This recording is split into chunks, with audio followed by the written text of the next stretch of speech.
Hello, ladies and gentlemen. My name is Akash S. Paul, and just like the weather, I extend a warm welcome to all of you joining us today for the first and Last Mile Mobility Conclave 2022, brought to you by the Financial Express. This is yet another endeavor by our team to partner with industry leaders and innovators to shed light on another pertinent matter and to discuss ways in which the entire industry can move forward. Despite all odds, the year 2021 saw a rapid increase in adoption of electric vehicles. Numerous initiatives by the government, including the FAME2 and PLI schemes and the advent of new EV launches, have resulted in an all-time sales record for EVs in India. But this is just the beginning of a new and exciting chapter in the book of mobility. There are many more hurdles to cross and a lot of progress still to be made. Questions about the safety of batteries, a uniformity of standards, and viability of EVs beyond the scope of current schemes need to be discussed at great lengths. Thankfully, we have found many like-minded people to come, sit with us, and paint a bright future for electric 2 and 3-wheelers. Now, if you plan to talk about this event and carry on the discussion on social media platforms, do remember to use the hashtag FEFLM2022. We shall begin the day's proceedings with a welcome address by Dipanshu Tomar, Vertical Lead, Express Mobility, the Financial Express Digital. A very good morning, ladies and gentlemen, and a very warm welcome to the inaugural edition of the first and last mile mobility conclave. We at Financial Express are really happy to see the overwhelming response from the industry leaders, stakeholders, and policymakers for our efforts to create a dedicated platform for the electric two-wheeler and three-wheeler community. In our very first edition of First and Last Mile Mobility Conclave, we have pursued the agenda to talk about the segments and businesses which are actually driving the adoption of EVs in India. If you look at the topics, we have picked some of the real and on-ground issues and opportunities in the country. The speaker list comprises of experts not just in their respective domains, but also someone who walked the extra mile to understand the customer needs, challenges, and opportunities to make the India EV space truly Atmanirbhar. India embarked on its journey to drive adoption of electric vehicles 5 years back, understanding the importance of clean air and greener environment. The robust EV sales are currently driven by the strong center and state government incentives. Apart from this, rising fuel prices, new product launches, and rapid expansion of charging infrastructure are also electrifying sales in India. While the macroeconomic conditions play a vital role, new age startups, e-commerce companies, food tech companies, and logistic players provide a sustainable business for electric two-wheeler and three-wheeler players in India. But it will also enable India to achieve the larger goal of climate-conscious mobility and reduce all import bills. It is a well-known fact that the road to carbon neutrality cannot be attained in isolation or working in silos. Today, both the challenges and opportunity is to harness and find the best partnerships, collaborations, and developing the right ecosystem to sustain the momentum. So far, India's focus has been to generate mass-scale demand for EVs through the FAME scheme, along with PLI scheme, which will enhance the domestic output and scale up EV production in the country. This approach has been able to bring down the cost of EVs, but hasn't influenced the long-term viability of the segment as the infrastructure has not evolved fully.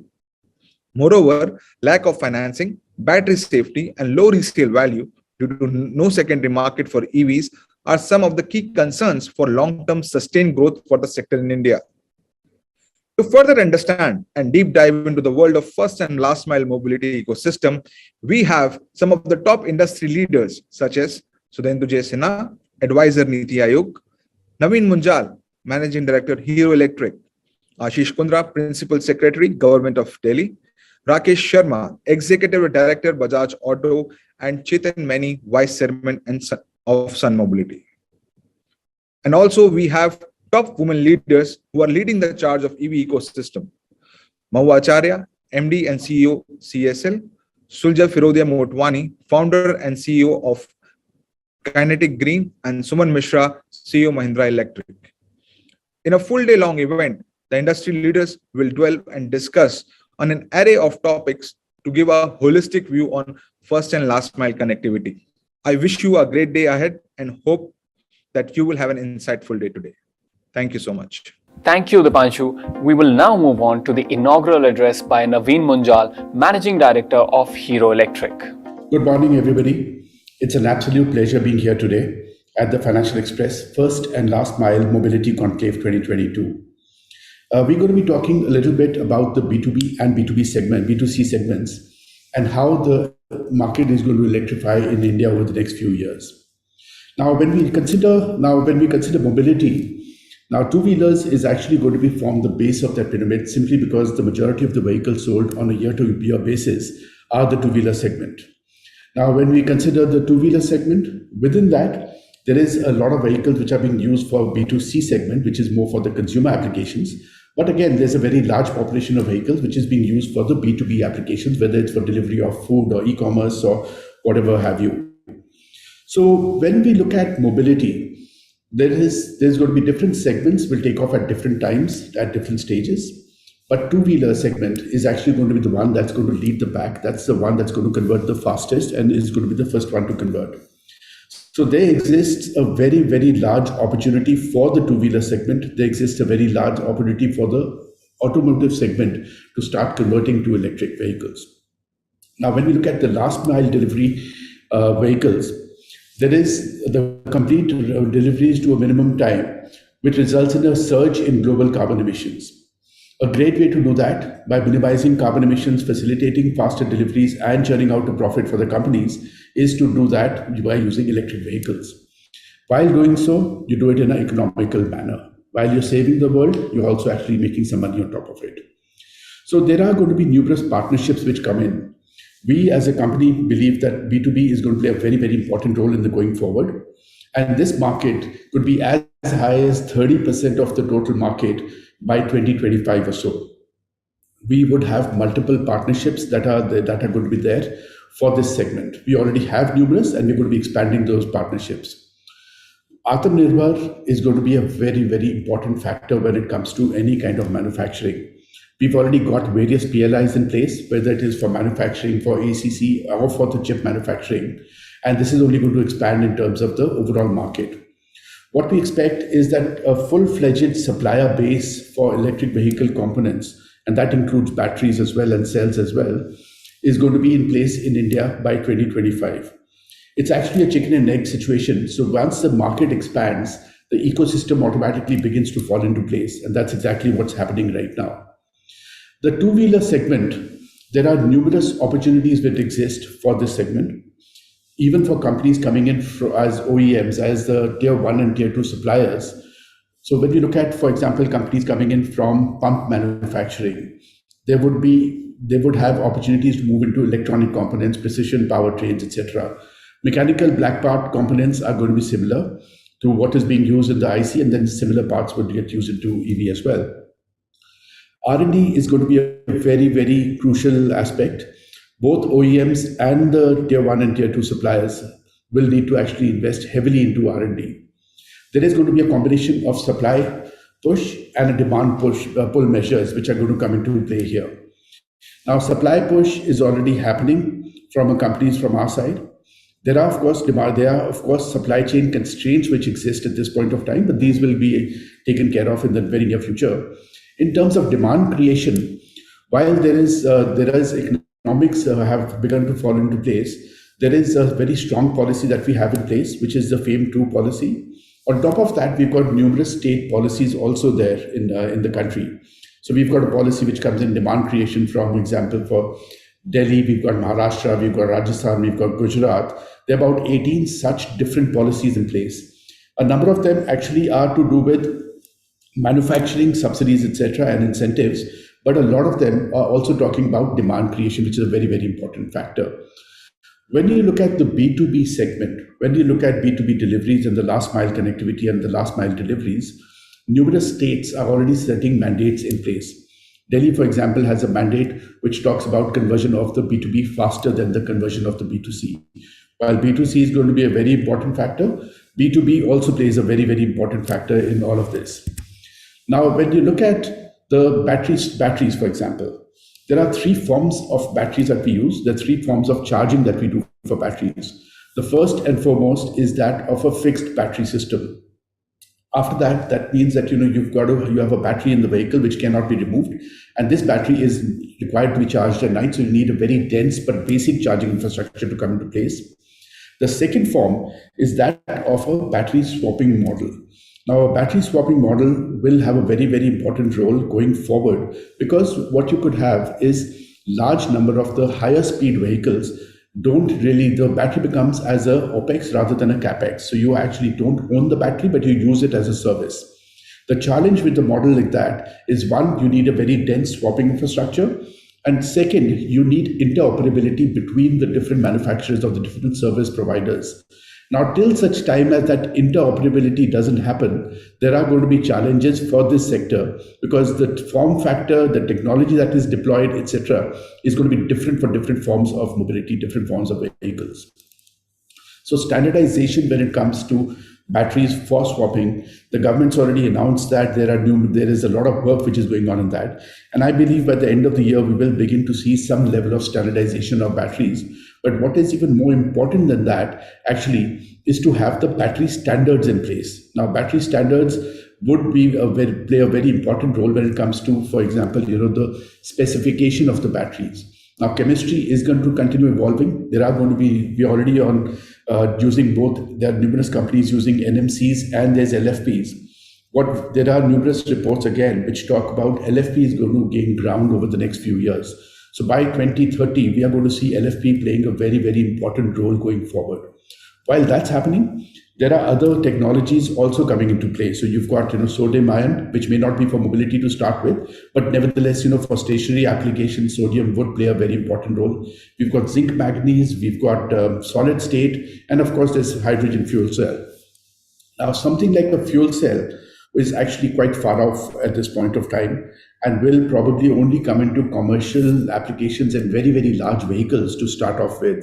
For it to come into commercial, for consumer use and for smaller forms of mobility is very far off right now. So that's not something that's going to convert at this point. That's going to take a long time for that to happen. We need the infrastructure, we need the transportation of hydrogen, we need the production of hydrogen. So we need the water and electricity and everything to really come into place in a significant manner. Recycling is going to play a very, very important role going forward, refurbishment and recycling of batteries. So what's going to happen is a battery which is getting used in the vehicle is not necessarily going into recycling immediately. It's going to go into refurbishment, where the battery cells which are getting spoiled, etc., would get replaced with new cells, would then go into stationary applications, your inverters and UPSs and what have you. And then it's going to go into recycling. So we need a very, very robust recycling system. At this point, we haven't had the level of battery coming back, since this technology is still new, but we will find that the batteries are going to come back for recycling in the near future. In terms of charging infrastructure, we're going to need a very, very dense charging infrastructure for night charging. So I was talking about the charging infrastructure. One is the fixed, the second is the swapping system, and third is what we follow at Hero Electric, and that's the portable batteries. Now, portable, irrespective of how things move, portable will have a very, very important role to play. Now, these are batteries which are owned by the consumer themselves. They are fitted into the vehicle, so you can plug in your vehicle to charge should you have a charging port. But if you don't, you can take the battery out, plug it into your home or office or wherever you have, and charge the battery there, and then plug it back into the vehicle. What we've done across our entire product range is we have one battery system that works across different vehicles. So we've got the battery becomes actually a standard pack, and you have multiples of that. So you could have 1, 2, or 3 packs going into a vehicle, giving you range what is required. So with the increase of micro mobility services in India, we are already seeing a very, very large penetration of micro mobility services. We are going to need a lot of swapping infrastructure, charging infrastructure, and portable will play a very, very important role going forward as well, like I said. Now, lithium-ion batteries are the most expensive component that go into a vehicle. So they could be of a value of anything from 30 to 50% of the cost of the vehicle. So that's going to have as we go along, what we found in the last couple of months, in the last year or so, is that the lithium prices have actually gone up rather than going down, simply because of the great demand that is there. And this is and the supply chain issues which are there at a global level at this point of time.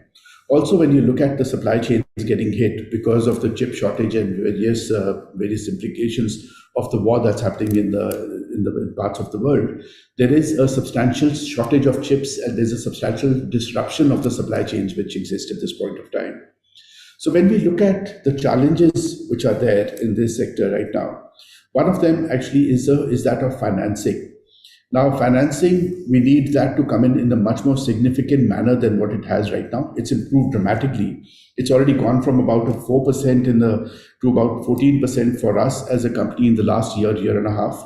And we expect that to be about 50% of the vehicles getting financed by 2025.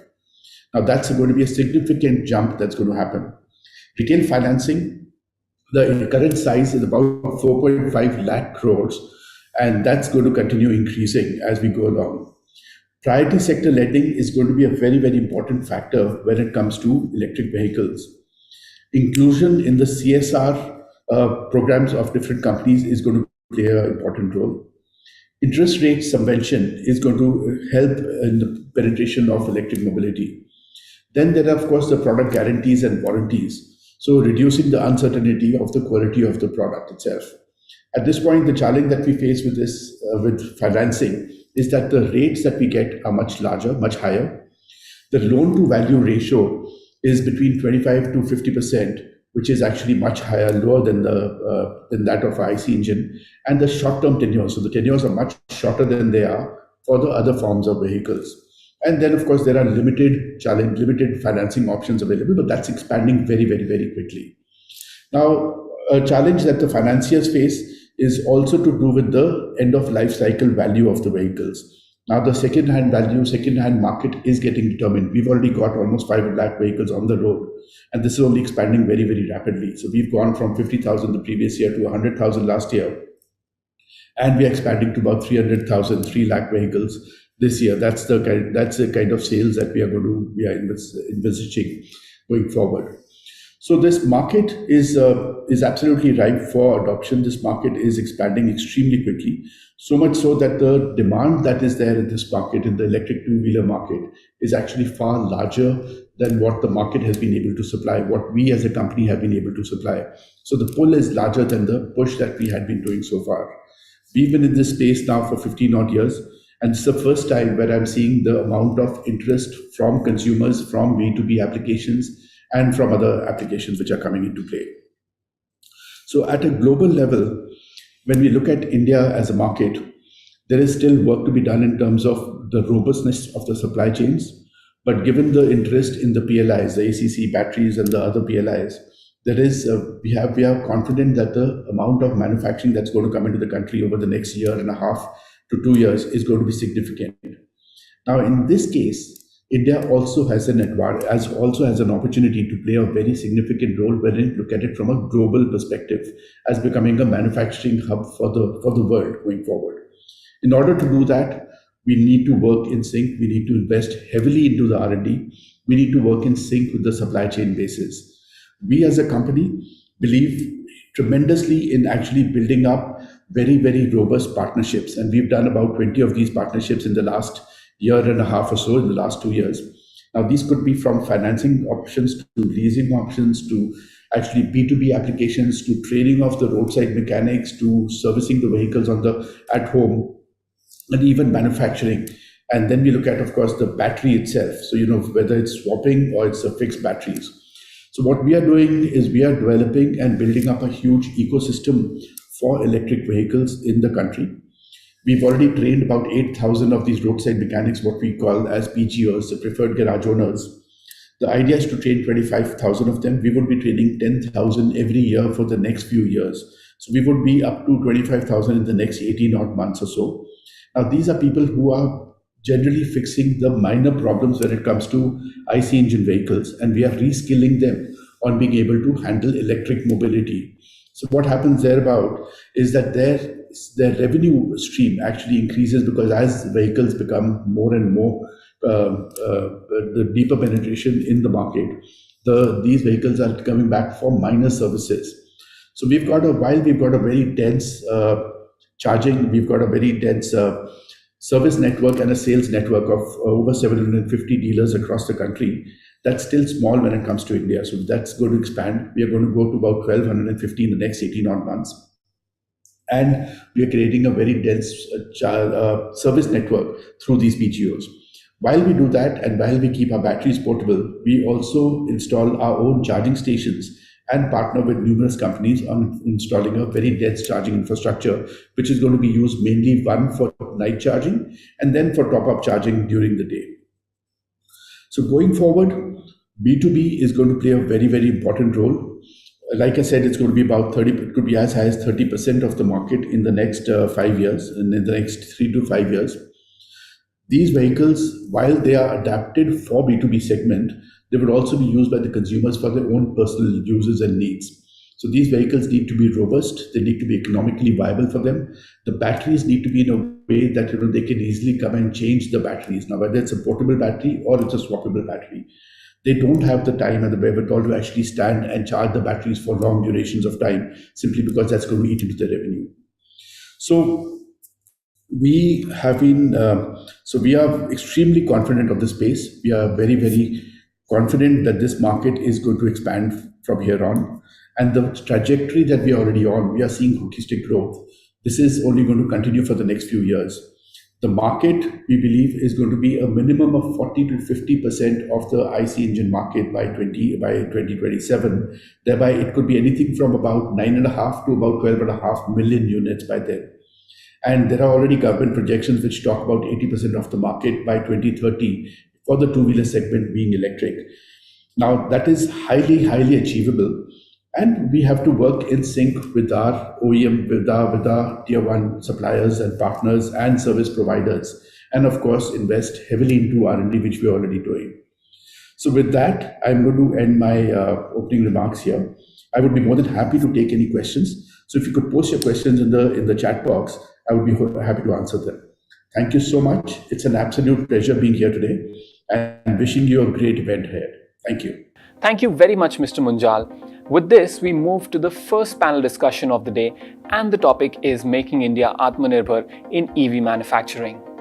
Participating in this discussion are Sudhendu J. Sinha, Advisor, Infrastructure, Connectivity, Transport and Electric Mobility, Niti Aayog; Nagesh Basavanahalli, Group CEO, Greaves Cotton; Sulaja Firodia Motwani, Founder and CEO, Kinetic Green; Akshay Singhal, Founder and CEO, Log9 Materials; and moderating the session will be Dipanshu Tomar, Vertical Lead, Express Mobility, the Financial Express Digital. Very warm welcome to the first and last mile mobility conclave. It's my pleasure to welcome the eminent panelists to discuss the most important topic of the day, making India Atmanirbhar in EV manufacturing. On the panel, we have industry top leaders. First of all, I would like to introduce Shri Sudhendu J. Sinha, Advisor Niti Aayog. Welcome to the show, sir. Mr. Nagesh Bhansawali, Group CEO, Greaves Cotton; Ms. Sulja Firuda Motwani, Founder and CEO, Kinetic Green; and Dr. Akshay Singhal, Founder and CEO, Log9 Materials. I welcome all the panel members to First and Last Mile Mobility Conclave. Thanks, Dipanshu. Thanks for having us over. So first, to open the discussion, I would like to understand from all the panel members how India can achieve self-reliance in EV manufacturing. What are the key areas where Indian EV ecosystem has to focus upon? So as far as self-reliance is concerned, let me tell you that the way our industry is taking it forward, that is absolutely worth its weight in gold. But probably what is missing is that the localization percentage has to gradually go up and up. And that would come only once we start manufacturing our own, when we will have the first output of advanced chemistry cell in India. That would be the time when the substantial portion of an electric vehicle, be it two-wheeler, three-wheeler, whatever segment it is, that would be the time when the majority of it would start coming, would be a make in India kind of thing. And truly we can say that, okay, this is what Atmanirbhar Bharat is. In fact, the kind of aspiration, the kind of performance that our industry is showing, is exhibiting, the commitment that is being shown by them, And that is, of course, supplemented by the policy support, the so many flagship schemes of Government of India. All this, it shows that the Indian products will be an object of desire throughout the world. So the products, the EVs that we will manufacture, whatever segment it is, they will not be only for the domestic consumption. They will be sought after things all over, even the advanced economies like Europe, and of course, even in the neighboring areas. That is why I'm saying that gradually the way industry is taking forward, the way everybody is trying to ensure that the ecosystem of electric mobility is from end to end, it is kind of strengthened all around, so that the electric mobility is taken forward in a big way with majority of localization and value addition in India concept, so that Atmanirbhar Bharat concept is taken forward. Okay. If I can go next, I would like to add to Mr. Sinha's point, and I absolutely agree. Battery localization and development is key for scaling up our EV revolution in India, and not only from a point of localization and doing it in India. It's also important to do it sustainably and with reliability of performance and life. Because if you look at the kind of conditions, operating conditions that we have, whether it's from a climatic condition perspective in terms of our temperature and weather profiles, whether it is the type of vehicles that we are trying to commercialize first or basically launch first on the EV platforms, maximum traction happening on the two-wheeler, three-wheeler space right now, or whether it is our operating utilization patterns on the vehicles itself. It is important to have technologies which are designed keeping those conditions in mind and designed locally. Otherwise, we'll continue to face the challenges in terms of safety incidents, performance issues, or life expectancy issues if we just continue to import and mindlessly deploy solutions, which has primarily been the case so far. So from that perspective, it is important for us to locally develop. Another important thing is we are on our own, right? This I say from the perspective that if you look at battery majors across the globe, people who are developing and launching new battery technologies globally, none of them have any incentive to look at India, right? Most of their bandwidth is taken up providing solutions for the temperate world or the developed world across US, Europe, China, South Korea, Japan, and these markets. And in that scenario, they don't even have an incentive to sell to us, forget about creating solutions which are relevant for our market. And that opens up an opportunity, a gap area for industries and for players in the country to develop locally, scale locally, and then as Surendra sir mentioned, scale it up to neighboring markets and the rest of the world itself. Okay. Ms. Firodia, what's your opinion on this from the OEM point of view? Okay, hi, good afternoon to all of you. I'm very happy to be here interacting with all of you. First of all, I would like to say that I strongly believe that there's a very bright future ahead for electric mobility in India, especially for the last mile, which is dominated by two-wheelers, three-wheelers, and the buses. And certainly this will bring great relief to our consumers who will spend much less on their daily commute, and also will bring the great relief to the pollution that our cities are facing. As far as localization goes, I think that good progress has been made over the last few years. Kinetic Green has been one of the pioneering companies. We've been in the market since 2015. So we have really been seeing the entire trend and the evolution, of the market as well as of the supply chain. And first of all, I'm proud to say that in our three-wheelers, we currently import not a single component. All components are made locally, including the powertrain, mechanical components, electrical components, and battery we are buying locally. But of course, we all know that the cells in that battery are currently still coming imported, which our supplier is importing. So as far as Kinetic Green goes, we are 100% reliant only on local supply chain. And what I feel, however, is that there is much to be done going ahead on two parameters. One is that while we have local supply chain available now for all the components, the cost is very high. So compared to imported parts, and China being the dominant player globally for two-wheelers and even for the e-rickshaws, etc. I think that the cost of Indian components is about 30% higher. And that puts a great burden on the competitiveness. Of course, global competitiveness at 30% higher cost is very difficult, but even locally, we're currently able to manage this or sustain this only because there is FAME subsidy available, which helps to neutralize some of this gap. And under FAME, you are required to have local supply chain, so we are fully localized. Local supply chain is better in terms of quality. When one was importing from other countries, the IP levels of the critical components like motor controllers, converters was very low.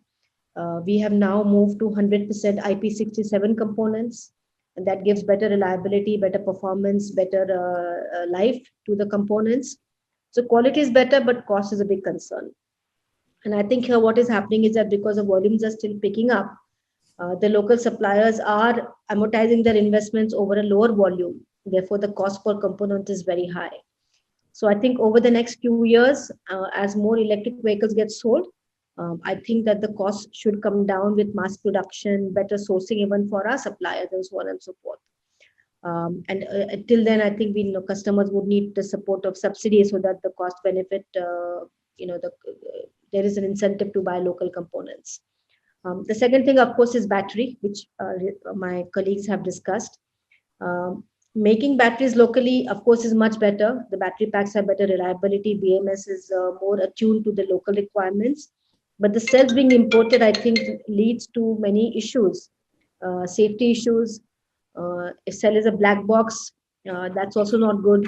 Quality of cells, suitability for the Indian climatic conditions. So I think the moment Indian companies start making cells locally, I think that will certainly improve the quality of the vehicles, safety of the vehicles, and have better control on ability for India to be the major player in e-mobility. So I'm hopeful that with the PLI which has been introduced, companies which have been approved under the PLI for battery cell manufacturing, over the next couple of years, we will start having local supply chain for batteries and have better control on the battery quality and technology. So all in all, I think that we are moving in the right direction. But of course, battery cell manufacturing needs to be expedited and the cost of local components has to come down. Good companies like us who are relying on local technology are focusing on localization. There are still many players who are continuing to import components and find ways to sell vehicles with imported components, which leads to lack of reliability for the customers. So I hope that everybody will move forward and support local manufacturing, local sourcing, so that as a nation, we can benefit by having mass production in our country and become a major force in electric mobility globally. Thank you. Very rightly mentioned about the battery manufacturing is required in India and the localization of the components. Mr. Nagesh, what's your opinion on this? Because you are also expanding very rapidly in this two-wheeler and three-wheeler space. What is your opinion on how we can further bring up the localization levels in our electric vehicles currently we are producing? Thank you, Dipanshu. Good to be on the panel. Before I answer the question, let's take a step back, right? When you look at energy disruption that's happening, we are probably in the fastest, deepest, most profound disruption that the energy sector has ever seen, right? Like a lot of other disruptions, this is influenced by technologies where cost and capabilities have been improving, right, on a predictable trajectory. So this is where I believe a combination of solar, wind, and battery, what I call SWB, I think is the future, right? Ideally, we should move there, 100% clean electricity. Now, to come to a specific on localization, like you rightfully said, we've been, one of our brands, Ampere, has been around for 13 plus years. So we've gone through different stages of evolution with the supply chain, right? And I'll be very honest, the Indian ecosystem has come a long way, right? From the initial days to where we are today, right? The capability of developing and manufacturing some of the key components, most of our components these days are coming in from almost all, right? Like Ms. Perodia was also talking about, right? Is coming in from local supply chain. The supply chain partners that we have today versus what we even had a year ago is very distinctly different. more capable supply chain partners are coming in as the volumes are ramping up. And that I see is a significant difference, right? As mentioned by some of my other colleagues, lithium cells are an issue, right? So there are several areas that still are an issue. The cells still get imported, right? And this is where we hope through the PLI initiative that more people in India would produce the cells of the right quality, right? Then another area that we probably need to work on is advanced control systems and the entire logic part of it, right? That's an area. But to do all of this, R&D and innovation is very, very critical. I think focus on core research needs to increase, because at the end of the day, we need to do what's right for India, what's right for our duty cycle. Getting something that works in a different country and just putting it here probably will not work. I think that to me is the key thing, adapting it for Indian duty cycles, Indian conditions, Indian consumer. And that's kind of where we are. We are well along our way in terms of the localization. And I'm very grateful to the supply chain partners, but clearly I'm hoping that more and more big capable supply chain partners are going to come in and help us on this journey as we go forward. So it's pretty much clear, that battery is one of the key component which we India as a country has to really work on. And battery thermal dynamic management system, battery packs, electronic powers, and power electronics are unique to EVs, and they contribute a little more than 60% of the EV total cost. Dr. Akshay, what are you doing at your end? What kind of R&D you are doing so that can enable this kind of ecosystem to the OEMs and spur the growth in EV industry? Absolutely, as both Ms. Parodia and Mr. Nagesh was talking about, in terms of requiring cells which are developed here, localized for our duty cycles, and doing it at scale is concerned. That's what we are trying to do at Loc9. We just launched our own series of lithium cells, which we have named as Tropicalized Ion Battery TIB, specifically designed for our tropical conditions in India and the neighboring countries in that sense. And we're coming up with the largest cell manufacturing facility in Bangalore by September of this year. While it is still not a gigafactory, but it's a first step towards a gigafactory, having the largest capacity of cell fabrication in India and Southeast Asia, which we further plan to scale up with our suitable partners by 2025 at a gigafactory. So that's what is the aim at our end. And these technologies, particularly two choices of chemistries over there. One is the LTO chemistry and the other is the LFP chemistry. And both of them are very, very relevant for our temperature conditions, as well as specifically when we're trying to put lithium-ion batteries into two-wheeler and three-wheeler, which more often than not have a constraint around what kind of ancillary systems can you put along with these batteries. And these batteries being more, these chemistries like LTO and LFP being more resilient towards our temperature conditions and usage cycles is the right choice to go forward. So that's what we have been doing. We are the only company today in India which has established a locally produced cell technology and taken it to a commercial level, which we will plan to start commercial pilots September onwards once the line is established into the vehicles itself. So, Mr. Sudhendu Sinha, I would like to understand from you, because there is, when you step back and talk about batteries and step back, the key raw materials like lithium, cobalt, and nickel, which goes into the battery is a major challenge, and the availability is an issue. How we can tackle that? What are the alternatives? How do we ensure supply of these kind of materials? One portion is that, of course, based on the current technology level and the kind of elements and minerals that are used there is a shortfall that we have, and that is why we have to depend on the international sources. We have to depend on the imports. So one thing is, of course, let me tell you that battery is one of the areas of very intrusive and very intense technological research.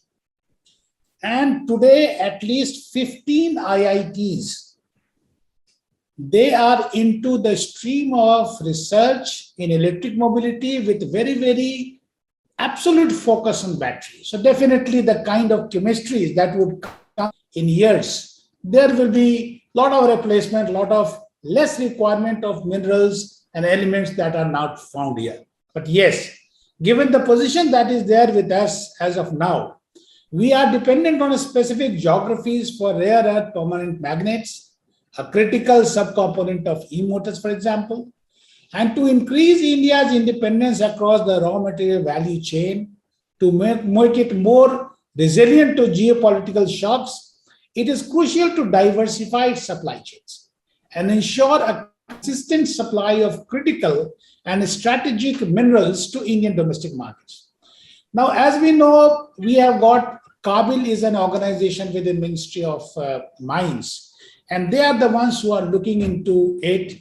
And we are going out to Australia and then Argentina and Chile. Earlier, they had been to Bolivia also, to ensure that we have access to these important minerals and metals.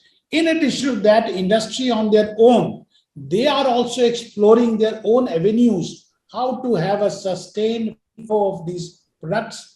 And of course, with this, I think that we should be able to solve these problems, and these critical components, critical elements, and minerals, they can be taken care of. Yes. Mr. Nagesh, you pointed out that solar can be one of the key alternatives here. What is your opinion on this? How do we move forward? Can solar become a real alternative of the lithium battery manufacturing? I still believe when you look at it, right, running on clean energy is the important thing. So running on solar or a clean energy, when you look at where we're getting our electricity, I think it was in that context that I was talking about, right?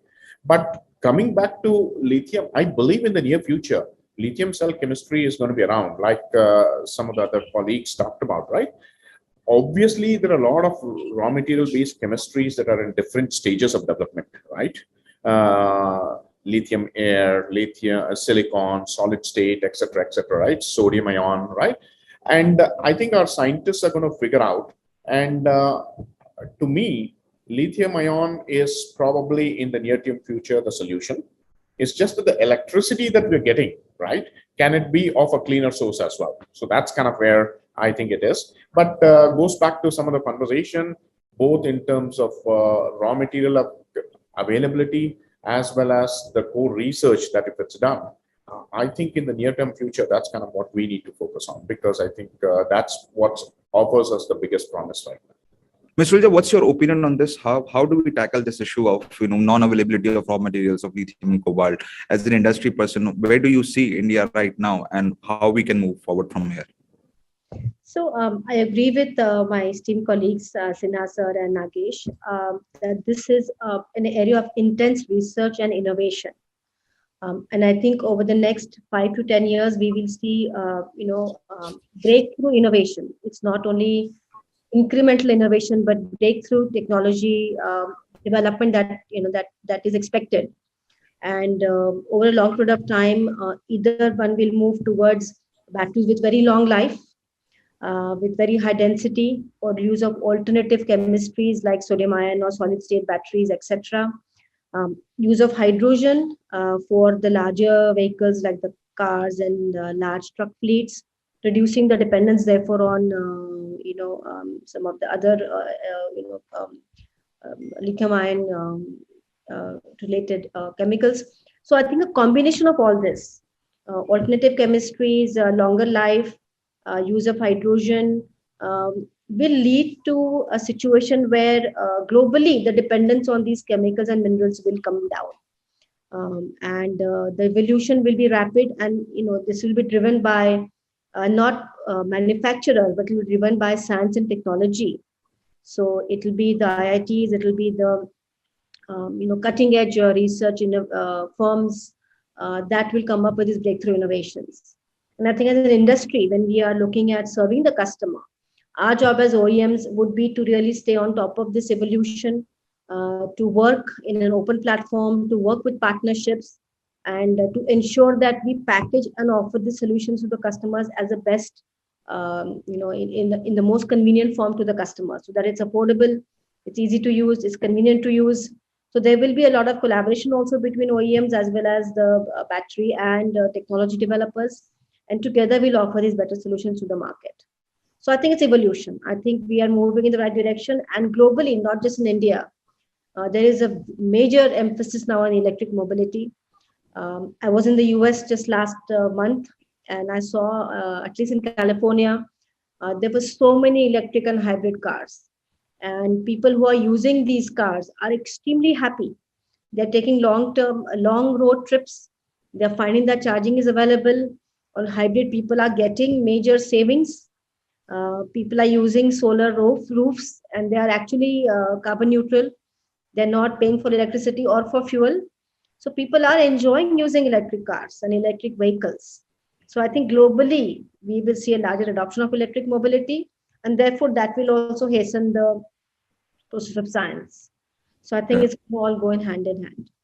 So it's clear like increased focus on localization and innovation and localization is the key.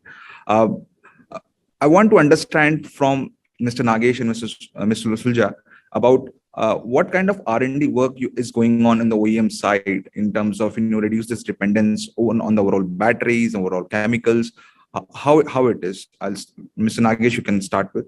I'll just start off with maybe the previous point for a minute. Another action, as my colleagues were talking, that I also realized was the industry. This is going to be an ecosystem. The industry has to come together. This is not a one company trying to solve it. This is going to be all of us trying to get to the solution. Industry aggregation of the key components, demand and development to drive the scale, right? Especially in the matter of, say, cells, right? Lithium cells. So, for example, I know there is a scale committee that's trying to do a lot of good work. They are already beginning to think. But imagine if all of us came together, aggregated what we need, and together we got either from outside or ideally right here in India over a period of time, right? Lithium cells. I think that could be one way of also understanding. Coming back to your question on R&D, clearly, I think this is a problem that we are trying to solve is of immense nature. So while we all have our internal R&D teams, we are also collaborating very closely with universities, with incubators or startup companies, both in India and in the outside India, especially in the Silicon Valley, where, for example, we are looking at areas that we can collaborate, work together, and bring in some of the technology. But make no mistake about it, at the end of the day, is that technology applicable to India? Does that make sense for the India duty cycle? And what I think that our engineers are smart enough, and I think that's where they're working. And as we are getting into generation 2 and maybe even a generation 3 type of vehicles, I think you're going to see the improvement. But it's the hard grind. And this is where the ecosystem, the partners who are working in battery, partners who are working in battery management systems or controllers, I think we all have to work together. I don't think it's one company trying to. So I look at this as the big problem to solve, working together and trying to work together to each of our strengths and getting to the end solution. That's how I see it. Ms. Sulja, what's your opinion on this? I agree that there is a time for collaboration, aggregation, and really being abreast of what's happening globally. There's innovation that's happening not only in India, but across the globe. And continuously working together to find the best solutions, I think, will help us in bringing these to the market fastest.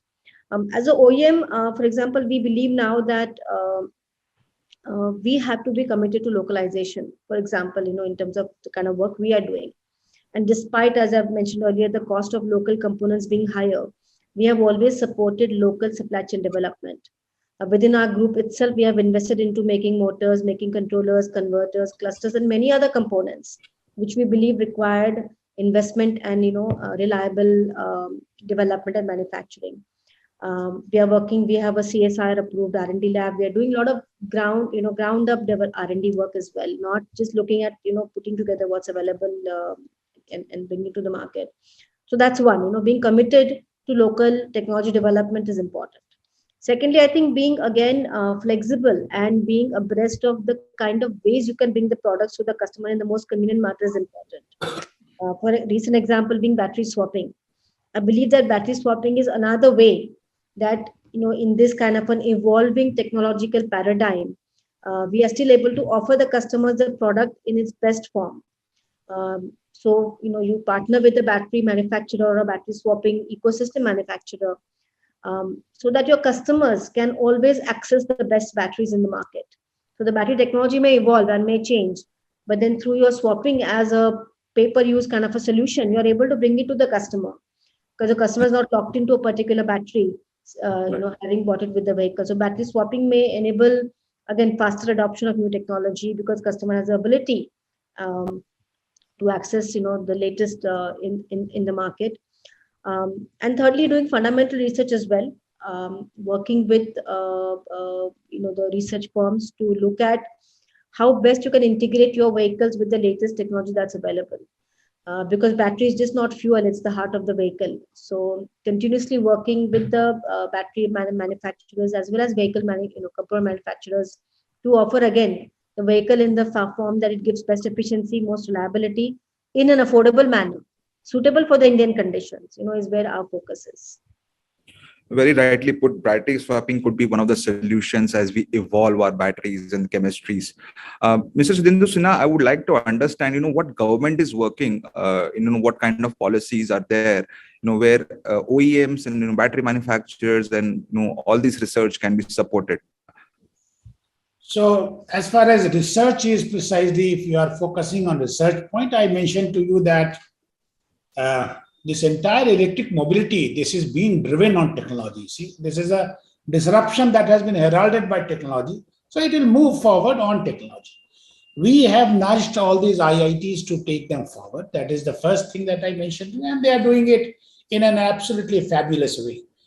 And the OEMs, it is expected that they would be focusing on cost-cutting measures, cost-cutting initiatives primarily. That is very good, because that brings about affordability, that pushes up their bottom line. And of course, that is important. But in addition to that, a lot of frontier areas where continuous research is important. That is why we have been able to connect many of the CTOs of the OEMs with the IITs after telling them that you must come out with a very, very specific problem statement, that what is the problem that you are facing. And that problem has to be gone into detail. It has to be studied by that particular connected IIT, and it has to be supported by you with a lot of inputs. And then finally, they must come out with a solution within a limited time frame. So that is how the technological partnership has to be driven forward. The best thing is that internationally, India's initiative on electric mobility, taking it forward in a structured way, number one, and number two, in a very, very rapid way. This is what is internationally acclaimed thing. You see, when we started, phase one was started in 2015. So 7 years precisely. That is what we have put in. -2, if you take us away the COVID years, it is 5 years. And first was a learning phase, so it is mainly the phase 2. So precisely 3 years. That is what our concerted effort has been in the area of electric mobility. So all the policy supports, all the state governments that have been kind of creating the policies, they have been very, very new to it. But within this time span of 3 to 4 years that we have worked together, not only government, the industry, the academy, all these IITs and the technological institutions, a lot of think tanks, media, for example. That is why I say it is just because the strength of, we do require more of now, is that of awareness. That is the first thing which I say. Technology, that is the second thing I would say. And third is lot of capital inputs are still required. You see, that is why once this act, awareness, capital inputs, and technology, once that is infused into the system, then the electric mobility of India becomes a kind of the best in the world. And it is being talked about all over the world. Yes. Okay. Dr. Akshay had a point to make, I guess. Yeah, so I would like to go back to the whole discussion around availability of materials, nickel, cobalt being the most critical of the lot in that sense. And what we have done as a choice of research, development, and chemistry at Log9 is to move away from these materials. So the I mentioned about commercially within the year. It does not require any cobalt. We have less than 25% nickel current chemistries. And as far as lithium availability is concerned, one of the key areas for that is to make sure that we have recycling happening. Nothing stops India, while we might not have natural reserves of lithium, but nothing stops India from setting up urban mines in way of lithium recycling, because already there's enough old lithium ion batteries in the country, and more can be taken in if we have an efficient process of lithium recycling. And to that effect, we're already nurturing an ecosystem of lithium recyclers as part of Log9 to make sure that when we scale up our lithium cell manufacturing, we are able to leverage recycled lithium into the equation. So that is one aspect. Secondly, on the matter of research and development and how we can come together and really, so to say, reinforce the kind of products and technologies that we put out in the market. As Mr. Sinha mentioned about IITs and all of it, happy to inform him and to the larger public that we ourselves are already in collaboration with 4 IITs across 4 different projects, including IIT Delhi, IIT Bombay, IIT Roorkee, Madras, and 2 CSIR labs also, wherein we have given out specific projects for development with a dedicated timeline in order to augment the research efforts that we can do at Log9 with what we can license or receive from these organizations. So coming back to on the policy side of things, the government has been supporting EVs in a very aggressive way, both on the manufacturing and demand side, through various schemes like PLI and FAME. Mr. Nagesh and Ms. Firodia, please tell me, from OEM perspective, what should the government to do to further evolve the EV vehicle ecosystem? So from our side, I must thank the government both at the central level and at the state level.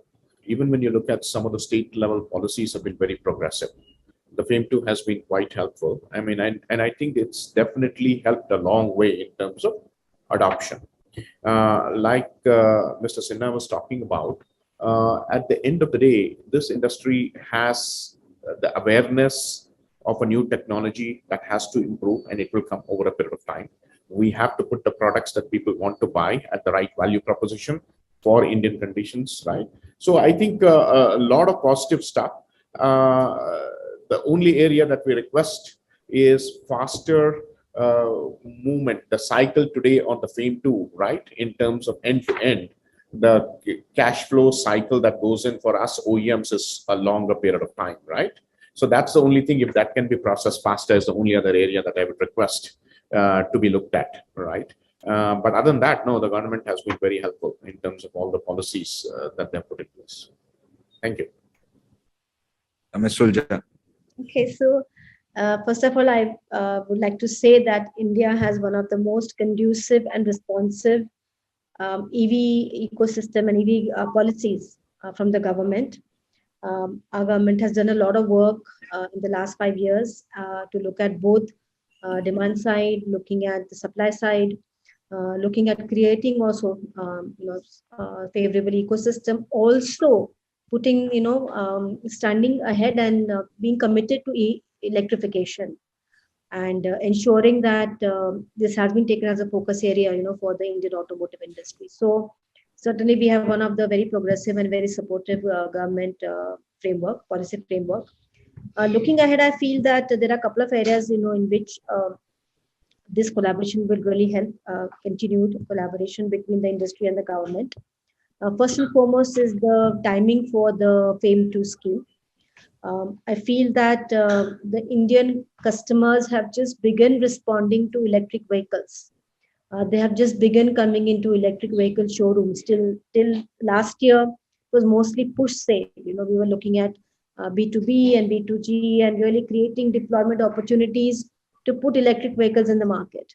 But now customers are beginning to come to the showrooms. They're beginning to talk about electric vehicles in a favorable manner. Recently, there have been some safety issues concerning electric scooters, which has been a dampener, just when the whole momentum began in a positive way. So I feel that we have just begun moving towards a high adoption from customers for EVs. The tide is just turning. The penetration is hardly still, 1 to 4, between 1 to 4%, depending on the segments and the months that you look at. And we have a long way ahead. The FAME2 scheme has really helped to bridge the price gap, to reduce the upfront sticker shock price premium for electric vehicles, 2 and 3 wheelers both. As I mentioned earlier, the local components are expensive. Batteries, when you sell an electric vehicle, you're selling a vehicle with 3 years fuel loaded onto it, and then you're comparing it to an ICE vehicle, which is without the fuel. But customers compare the upfront sticker cost. So the FAME scheme has helped customers to start looking at EVs as not being too expensive. So my request to the government would be that the FAME2 scheme should continue for another 2 to 3 years. The PLI period is 5 years from now. I think its FAME scheme can also run along with the PLI scheme, so that the vehicles which are being produced actually get sold. We don't have a very premature withdrawal of the FAME scheme, again leading to a major price gap and slowdown of the demand acceleration. I'm very committed. I'm very confident that India is committed to rapid accelerated EV deployment, and the FAME2 continuance will really help. It's not for manufacturers; it's for customers.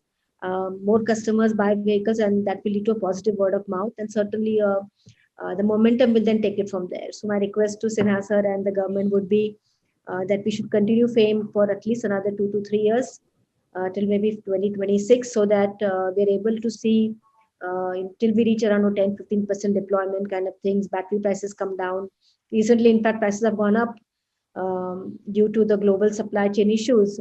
Cost of all components, electronic components, and now batteries have risen substantially. So I think this support is required for the customers to find EVs affordable and convenient. So this would be my one request. And the second point I would make is that while we have done a lot of work on PLI and the demand side, I think ecosystem, we have to still work together between the government and the industry. Battery swapping policy is just beginning to get rolled out. We have to work to create this infrastructure. Battery charging infrastructure also have to be created together. Standards for that has to come out. Financing is one area where still we need some support from the government to push our NBFCs and banks into providing affordable loans for EV customers. So I think on the ecosystem, both battery charging, battery swapping, financing, collaboration would help to accelerate the deployment. And as I said earlier, continuation of the FAME scheme for another few years to really reach the high levels of penetration. I think these are the areas that I think would be really beneficial. Right. Mr. Sinha, I'll come to you and ask your vision and how do you envisage the EV ecosystem in next 7 years, 2030. By 2030, how do you see it growing, and what kind of support government can give to the OEM suppliers and other key players in the industry? So probably 7 years is a long time. I look for my site is only 3 to 5 years. In 3 to 5 years, probably it would be the traction. It will be really awesome. I'll put it this way. Now, the best thing is that this is one area where majority of the OEMs and all the industry players, they say that whatever government wanted to do, whatever government could do, they have done. And this is another area where government says that, no, we will not hold on to that. This is an area where we'll continue working, we'll continue taking it forward. So that is an amazing thing, you see. That is why I will always say that the electric mobility adoption will be one of the rare examples where the government and industry, they have combined together to take this particular disruption forward on such a fast forward way in a structured manner, as I told you earlier. Right. And yes, as far as continuation of FAME2 is there, we have already extended it last year. It was supposed to be closing down in 22. It has been extended up to 24. That extension has already been given without industry being so. That has already been given, you see. Similarly, as of now, we are working on this battery swapping policy because that is very, very important, especially for the urban areas where the land spaces are relatively less and we can hardly afford the luxury of a car or a vehicle standing at a premium place for hours, say for 2 hours or 3 hours. That is, we can hardly afford. That is why this swapping thing is being developed. And of course, all the agencies of the government it is Niti Aayog, it is Department of Science Technology, whether it is all these agencies, they are working together to ensure that the battery swapping model, the battery swapping policy, standards and specifications related to them, and very, very innovative, indicative, of course, innovative financial models are positioned. So that is one area. In addition to that, you see in this particular budget, the one that we are undergoing as of now, the dense charging infrastructure has been brought in the harmonized list of infrastructure.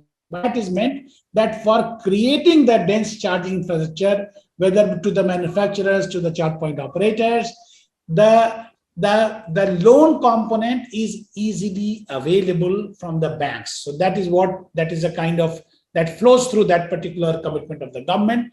And we are working very hard to ensure that the affordability and the accessibility to finance is taken care of, especially to those who are end consumers, especially, and that would affect in a big way the two-wheelers and the three-wheelers, because they are the ones that where the majority is funded by the loans, and that is what the concession is required. So how to go about it, how to create innovative financial instruments such as first loss risk sharing instrument or something like that, so that is taken care of. So that is one effort which we are taking it forward. So these are the initiatives that we are taking forward. Manufacturers, of course, they are being supported through two methods: the PLI scheme on advanced chemistry cell, PLI scheme on auto components. Demand side has been taken care of by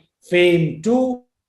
R&D is being taken care of by nudging the IITs. The standards and specifications, they are being released by Department of Science and Technology and Bureau of Indian Standards. They are working on it.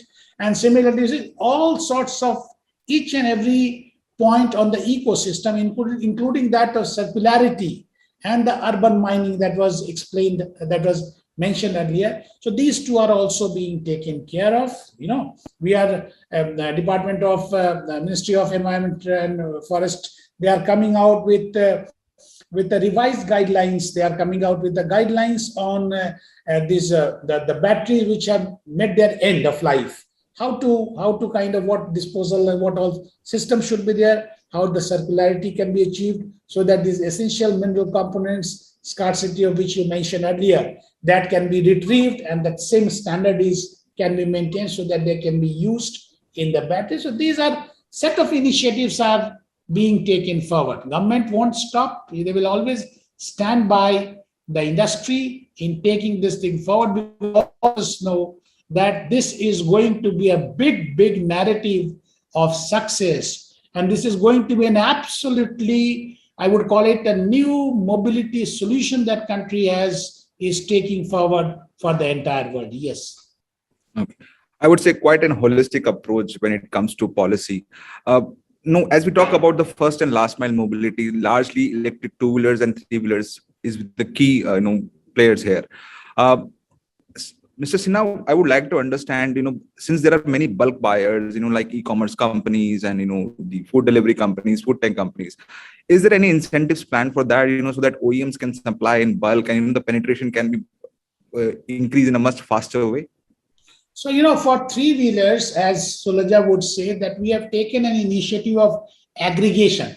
Internationally, the aggregation initiative is, I would call it, India's innovation. Nowhere in the world it has been handled in this way, where you go to different customers, ask them how many vehicles you require, ask them kind of harmonize the specifications, enter into discussion with the OEMs, and always OEMs are a partner to it, and finally come out with an aggregated number that this is the number that you are looking forward. That gives a lot of comfort to the OEMs also. So this aggregation initiative for three-wheelers, and of course our target is that of 3 lakh three-wheelers, but to start with already 81,000 to 1 lakh, that has been aggregated by one of our partner units. They have aggregated the work. So that is going to be to create a big traction for the three-wheeler stream.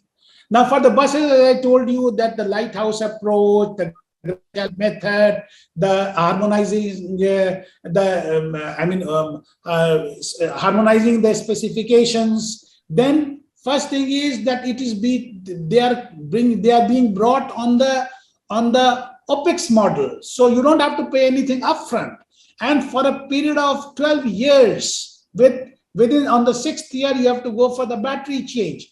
And the OEMs, we always took OEMs along with us, and the last tender for this price discovery for 5,450 buses.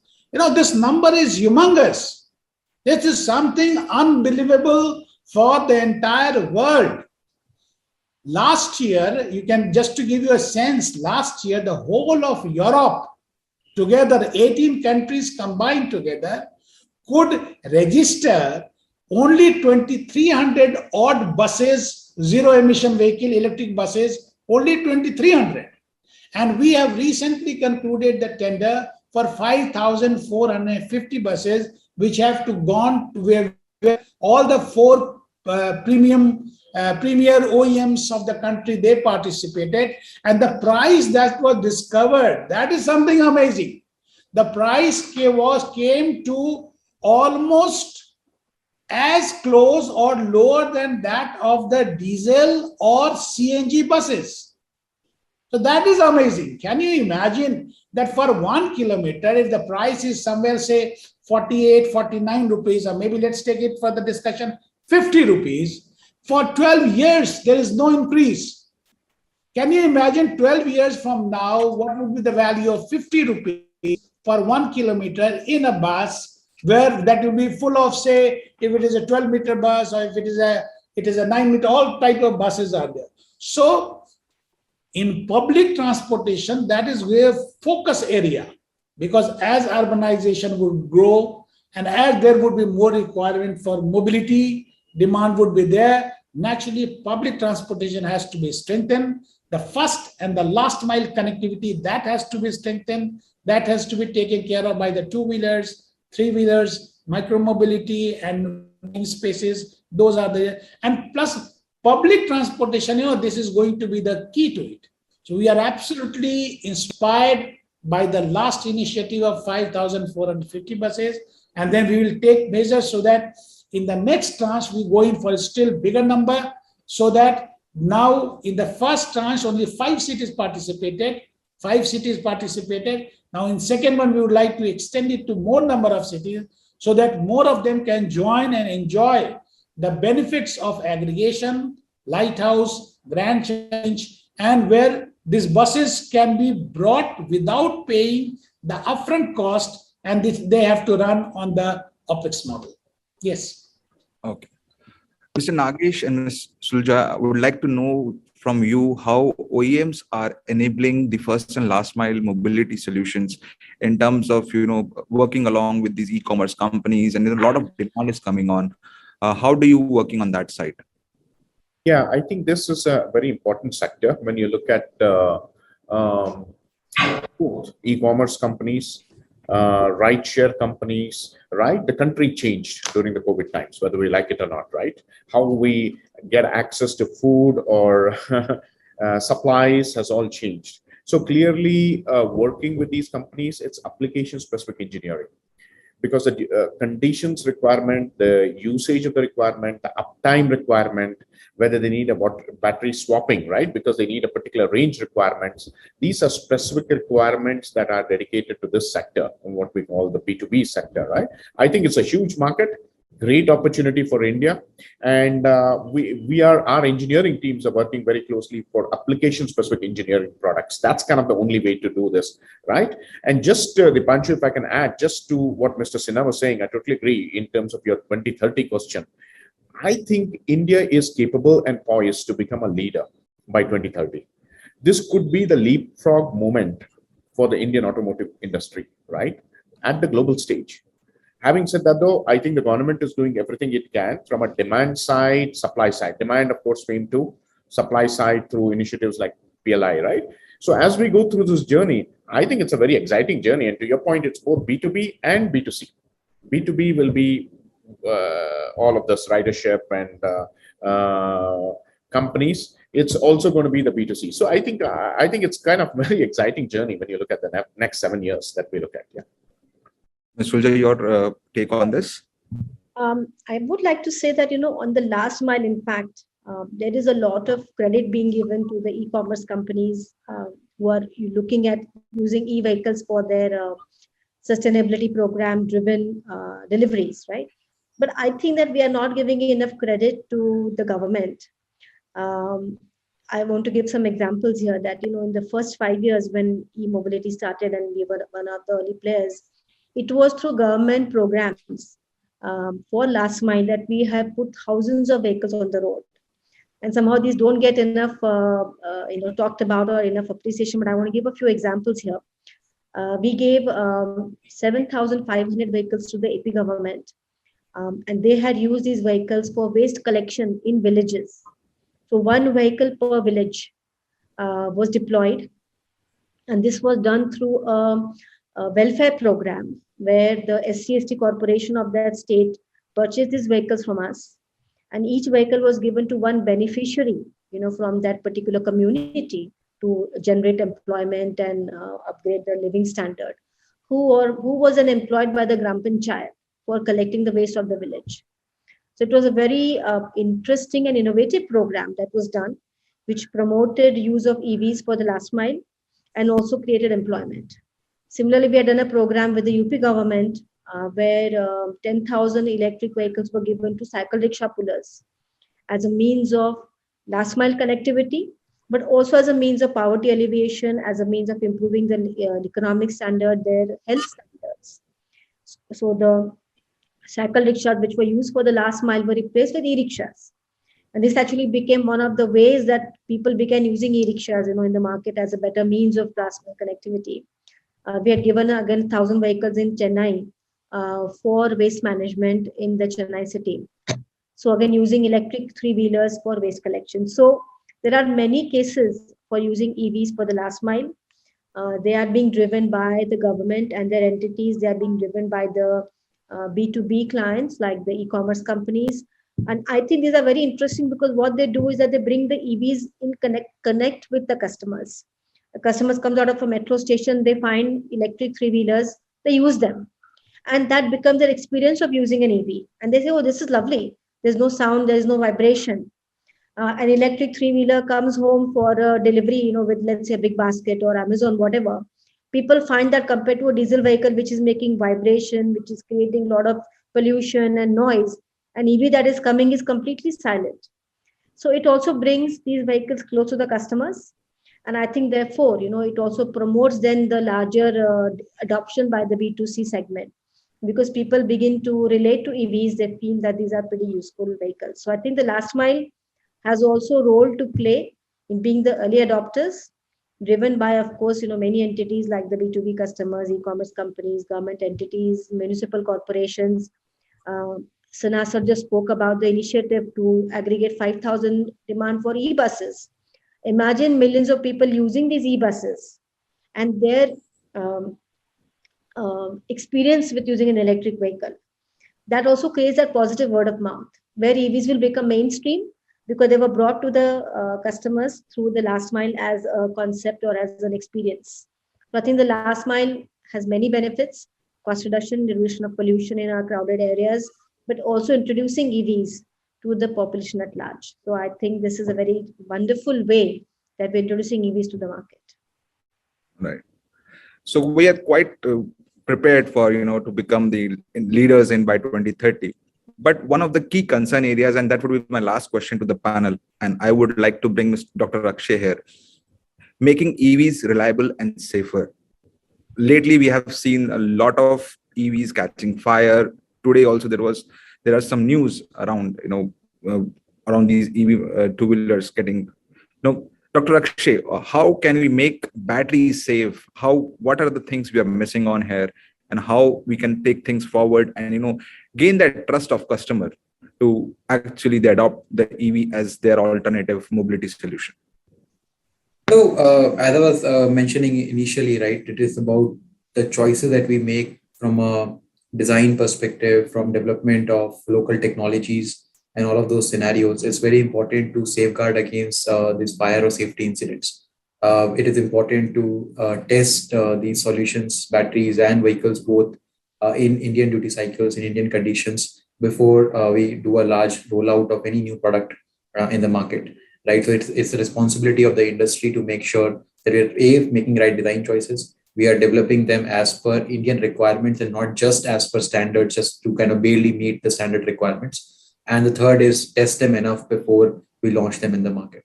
So that's what we have been trying to do. And the kind of battery that we are putting forward today in the market can sustain any temperature from minus 40 to plus 65 degrees Celsius. And that is an industry first and a global first in that sense, with a charging time of 15 minutes to be precise, right? And those are the kind of innovations, those are the kind of new product offerings that have to come out, which are purely dependent on local R&D and innovation happening in the country.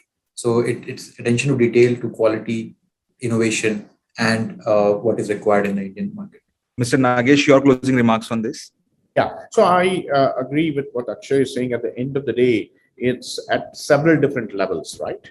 Starting from our own design, development, manufacturing process to the supplier cell selection, right?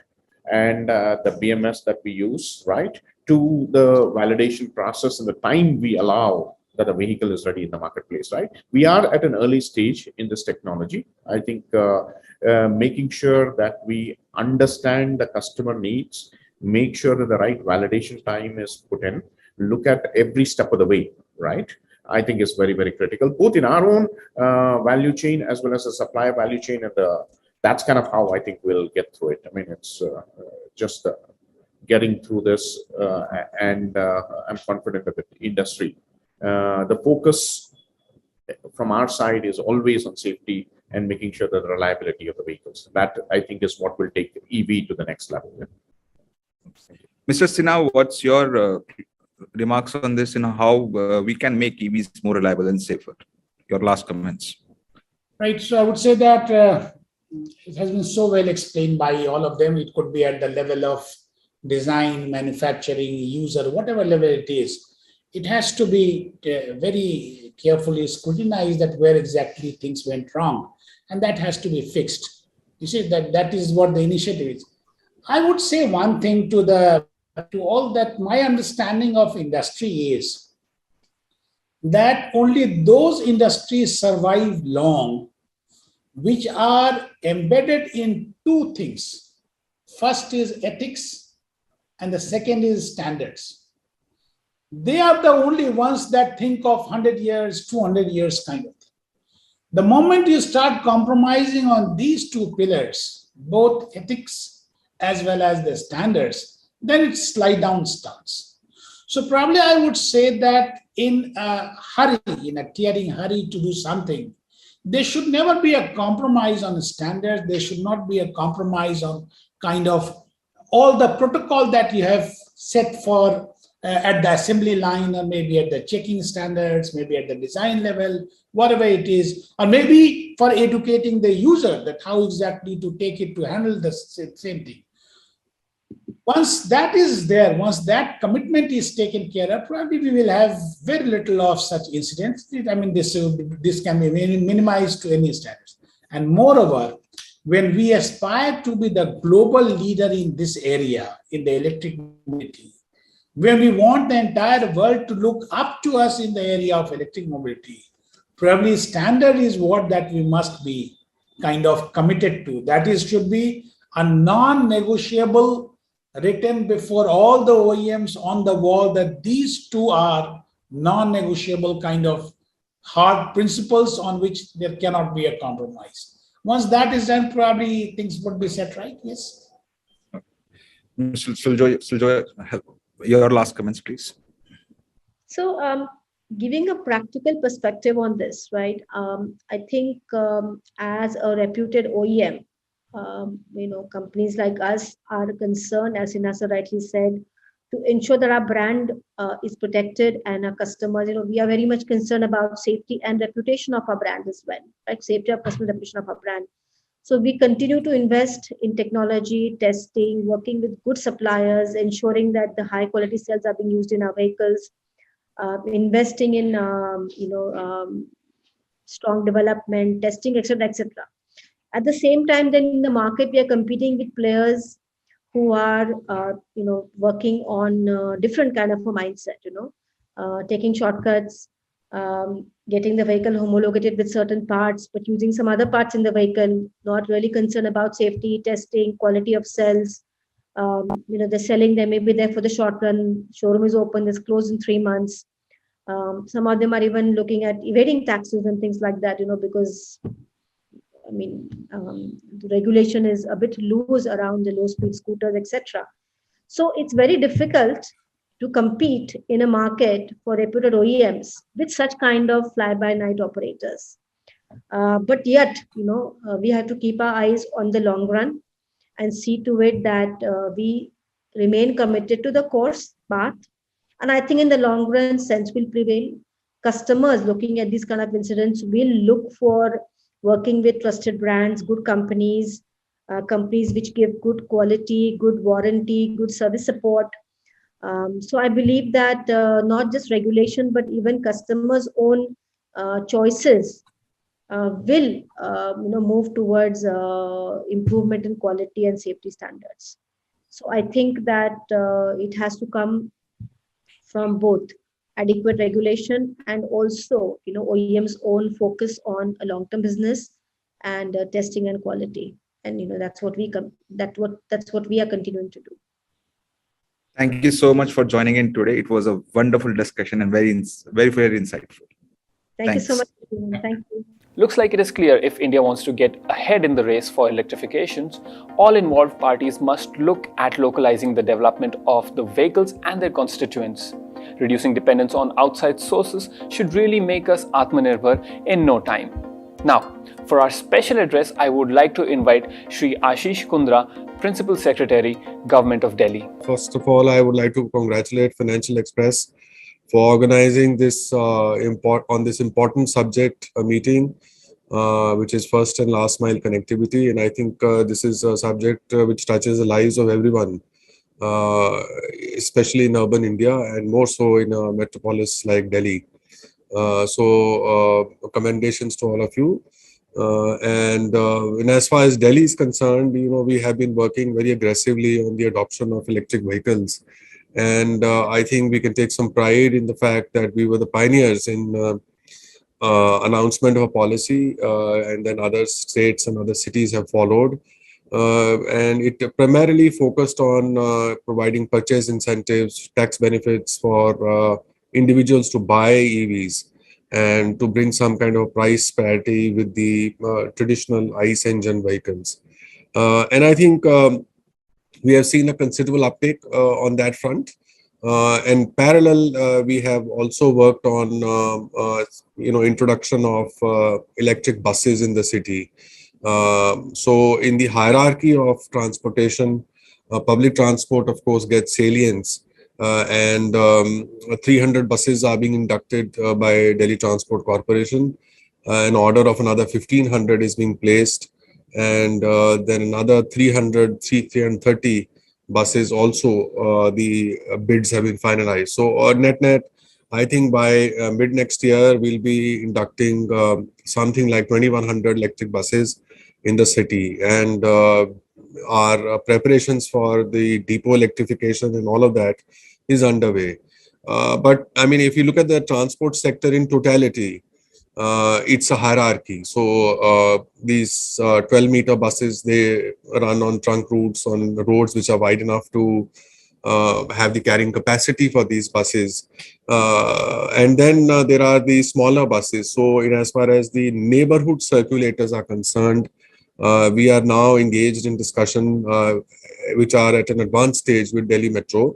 And we are taking over their existing contracts for 100 buses, which are the 9-meter buses, which are again electric. And they are providing us depot space for another 300 electric buses. So which means 400 odd smaller sized electric buses will move as neighborhood circulators. So people in neighborhoods can, where the roads are narrower, these kind of buses can provide mobility solutions from residential areas to commercial areas, institutional areas, like that. And at the third layer, we have the last mile connectivity solutions, which are electric autos and similar other options. So we have already issued the permits for 4,000 plus autos. And we are slowly seeing an uptake of those. Apart from that, we have given some 600 odd permits to Delhi Metro, who are partnering with the aggregators of autos for last mile connectivity solutions. So the idea is, if we have to have multimodal integration, then a person who hops out from his residential complex should have something to reach the next mode of public transport, whether it is a bus or it is a metro. So our goal is now oriented towards providing parking spaces, charging infrastructure in residential colonies for these electric autos and also electric rickshaws. And I must say that there are a large number of private players in the industry who are very innovative, very imaginative, and they have taken the lead in providing micromobility solutions with some kind of low speed options, such as Yulu is there for one, for example, and you see the Yulu bikes are parked all over. We have also now announced a policy for giving purchase incentives to electric cycles, which are again up to 25-kilometer speed, which they can run. But with pedaling, you get additional torque, and it is a hybrid kind of a model for the aspirational Indian. So I think this space is bustling with energy. A lot of startups, both in the space of manufacture of electric vehicles, whether they are two-wheelers, whether they are bikes, whether they are charging infrastructure, battery swapping infrastructure, battery management system, the whole range. And I think this is a sunrise industry. And I'm seeing such effervescence, and every second day we meet young entrepreneurs who come with ideas. And I think it is time for us to look beyond the traditional templates, to look outside the box of the predefined frameworks in which governments have functioned hitherto, and to forge partnerships with private industry, private enterprise, to make successful partnerships.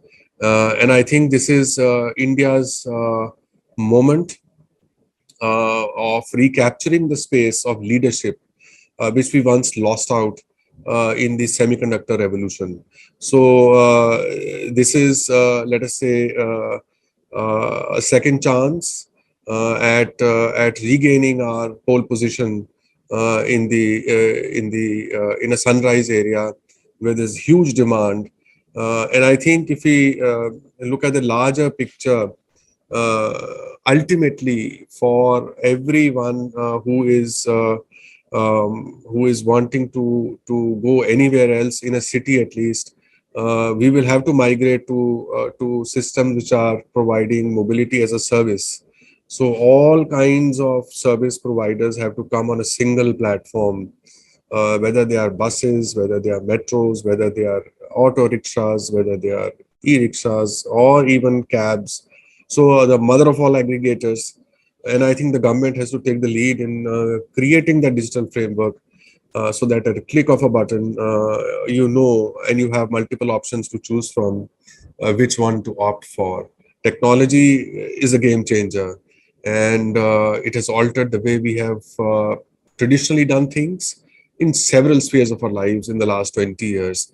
And I think I'm confident that Delhi will continue to do what it takes to lead this initiative of electric mobility. Another space in urban areas which is expanding very fast is the space of e-commerce and aggregators, which are based on digital interfaces.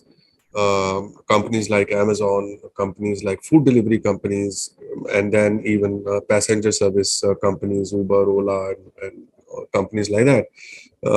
So at one level, there has been an explosion of growth. And from the customer standpoint, there has been an enormous relief in the manner at which things are happening at their doorstep, again, through the click of a button.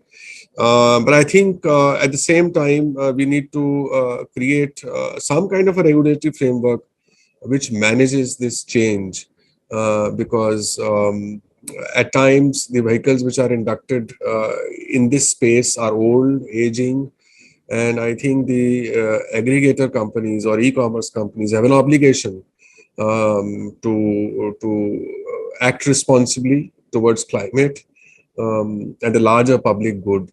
And I'm happy to note, in fact, that several of these large players have at least given public commitments of transitioning to electric fleet over the next few years.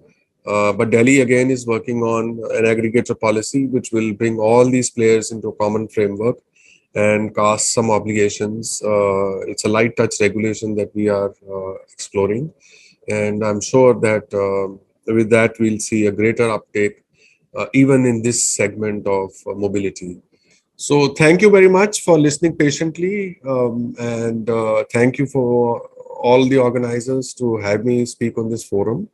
I'll be happy to answer questions if you have any, and you can post them on the chat box. Thank you. We will now move on to a partner presentation by Mohan Lalbhai, founder and CEO of Matter. India has set itself an ambitious target of reducing CO2 emissions by 1 billion tons by the year 2030 and reaching net zero by the year 2070. India is one of the largest two-wheeler manufacturers, and 62% of the fuel consumption in India is in this two-wheeler space. 65% of the two-wheelers sold in India are motorcycles, and India essentially runs on motorcycles.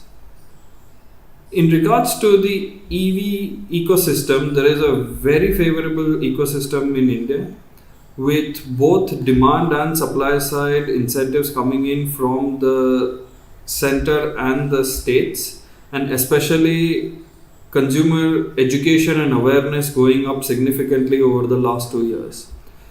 We've seen almost a 8x rise in sales year on year in the January to May period, and this amounts to close to 2 lakh electric vehicles being sold this year alone. However, this amounts to just 2% penetration as compared to the target of 80% penetration by the year 2030. Most products today cater to the non-motorcycle category in the two-wheeler space, and addressing the motorcycle market will increase penetration significantly. The government, through incentives, has kept a cap on subsidies for vehicles at 1.5 lakhs. But considering the inflation over the last few years and the fact that motorcycles are generally higher in performance than other two-wheelers, it would be great if the government can consider moving the cap on this subsidy. And the subsidy should also continue in the future to enable the two-wheeler market to reach its target of 80% by the year 2030 in terms of penetration. We would like to see the subsidy play a pivotal factor in enabling double-digit year-on-year growth. We definitely believe that motorcycles are going to be the majority of the two-wheeler market in the electric space going forward. And the fundamental difference comes down to what a motorcycle offers as compared to other two-wheelers. And the difference comes down to fundamentally the powertrain and riding experience. Consumer today looks at an electric vehicle from as a tech product. This comes down to features, performance, and overall experience. With a country as diverse as India, there is not going to be a one product fits all approach. There will have to be multiple products catering to different segments and requirements across the India, from use cases to environmental factors to altitude. There's a lot of things that go into designing a product. And to address the expectations of the Indian consumers and Indian needs, especially from the aspects of safety, security, reliability, and performance, we are continuously innovating on key topics that matter. If I have to name a few, system architecture and powertrain sizing is one of the most critical ones. It is imperative that we avoid overpowering or underpowering vehicles. Second one would be the power to weight ratio, because this has a significant impact on efficiency, which in turn leads to significant impact on range. The use of advanced materials here is going to go a long way, and material science is what we believe is going to be the giving the true differentiator in terms of product performance in the years going ahead. Another topic that we look at very closely at Matter are the connected features and edge computing. This really drives wow experiences for the riders, and it really kind of encapsulates the idea of a tech product as compared to conventional automotive. And talking about environmental things, thermal management for India's needs is something that is definitely looked into, and very closely coupled with our announcement of liquid cooled battery, Matter Energy 1.0, and liquid cooled powertrain, which is Matter Drive 1.0. These aspects together for us are the core philosophy and building blocks to give consumers the performance, the features, and the experience that they need. And this in turn is going to drive significant penetration of motorcycles, electric motorcycles, and drive the overall market towards complete electrification in the next decade. We strongly believe that there are exciting times ahead, and especially with the EV transition that's picking up momentum, we at Matter are looking to drive this transition forward in the motorcycle space with our first motorcycle slated to launch in 2022. Thank you.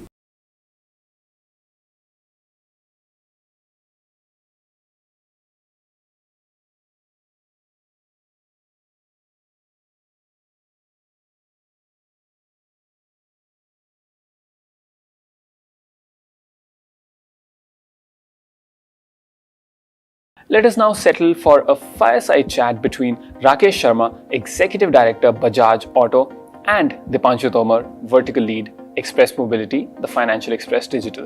Hello, everyone, and welcome back. In this session, we have a very special guest from India's leading two-wheeler manufacturer, Bajaj Auto's Executive Director, Rakesh Sharma. Mr. Sharma. And people are more reassured, but it has left this segment of customers economically weak. And that is reflecting in postponement of purchase of two-wheelers.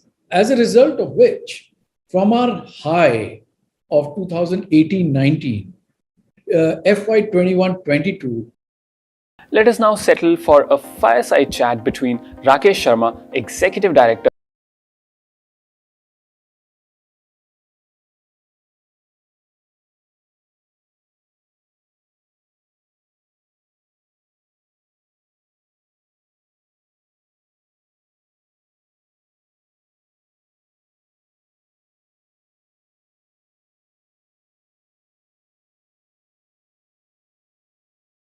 Let us now settle for a fireside chat between Rakesh Sharma, Executive Director, Bajaj Auto, and Dipanshu Tomar, Vertical Lead, Express Mobility, the Financial Express Digital. Hello, everyone, and welcome back. In this session, we have a very special guest from India's leading two-wheeler manufacturer, Bajaj Auto's Executive Director, Rakesh Sharma. Mr. Sharma joined Bajaj Auto in October 2007 as President of International Business. He is the Chairman of the Export Council of Society of Indian Automobile Manufacturers and serving as the President of International Motorcycle Manufacturer Association. A very warm welcome, sir. Thank you, Dipanshu. I'm really glad to be here. And thank you very much for the opportunity to join your conclave. Thank you so much, sir. So first of all, I would like to understand your view on the recent, two-wheeler segment is the backbone of the Indian automotive industry, and about 80 to 85% of sales come from this industry. Ever since that pandemic has happened, particularly this segment has not been able to revive back. What is your view on this, and what are the factors responsible for this? It's a very pertinent observation, Dipanshu. And I would say that the two-wheeler segment is an index of the well-being of certain segments of our economy. See, about 60 to 70% of our customers earn less than 40 to 50,000 rupees per month. So that it means that they are in the lower half of the demand pyramid. Even before the pandemic struck, because of a variety of factors, including increase in costs, which led to price increases, and against a backdrop of an economy which was not thriving, the purchasing power of this segment, which I just talked about, had started to weaken. And we had seen after BS6 led price increases, because the changeover to BS6 had increased costs. And after those price increases, demand had itself weakened. Then came the pandemic. And as you know, that there is 2 years of pandemic, though it is now receded and people are more reassured. But it has left this segment of customers economically weak. And that is reflecting in postponement of purchase of two-wheelers. As a result of which, from our high of 2018-19, FY 21-22 was about 35% lower than what it was 3 years ago. And this is just a reflection of the erosion of the purchasing power of that segment of the economy. Right. Very rightly mentioned. Sir, I would like to understand, how do you see this market further growing in next 1 or 2 years? What is your view on this? While we are where we are, the couple of positive factors I would say are that the COVID has receded and the hugely successful vaccination program has brought people back into jobs and the traffic on the roads, and there is optimism of on the economy. There is a GDP higher growth rate. No doubt there is the looming specter of inflation, but overall the economy is moving up, and I'm hopeful that in due course of time this success at the economic front trickles down into the pockets of our customers who are right at the bottom of the pyramid. It may take a few quarters, but hopefully that process has begun and inflation will not be a spoiler. Second thing which gives us a ray of optimism is the increasing penetration of retail financing. Thanks to all the initiatives on the UPI and the work with the fintech companies are doing, and the penetration of banking. Today, even in interior India, people can avail of loans. And this is a very important lever for driving the growth of the industry. So hopefully, these three things will combine to offset the decline of the last 3-4 years, and a fundamental recovery will be in motion now onwards. Though I must say that the first quarter, the underlying performance would still be in the negative zone, but come quarter 2, quarter 3, it should start to improve. Nothing dramatic, but I think a slow and steady recovery should be on its way. Right. Very, very heartening to listen to this.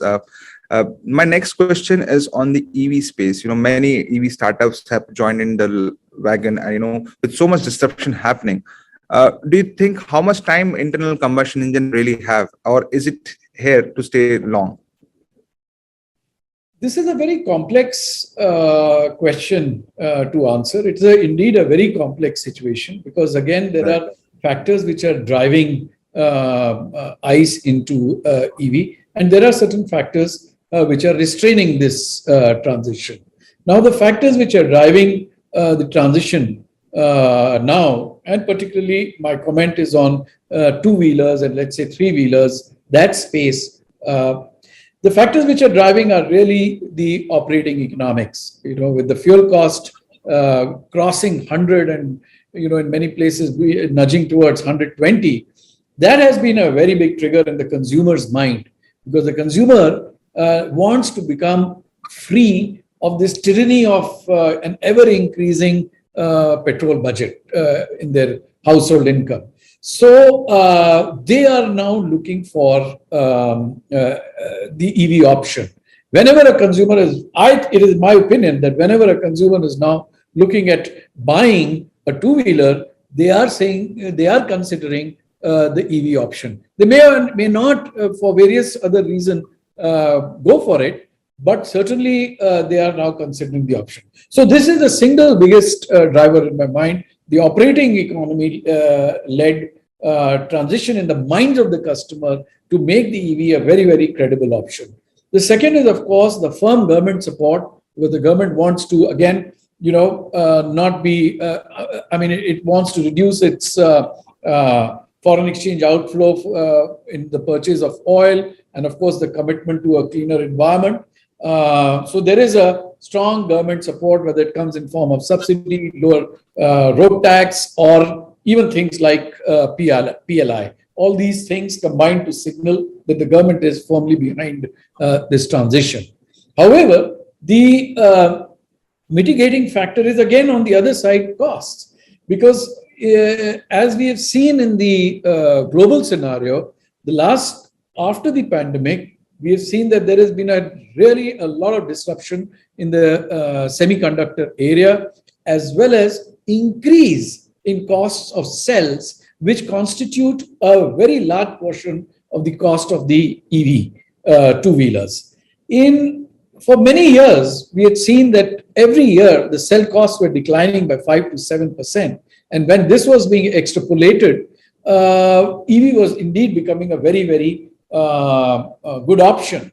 However, in the last 1 year, the cell costs have actually gone back to 2019 levels, and it is unclear whether the cell costs in the immediate term of 1 or 2 years, or at least 18 months, would lower or not.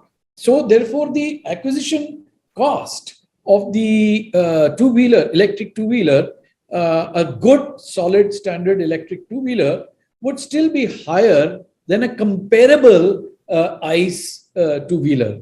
And therefore, I would say certainly the transition is underway, but earlier what the view was that it will rapidly occur. It might unfold over a longer period of time. So ICE and EVs will perhaps end up coexisting for many more years than was earlier being imagined.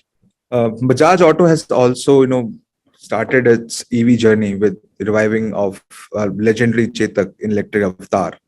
How do you see this growing in the space where already hundreds of models are present, and how do you see that Chetak being a market leader from starting today? See, first of all, we are at Bajaj Auto very excited about this opportunity. And when we first started to sense this opportunity of electric, the transition to electric, and for various reasons, the transition is going to first occur in the scooter segment rather than in the motorcycle segment, because of the way the scooter format is. It lends itself more easily to a transition to electric. And as you know, Bajaj Auto for over, I think, 15 years or so, or at least 12 years or so, has not been in the scooter space in India and globally. In India, almost 30-35% of two-wheelers are scooters, and we have been absent there. Then there are some very, very large markets, like in the ASEAN, where, I would say scooters and step-throughs, as they're called, constitute 90% of two-wheelers. And the ASEAN market is, 10 million units per annum, 90% of which is scooters and step-throughs. And India, as you know, is about 13-14 million two-wheelers, of which 30% is scooters. So collectively, and there will be a few other countries also. And as you know, our approach is to take a global stance. So this is a tremendous opportunity because it now allows us, it opens up a brand new segment and gives us the opportunity to, over a period of time, really attack a brand new playing field. And that's why we made actually the first launch amongst the established OEs in 2020 January. And then, of course, the pandemic struck and we revived the brand Chetak after research. And when we found it was a dormant brand and we were worried as to how people will take to it. But research told us that there was a very strong feeling of nostalgia and very, very good emotional linkage with Chetak. And that has proven right.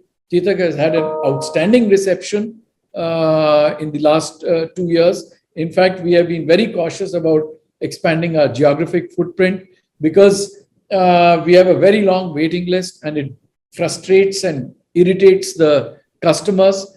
But we also are conscious that we need to keep expanding and keep, making people aware of Chetak. But then we don't want to do it too rapidly because, then more and more customers get disappointed. So we are trying to strike a very sort of fine balance between irritating the customer and serving our own needs of brand awareness. But it's going very, very well with Chetak. Wherever it has been put into the market, it's had an outstanding reception. And we are very encouraged. Very nice to hear about it. Sir, another segment which is seeing the subscription is electric three-wheelers, and Bajaj Auto is one of the leading three-wheelers, and many players are entering the space. What are your plans for this segment if we talk about both cargo and the goods space? So certainly, we are 65%, 60 to 65% of the market of three-wheelers, autos, I'm saying cargos and passenger put together. And our intention is that, and if you take it around the world, then we are almost 80% market share. And our intention is certainly to ride this transition successfully. And we have prototypes which are on the roads in Pune and other places being tested. We've been maybe overly cautious about the testing and validation process, which has sometimes taken more time than we have anticipated. But we are saying that let us err on the side of caution, and it doesn't matter if we get delayed by a quarter or 2 quarters. But when we put out a product, it has to be absolutely robust. And three-wheeler is a commercial product. It's not like two-wheelers, where again our testing has been before we put out Chetak. Chetak rode 20 Chetaks rode collectively 70,000 kilometers from Delhi to Goa and then to Pune just to validate the product. I mean, so then it encountered all different kinds of use situations. And the similar kind of a thing, not this kind of a marathon, but similar kind of testing is being done for the three-wheelers. And we are hopeful of putting it out in Q2 in a soft launch and then take it up further from them. So our approach, because it's a nascent industry, is to go step by step, which allows us to validate the product absolutely solidly for all its use cases and also put in place the supply chain, which has been very, very volatile. Okay, since you mentioned about the validation and the product development cycle, I want to point out one thing. Like many EV startups are mushrooming here and there in the country, and many, we have seen a lot of fire incidents happening at the same time. What is your view? What advice do you want to give to the young entrepreneurs who are entering the space or trying to make their mark? What should they really do? Because it's in the hurry of getting funds, in the hurry of getting a lot of expansion, things, electric two-wheelers are not getting a really good name in the market. Yeah, it is unfortunate that, there are a few places where I don't know the details and the exact root causes of why these incidents have occurred. So it would be difficult to make a generalized statement, but certainly these kind of incidents retard the development of a nascent industry. And we really, at a singular level, it's a great tragedy if there is a loss of life or loss of property. It's a great tragedy, and it's our responsibility to make sure at whatever cost these kind of things are avoided. I mean, none of us would like to fly in an aeroplane which is, being put very fast into the market. Nobody would want to do that, and it's a similar kind of a responsibility towards us. The great thing about the startup ecosystem is the whole innovation and the fresh thinking which they bring, which we have seen in so many other spheres. And it is about time that that started to enter the auto industry, and the auto industry will benefit from it. But at the same time, it's not as if the auto industry does not have, it does things in a way because of years and decades of experience, and therefore there are no shortcuts. So I would say that either of the approaches are absolutely 100% right. But I would say that the auto industry can learn from the freshness and the innovation which a startup brings. But a startup community has to also understand that there is a reason why the established players take time, then they will develop the product in a certain manner, and why there is a certain life cycle to the management of the new product, certain time cycle to the management of the new product, testing of components, testing of vendors, and everything. We also, and then, India is a large enough market to understand it individually, and then design for India, test for India, and then make the business in India. It's a large enough thing to do that. When you just sacrifice everything for speed, then you end up putting together products which are, combined from off-the-shelf purchases, which may or may not serve the cause of the conditions over here. And in particular, in EV, in these times when supply chain is so volatile, the temptation, we also face that temptation. The temptation is to, onboard vendors rapidly so that one can secure the supply chains. And it's very tempting because, because the supplies are very, very thin and uncertain. But then one has to resist the temptation.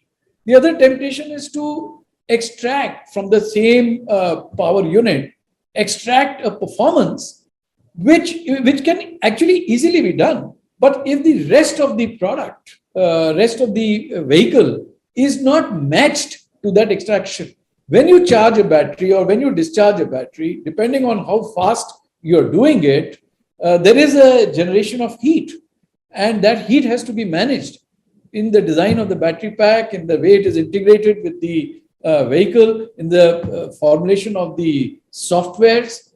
All that has to work together over multiple cases. Now, the temptation is to give from the same power unit to claim a very high mileage, a range, or a 0 to 60 acceleration, or a top speed, and that can be done momentarily. But if a customer uses that kind of a mode for an extended period of time, then the thermal management can be a challenge. So one has to take a more responsible view and do things which the product in an integrated form is capable of. So I would say, always going to good sources for components, ensuring testing and validation, and having a holistic design, I would say would be the kind of principles which OE would advise to anybody, setting up a new unit. Very nicely put and explained, whole product life cycle. Sir, I would like to also understand, because EV ecosystem is all about collaboration and innovation, as you mentioned, how Bajaj Auto is looking at this space of collaboration in terms of, there are a lot of OEMs who are tying up with the battery swapping solutions, some technology-led company, how Bajaj Auto is gearing itself to embark this journey.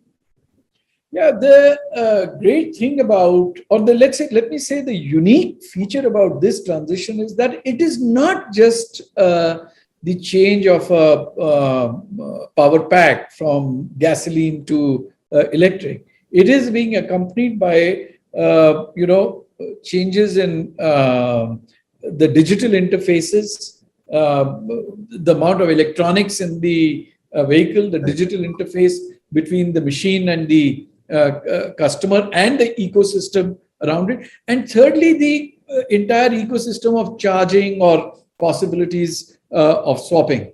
And all these skills cannot reside in one company. It is very difficult to conceive of one company straddling this whole spectrum of the transition. And therefore, collaboration and having an attitude for collaboration is extremely important. We are very, very conscious of that. We are working with, for the EV transition, the number of and different type of companies which we are working with is much more than it was in ICE, where we did everything. And so whether it is working with our partners, KTM, to look at a platform for electric motorcycles, or working with software companies, or having discussions with companies who are going to be providing charging infrastructure or swapping infrastructure, we definitely see this as a very, very key factor in building up capability for EV. One question I want to understand from you, like B2B is one of the leading segment which is driving the EV sales as the ecosystem is growing, especially in the first and last mile delivery space. Many e-commerce companies are buying these products. A lot of food tech companies are doing. Is Bajaj Auto ready with their plans on this particular space, or are you working along with any e-commerce companies? Well, yes, you're right. The e-commerce companies, both for three-wheelers and two-wheelers, find this as an attractive option. The change is also being driven by some of the investors in e-commerce companies who want their investments to be in green companies. And that's another factor which is leading the companies to at least push for some percentage of their fleets, or people who are providing these fleets to them, to be electric. And it is creating an opportunity. I wouldn't say that this has started whole scale already, but I think it is somewhere on the horizon. And if the costs move, because for B2B, the king is the cost benefit equation. So that has to still fall in place. And we can see the emergence of different kinds of use cases. We have an alliance with Yulu, and Yulu is started as a shared mobility company in Bangalore, but it has pivoted into providing an open loop system for deliveries, and it is done outstandingly well in places like Bangalore and Bombay, and now to some extent in Delhi and Gurgaon. And we, on the vehicle side, we work closely with Yulu in trying to give a vehicle solution to them, so that they can take that vehicle solution and improve their proposition to these people who want to, the delivery people who are riding these vehicles for making deliveries. So Yulu is a great sort of engagement for us, which is giving us a window into this world. And besides that, we are of course in touch with some of the big players. Right. To sum up the interaction, one last question I want to understand about the EV leasing and financing. Financing is one of the most important component for any industry to spur its growth. But many banks and NBFCs have been reluctant about financing of EVs because of their second age life, because there is no resale value. How do you see this? How Bajaj Auto is tackling this issue? See, I don't think at least we have not encountered this kind of a diffidence from the retail finance companies, and primarily our engagement is with Bajaj Finance. Bajaj Finance is a group company, and their auto finance division works very, very closely with us. And we have been in discussions. It's not that the EV business is still not very large. But we have been in discussion about different models which could be put together. Yes, there are a few unresolved things, how the battery will be treated, and what is the resale value besides the battery. But all those things can be factored in. And as the industry sort of grows, I really don't see this as a challenge. It's just a matter of the industry acquiring a little bit of size and putting in a few years. And very quickly, the finance companies will respond. I mean, they are financing far more complex things. So I really do not see a big issue on this side over a period of time. Yeah. Thank you so much, sir, for joining in today. It was lovely interacting with you and very insightful discussions. Thank you very much, Dipanshu. After that enlightening conversation, it is time to move toward the second panel discussion of the day, and it is on the topic Road Ahead Beyond FAME 2 and State Incentives. To talk about the same, we have Mahua Acharya, MD and CEO Convergence Energy Services, Sohinder Gill, CEO Hero Electric and DG Society of Manufacturers of Electric Vehicles, Suman Mishra, CEO Mahindra Electric Mobility, Vinkesh Gulati, President Federation of Automobile Dealers Association, and for moderating the session we have Vikram Chaudhary, Assistant Editor, The Financial Express. Good afternoon, panelists.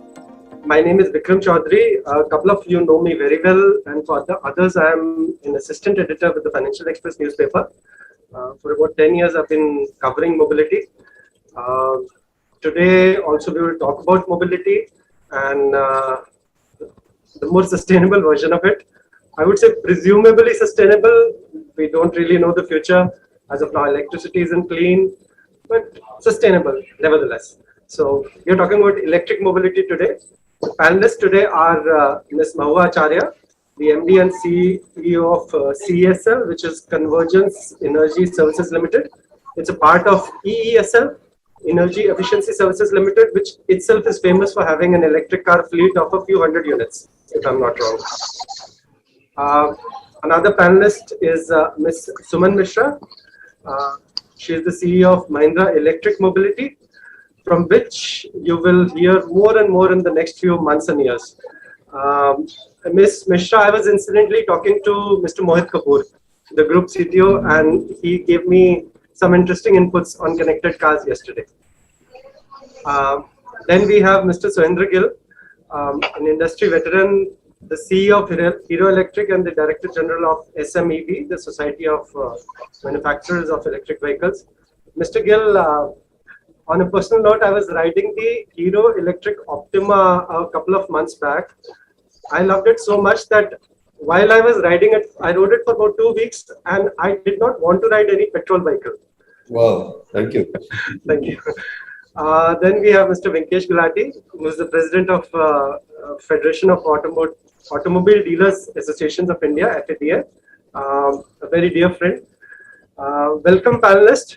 And so today we are talking about the panel discussion is on the road ahead beyond FAME 2 and state incentives. Now, FAME has been around for a long time.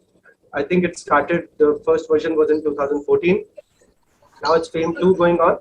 And I would like to open the session by asking a common question to each panelist.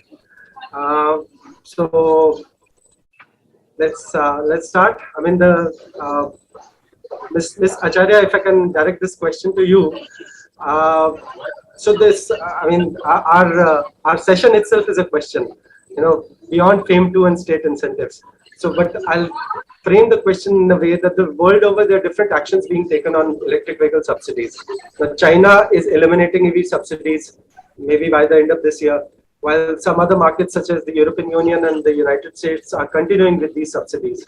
So what lessons do you think India can learn from these three EV markets and their experience with EV subsidies? And what are your overall views on the future of FAME2 and state subsidies in India? Thank you for having me at this event, and it's so great to see that Financial Express is doing this very balanced event with very balanced questions. I really appreciate that. I'll answer your question in let's say what in two buckets. What are the similarities as far as we are concerned when it comes to giving subsidies for electric vehicles, and the second one is where are we just not similar with so many other countries in the world. So in the first part, of course, we give subsidies vis-a-vis a whole lot of European countries and the US. The amount of money that we have spent in subsidies or are looking to spend is much less, even by obviously relatively on a proportion basis, much less, and therefore even relatively less. So we're not being as generous as a lot of other countries have been to the sector. Now that said, we're still making very good progress, very aggressively. Where would our subsidy, where I think things are a little different for us is we've done a very good job up until now. We've also had a very responsive market up until now, and that will only continue. We're also seeing consumer demand is picking up. So at all of these levels, we've got a tick mark going. But there's one part that causes me some worry, and that's different from a lot of other countries. When it comes to things like public transit, different from consumer vehicles, a lot of the industry and panels like these tend to only talk about two-wheelers and cars. A lot of our needs are last mile connectivity and public transit. So if I were to say, well, subsidy usage in public transit needs to perhaps now be reoriented. It's done a great job in bringing down the pricing in exactly the way we have wanted it to be, to go from buying buses to buying mobility. And here I'm talking about state transit authorities. And we've just discovered, CSL has just discovered in a tender that even without the subsidy, you're almost 30% less than diesel. Now, does that mean you don't need the subsidy? No. I think it just means that it's great that we've managed to get this business model to work. But the financial health of our state transport companies is not the best. It's not a closed secret. Everybody understands it. Public transit is a subsidized business all over the world. Our STUs, and we don't know, not every state has a transit authority. At the rate that we need to add electric vehicles or electric fleet buses to them, I don't see their financial health improving commensurately. So that means, where would I use the state's money? Where would I use funds from the exchequer? So rather than give an upfront subsidy, I might think of making and developing risk instruments that would protect against payment delays and failure because of the poor or weak financial health of our state transit authorities. Now that's, I think, an area where we are very different. Other countries don't have this situation. And other countries that have these large bus fleet ambitions don't have these characteristics. So beyond FAME, does it mean FAME goes away? I don't think so. I think we will really need a subsidy because we need to utilize that state funds to mitigate that sort of risk. On last mile, things are a little different, but this is a very large chunk of the electric mobility ecosystem in the country. Yeah, I mean, that's a very valid point. But last mile you talked about, I'll bring Ms. Suman Mishra here. She runs a company which excels in last mile. So, Ms. Mishra, what are your views on the whole subsidy and the future of it? And do you think, we've really succeeded with last mile, or we still have a long way to go? First of all, thank you, Vikram, for having me here. It's great to be here with all the other panelists, and good that we are having this discussion. Have we already succeeded, or do we have a long way to go? Let me just say we are around at 10% penetration for the three-wheelers and quite much lower for the two-wheelers. So certainly there is a long way to go. But having said that, the benefits that we are seeing in the commercial last mile segment are proving that this is a technology that is going to stay in the long term, with or without subsidy. And to just elucidate some of that, the electric commercial vehicle in the last mile runs about 1/6 of the running cost of an ICE. There is a higher acquisition cost, right, which is now subvented by the subsidy. But you may expect that as the battery prices come down, and today we are in a little bit of a situation where because of the Ukraine war and the semiconductor crisis, the cost curve is not really coming down, plus there is scarcity. But let's assume 1 year down the line, this problem will be resolved. If that is if that happens, then the acquisition cost over 3-4 years should also come down significantly. So yes, early days, but we expect that over the next few years, if the short-term cell price increase and the semiconductor availability, once it tapers out, because again it's a commodity cycle, we should see the acquisition cost also coming. But over the usage period, the savings from using an electric vehicle, as well as the insulation from the increasing fuel prices, is quite a significant benefit that the commercial fleet operators and the logistics partners are seeing. Of course, there is an environmental benefit that is needless to say. That is why we like this technology, is lack of noise, vibration, no pollution. And finally, the charging infrastructure is also something else that is evolving rapidly. We also see that reach a state where this should become extremely self-sufficient. But considering that today it is 10%, and every projection which says 50, 60 by FY25, or maybe 30 by 25, 50 or 60 by 27, and 80% by FY30, I hope all these projections come true. And once you reach critical mass, both the cost curve of the vehicle as well as the supplier ecosystem will come down, and this will be then the acquisition cost becomes equal. So my view is the technology to stay. The benefits far outweigh the benefits far outweigh the ICE vehicles, and over time we should see the acquisition cost coming down as well. Sure. Thank you, Ms. Mishra. Mr. Gill, I have a question for you. So you represent India's oldest two-wheeler electric company. Now, the kind of subsidies we have seen, we have seen a lot of subsidies, but in the future, do you think the nature of subsidies should change? What are your views on that, please? Well, there is always a life beyond horizon, and it's a question of reaching a critical mass. See, TCO has not yet set in as an advantage in the minds of people who are owning the vehicle, because it takes full circle of 3 to 5 years for the total cost of ownership to set into the minds. And then they become brand ambassadors to tell 10 others that, okay, go ahead, it's a great TCO type of a vehicle, advantage vehicle. Today, the acquisition cost or sticker price also becomes an equally important part of the adoption. And people are sitting on the fence.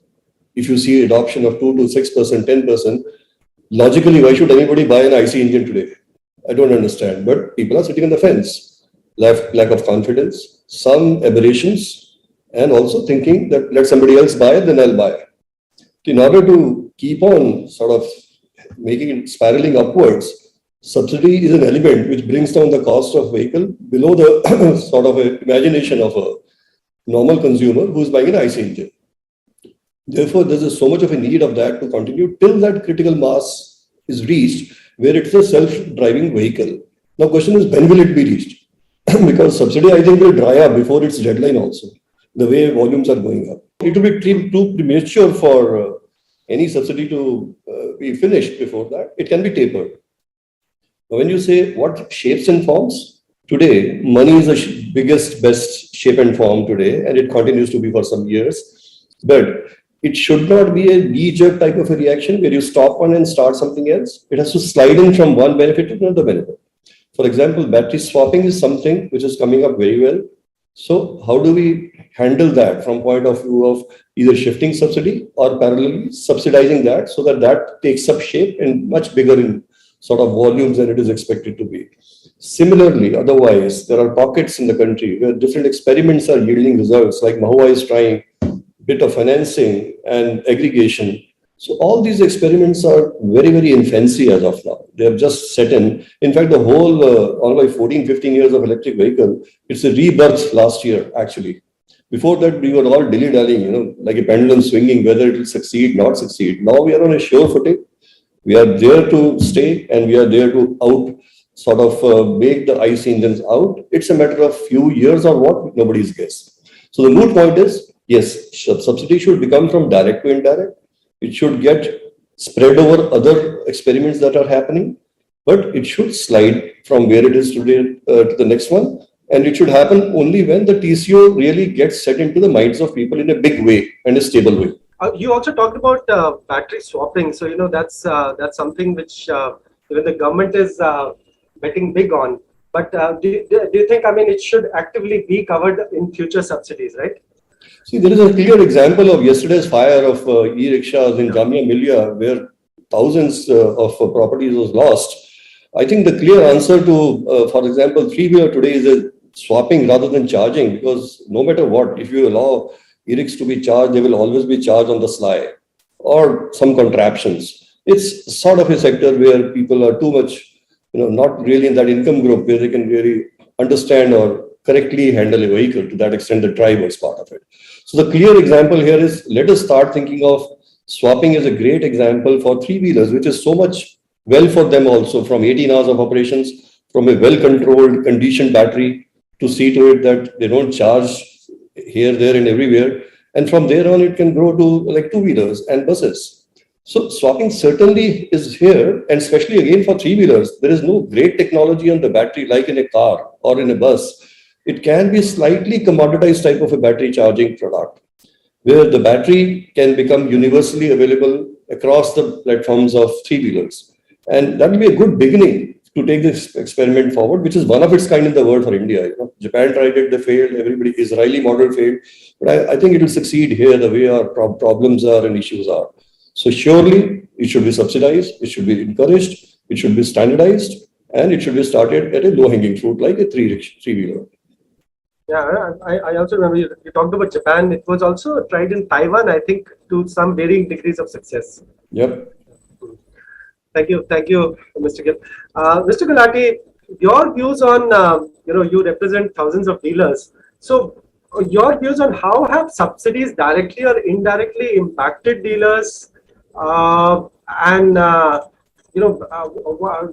kind of say do dealers have when the government, for example, starts with FAME subsidies or state subsidies, any kind of subsidies? What kind of say do dealers have in general? So thanks, Vikram, for having me for this such an enlightening discussion. Actually, a different discussion. First time I'm having where all others are EVs and I'm the person who represent the EV and the ICE both. So don't treat me as a petrol media or a petrol mafia type of a thing. But so practically, see what on the dealership level or on the ground level, electric vehicles are taking the hype. The customers' inquisitiveness is increasing. But we should consider we are living in India where the cost is the most important thing for anything. Cost of buying, cost of maintaining, everything. So when we talk of maybe 5 years down the line, buying an EV will be less because of the maintenance or whatever. It's a long way through. But I'm still happy the Indian customers are wanting to shift to EV, provided they get a good product and at a good price. Lately, if I talk on the two-wheeler front, we are seeing that acquisition price is now a bit around 30-40% high, which originally was around very, very high. So if you want to buy an Activa, it will be around 90,000. If you want to buy a two-wheeler, a good Ather product type of thing, you get it at 130 or 150 something. So the gap is reducing. That is a very big plus point for the market, and the customer's acceptance is there. Lately, more issues are because of the availability and all those things, which is actually dampening the two-wheeler category. On the three-wheelers, I sell Mahindra three-wheelers, and I'm happy to say, even when we had the diesel three-wheelers with the electric three-wheelers, the electric three-wheelers were selling more. So because that had a good acquisition price and good economies of scale. So if a customer gets both the benefit, there are still some sect which will go for the niche product, environment friendly, whatever. But most of the customers, when we talk on the lower strata, they are more bothered about how much money they invest in and how much economies of scale they are working in. So, talking from the dealers front, we are happy that EV is in. It is more economical. If we buy an EV, maybe it's three-wheeler, two-wheeler, two-wheeler takes some time to realize. Three-wheeler is starting from the day one, gives that benefit. So overall, a good thing on the ground. There are a lot of, no doubt, resistance coming in because this is a new industry, issues from the dealers, because we have been always, you can say, born and brought up with thinking like service always supported the sales in something. So a lot of disruptions happening in dealerships also, but we are happy that EV is now gaining the momentum. One concern, which I don't know if you'll ask me or not, but Mr. Gill clearly said the subsidy, which is direct to indirect, that is where a pain point is at the dealerships. Because normally, if I am not wrong, one Aadhaar card gets one subsidy, and it becomes very difficult to explain to the customer that if he has bought another vehicle from some other brand or dealer, and it comes to you and you cannot give it, that's a major issue. So I'll be happy if Mr. Gill, as he's heading the association also, if he can push that direct to indirect, it will help the dealers a lot, because that is where we face a lot of concerns on the ground. Thank you, Mr. Mr. Vinkesh Gulati. Okay, so now coming back to the points which you raised. So Mahua, I have a question. So the thing was that I was going through CESL's website. Okay, I was sort of baffled by the kind of things CSL is into. And there's so many things, like, from electrification to EVs to rural lighting solutions and everything. So, then I thought that, but one thing which caught my attention was your integrated e-mobility solution. So I just want to understand from you, what exactly is that, and is that developed by CSL, or has it been inspired by similar solutions from some other places? It's not as integrated as I would like it to be. Let me be honest about it. Okay. What an integrated solution is. So you're right. In the beginning, you were saying there's a lot of taxis been put out the world. These are fleet of cars been put out in government departments, and some have been given to taxi companies.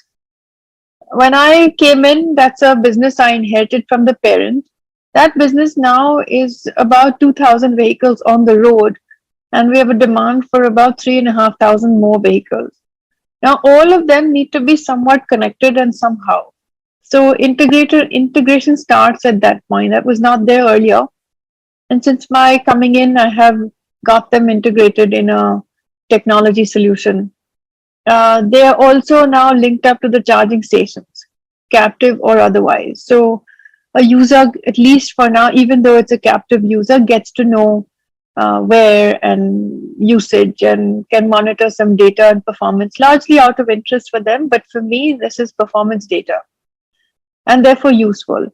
We're moving a few more notches up the ladder, and we're building out an app. It's an app that we have as well, which I think I've quite publicly said before that, we don't have an integrated app in the country. It doesn't sit on Google Maps. If I'm driving from here to Jaipur, I don't know where the chargers are, and I don't know whether they'll work for the car that I drive. But really, that should be completely common knowledge and freely available knowledge, ideally on Google Maps or whatever map I'm using. Now, how do I help a user there. So we've got I'm trying to get them at least our charging stations on as many other people's apps as possible, and vice versa. So one then starts to gather a little bit more data. We're trying to get things interoperable because there isn't a single charging standard.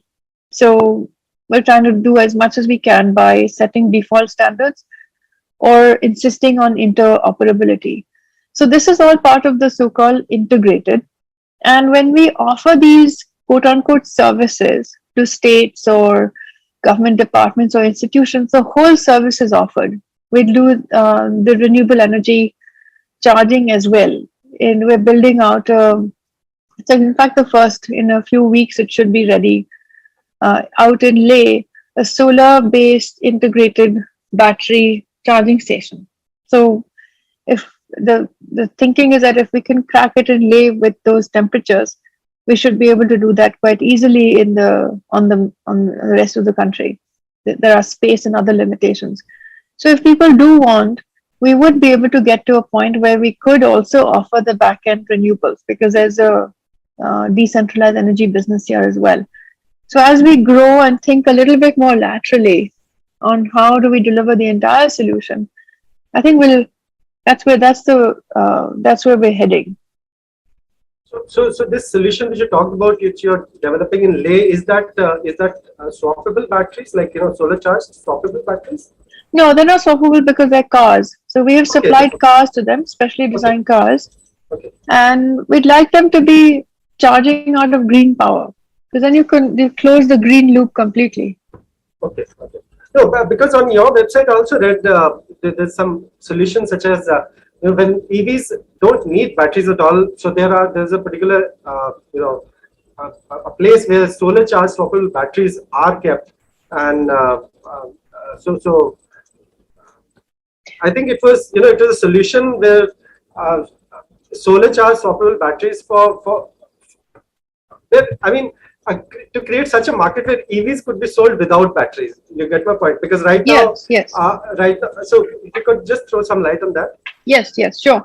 So let me back up a little bit. The business model that we have here for charging stations is to own and operate them, to invest in them and then operate them and maintain them. Now, just by that business model, our progress has been slow. And we're not the only people whose progress has been slow. There are private and public players, because there are a host of other small things that come in the way. So we're also learning. We're taking that now to the market. In fact, the tender is live, saying we'll give the market the land piece and assistance on the power infrastructure or the power connections. And we'll open it up to private operators who wish to put up swapping or stationary charging of whatever size, and we enable that. So I'm moving for the government in this sense, the government away from the government being an owner operator to the government being an enabler. And in that enabling system, we'll encourage swapping, because the tender has explicit price bids for swapping. So in other words, we're therefore, of course, promoting swapping. And if in that swapping station, some of those batteries are solar charged, that depends on the bidder. Mr. Gill, so on swapping, would you throw some light on standardization, because that's what everyone's talking about, that we haven't really focused much on standardization. It's a tricky subject. It's complicated. It's complex because it contradicts two needs. On one side is standardization, which is so much important, like ATMs, you had 5 of them and now you have 1. Otherwise, also you can't have 10 types of batteries, 10 types of. It's a country's need. On the other side, as soon as you do it, it commoditizes the battery. It deprives the battery of the distinction of anyone and one person trying to do better on the battery than the other one. Then the multiple problems are also thrown in, that why should I accept an unsafe battery of somebody in my swapping station, which can create hazards? If you make a list of those 10 problems one by one, start taking them, there are answers on technology on that, because the need of standardization on the other side is paramount. You simply cannot allow, like at best you can say is, okay, one city, one swapper type of situation rather than a countrywide, so that everybody gets a chance. But otherwise, I say that if you continue to discuss VR, perhaps there is a meeting ground there of really meeting the needs of standardization, yet not compromising on other aspects of revenue sharing, of safety, of sort of distinction of the batteries, technologies, so many other things that are required. So only thing is that some of the products, which are premium products, may not subscribe to such swappers, because for them, everything in the battery, everything in a vehicle is a distinction, is a differentiator. So they would not like perhaps to make their batteries, which is 60% of the cost, as sort of everybody's job. So there could be some possibilities of premium products like premium scooters, premium motorcycles, or premium other products, not to participate in swapping to that extent. But then on the other side, if you say premium, the batteries are heavier, batteries are costlier, batteries are fixed. So the need also is on that side, not so much on the city speed side, not on the sort of moderate speed side. So there also they will have to find an answer of some sort of distinction taken out of the batteries and put into the vehicle, and make the battery parts only cells and a basic safety feature, basic one layer of BMS, so that everything gets standardized, and yet they continue to have their IPs and their differentiations outside that on the second layering of electronics and PCBs and BMSs. It's a possibility. Thank you, Mr. Gill. Ms. Mishra, on swapping, again, just want to take your views on swapping, battery swapping policy in three-wheelers. Because while two-wheelers, it has been tested and tried in many countries in the world, many countries outside India. Has it been done for three-wheelers as well? Not really, right? Not really, and probably because India is the largest market for three-wheelers. But we are also looking at swappable solutions. But the point here is, just Mr. Gulati actually already spoke about affordability to the customer. Let's talk about a post-subsidy world. So a swapping solution, necessarily implies maybe a 1.3 or 1.4 times battery to be in the system somewhere. Someone has to pay for it in order to facilitate the swap. And secondly, you have to develop the ecosystem for it. Right? You have to have the infrastructure for swapping. If you are going to use higher density battery to give range, you need to put the cooling systems around that. You can't possibly just swap and such that the customer needs to change every 50 kilometers. That will not be a realistic solution, because every 50 or 60 kilometers, then there has to be a point where he will have to swap and change. Plus all the complexities that Mr. Gill alluded to, then who owns the IP? Does it result in mass commoditization? And in a case of an issue, then who is responsible for it? This battery provider or the swapper. Having said all that, right, there are many complexities which have to be resolved for it to reach some point where it can be a fit for purpose. So in my personal view, there are at least two use cases that I see where it is fit for purpose, which is the extremely dense areas where there is not any place to charge, where probably a swapping station can provide a solution, at least short-term solution, until the range of the product increases so substantially that they will not need it in a day or so. But there could be extremely dense area. The second is the cargo routes. And here is where we're actually seeing some use case of swapping for the cargo, like a logistics fleet provider, when they are going on a fixed route and say they have to run 2 ships. You can put a swapping station right in the middle of the route. So he finishes one round, he swaps out and he goes for another round, which results in higher asset utilization. So my sense is, given where we are today with all the complexities we have already all of us outlined, this second application, which is the cargo application, seems like more fit for purpose for some swapping solutions. The passenger one, given all the other complexities, and we'll have to see the cost equation and how it evolves. Only post that cost problem has been solved for the ecosystem, we'll see wider adoption, because the moment you go to 1 point anything battery, when battery is the most expensive component, then you are increasing the cost to the entire ecosystem. So we'll see it evolve. It will be a solution. It will be part of the overall set of solutions around electrification, but it will find its niche or fit for purpose in some areas where it makes economic sense. That's my view about it. Okay, got it. Ms. Mishra, another thing I wanted to discuss with you was EVs in rural markets versus urban markets. Now, in urban markets, we see a lot of EVs. Like today, I ordered some things from Grofers, and I saw three-wheeler EVs delivering these products. Now, hopefully, it was called Edel, which is our sister company, and it normally is Edel. That is our Zor product with the cargo box run by Mahindra Logistics. Okay, I'll keep this in mind next time.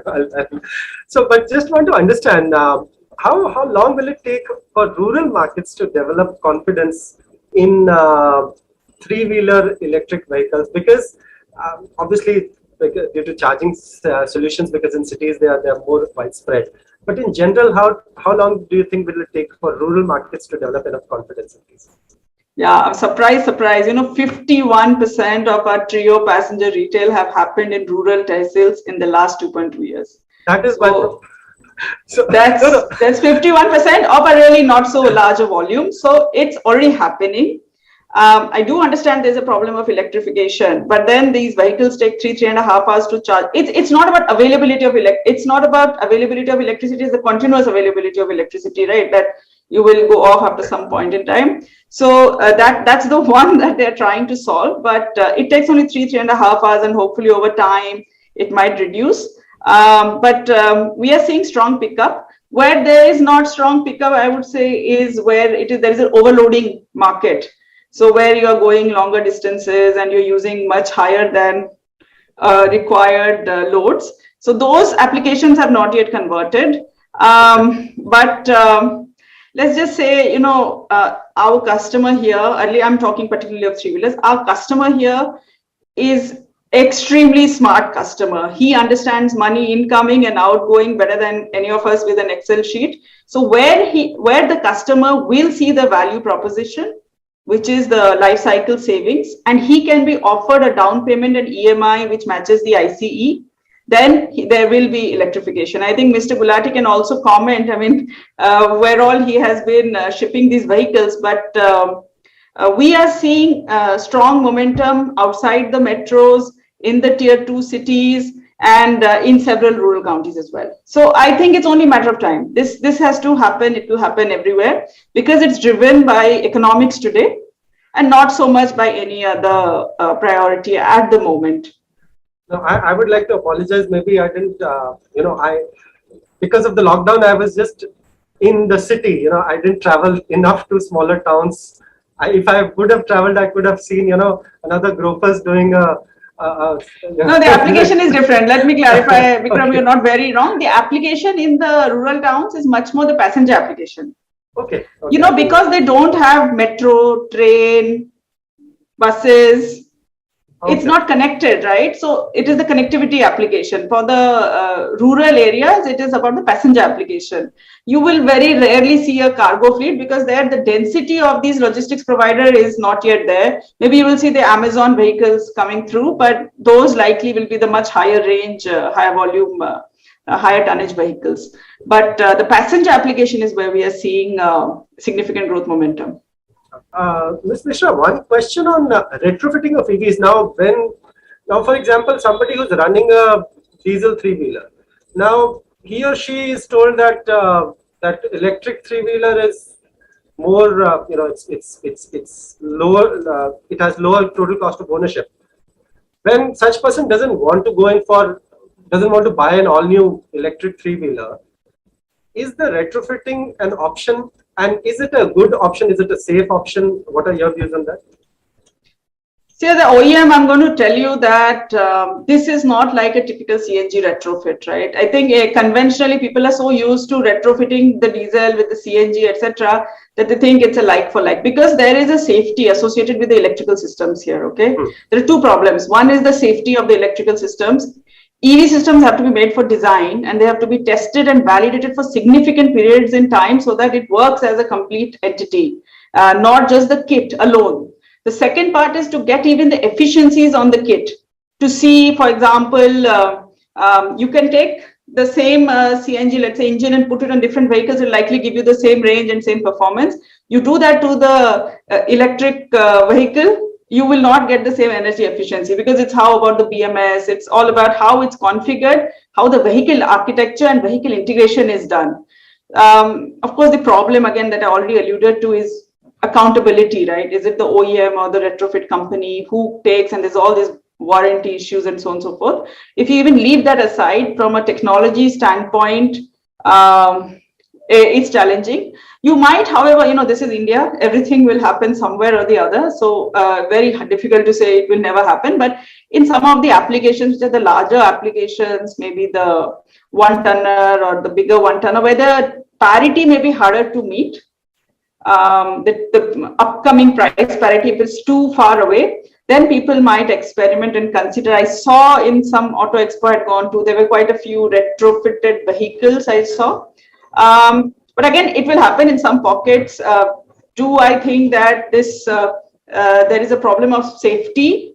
I think yes. The electrical architecture must be designed and tested robustly to ensure that there are no short circuits and that there are no failures. And for that reason, of course, as an OEM, we don't recommend it, but there will be customers, there will be entrepreneurs, and there is going to be experimentation in any space as the technology evolves. Yeah, I mean, also because Delhi government has also launched, it will launch a portal, I believe, to retrofit vehicles with electric kits. Last year also, the Delhi government did talk about, when it allowed diesel vehicles to be retrofitted. So there is some activity happening on the field.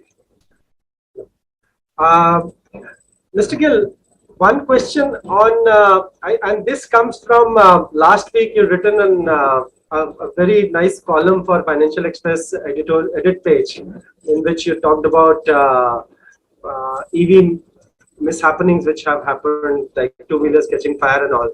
Now, I talked to some analysts, they said that EV companies are trying to bring in their products faster to market by doing accelerated lab testing. Now, this could be or could not be the reason.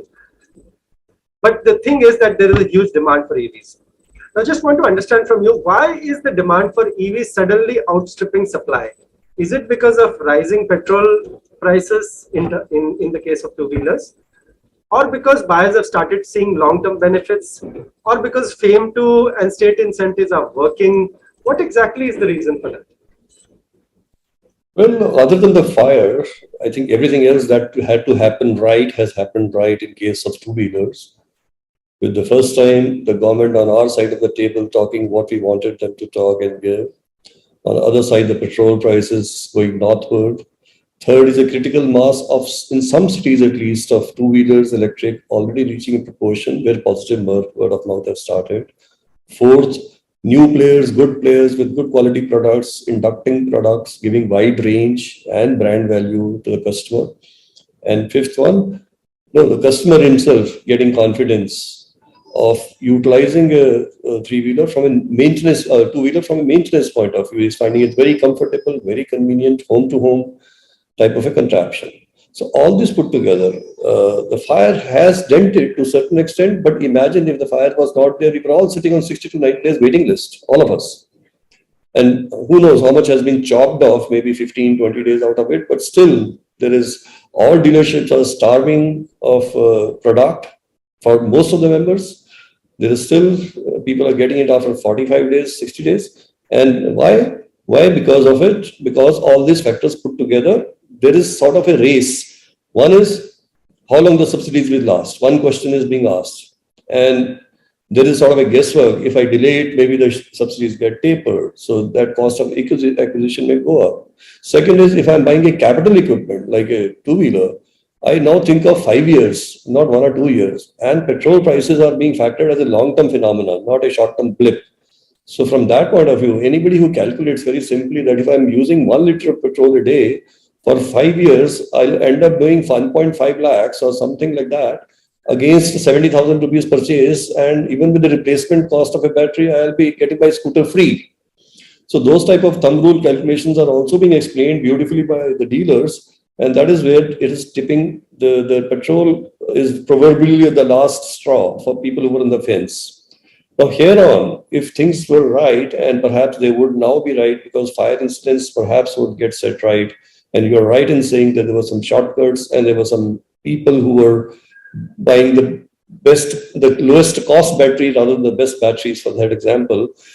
I think we'll see the worst is over, and the exponential growth, which was already setting in, will get further accentuated by policies of state governments, by intentions of central government, by announcements of parallel new methods of using two-wheelers, otherwise, use case scenarios, and B2B. In two-wheelers particularly, we tried electric cycles, they didn't work, they failed. So it's back to two-wheelers again, where in thousands people are getting on tracks now. The time for proof of concept is over. All the big guys are placing orders upwards of 5,000, 10,000 for electric two-wheelers, whether it is aggregators, operators, or users. All put together, I think we are going to have something like 3 to 4x growth this year. We ended up doing 340,000 last year as industry. I think we would be touching up 900,000 next year, or this current year. And is the chip shortage also a major, the semiconductor shortage also a major constraint for two-wheeler manufacturers? Don't pitch me on the wrong side. It hurt me so much for 45 days. So I could get up and start again only on 15th May. Yeah, I could have done some production there, but it would have been a skeleton, but I used the time to relay the line. That's a different matter. But yes, not only chips shortage, in India, this fame has come at a very right time from localization point of view. But the supply chain guys were always skeptical about it. All these guys were making batteries, motors, and electronics, etc. Supply chain side, they were not thinking seriously about investing into supply chain till lately. And there's always a timeline after investments to get the scale up. Now, collectively, if we are doing 900,000 vehicles, imagine the gigawatt capacity you need on batteries. And there's only 1/5 of that available as of now in the country. Similarly with the motors. So there is a helter-skelter queue for getting a component from the same vendor. There are 3 people asking for the same component. So supply chain is a culprit here, really, I would say. They never believed in us. They never believed in the policy. They never invested into it. And now they are finding that they're losing the game. And we are also losing the game, the process. It's a time for another 6 months before all things will get set into it. And then the supply chain won't be an issue. And we'll recover from whatever losses have been done on account of that, including the chip shortage from the back, including the logistics problems, and including Indian-owned problems of supply chain guys.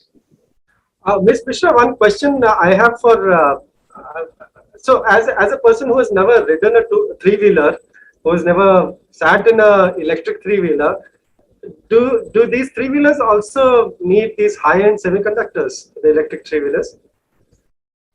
It definitely needs semiconductors much more than you will say a diesel or ICE. I'm not, you are touching the pain point of a couple of OEMs here, where supply shortages are really killing us.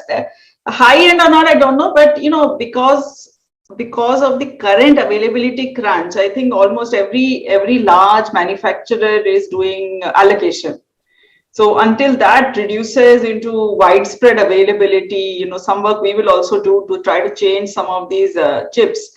But, the BMS, the MCU, the power electronics, all of them use semiconductors. So we will have to acknowledge that this is no longer the mechanical game anymore, right? This is the E&E game. So we are talking about electronics and electrical circuitry, and that's right now, unfortunately, we are all facing the brunt of this lack of supply. The COVID resulted in the consumer segment, the consumer electric segment shooting so high up. Any which way, the automotive segment was a small buyer of semiconductors. Now the consumer electronics, your cell phones, your laptops, everything went up. So the total volume allocated further shrunk.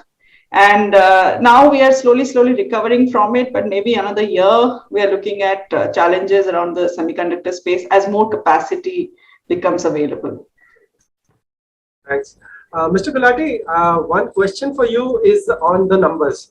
Now, first of all, I must congratulate you that FADA, since it started sharing retail numbers of vehicles, it has made the job of us journalists and also all the analysts much easier, because retail is the truer reflection of the economy as compared to the wholesales. And I don't want to get into FADA versus somebody, but just want to understand, from you, that should there be a single body that shares monthly retail sales of two-wheelers, three-wheelers, four-wheelers, electric put together. Can FADA start doing that? So Vikramji, we already do that. We are not segregating between ICE and electric vehicle as of today.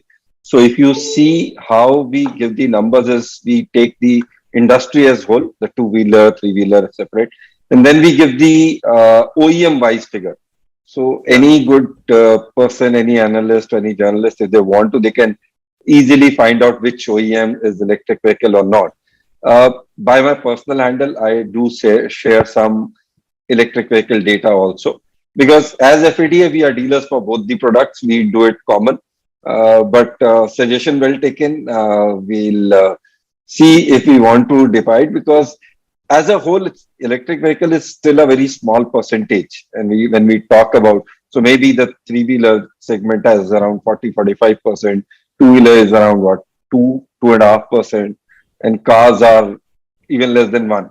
So all put together, it's just to understand where the industry is going, but it actually doesn't affect the whole picture of the industry.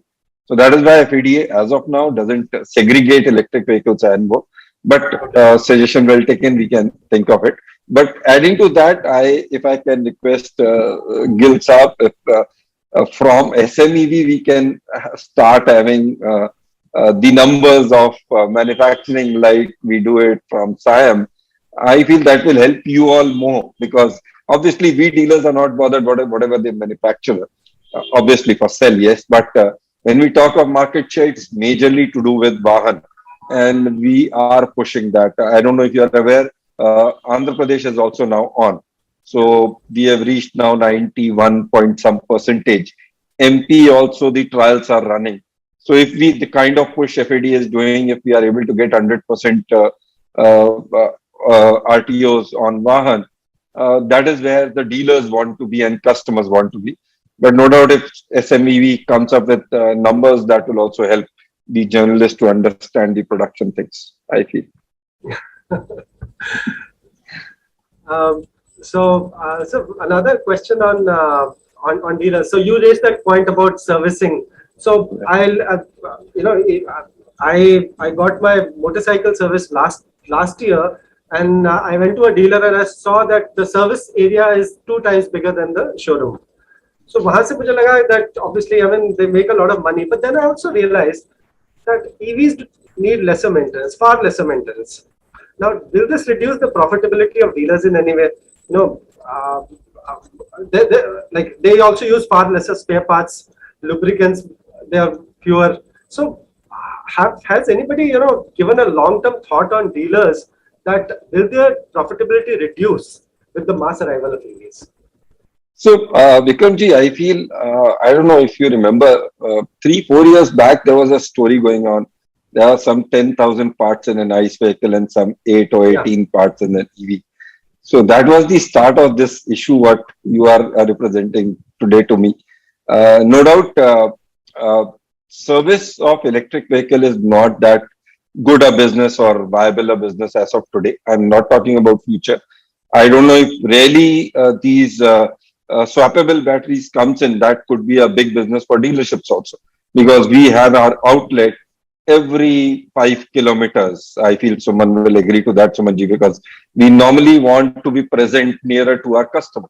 So if every 5 kilometers or 10 kilometers we have a showroom, a small single window outlet, and we have a swapping battery station also, nobody needs to go 50 kilometers. He can get every 5-10 kilometers of swappable. So that could be additional earning if you lose from the service, which it surely is. But you should consider this. See, the ICE engine dealership business was designed in a way that the vehicle will need maintenance regular. So today we are easily saying that every 10,000 you get a service.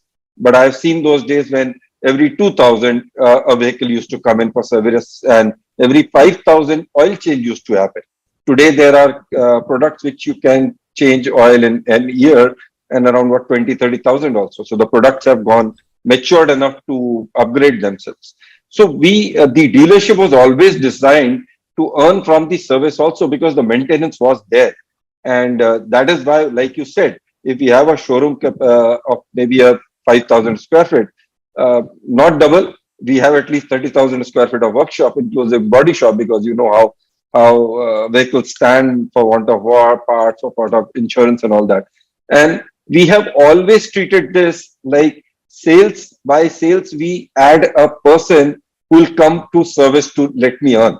So it was that kind of a process how dealerships were defined, and it has been since ages.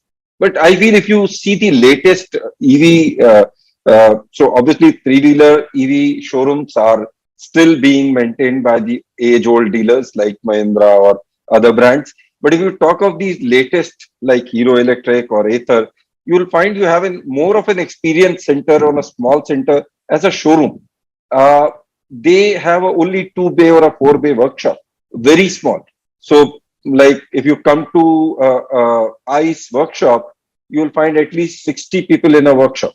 Whereas if you go to an EV workshop, you'll find what 5, 6 or 8 max will be doing that, because actually there is no work to do. Those are parts which can be replaced. There is nothing to repair. If the battery is faulty, I have to send it back to the company. I cannot repair it. If the motor is faulty, I'll have to send it to wherever the motor OEM is or to my OEM.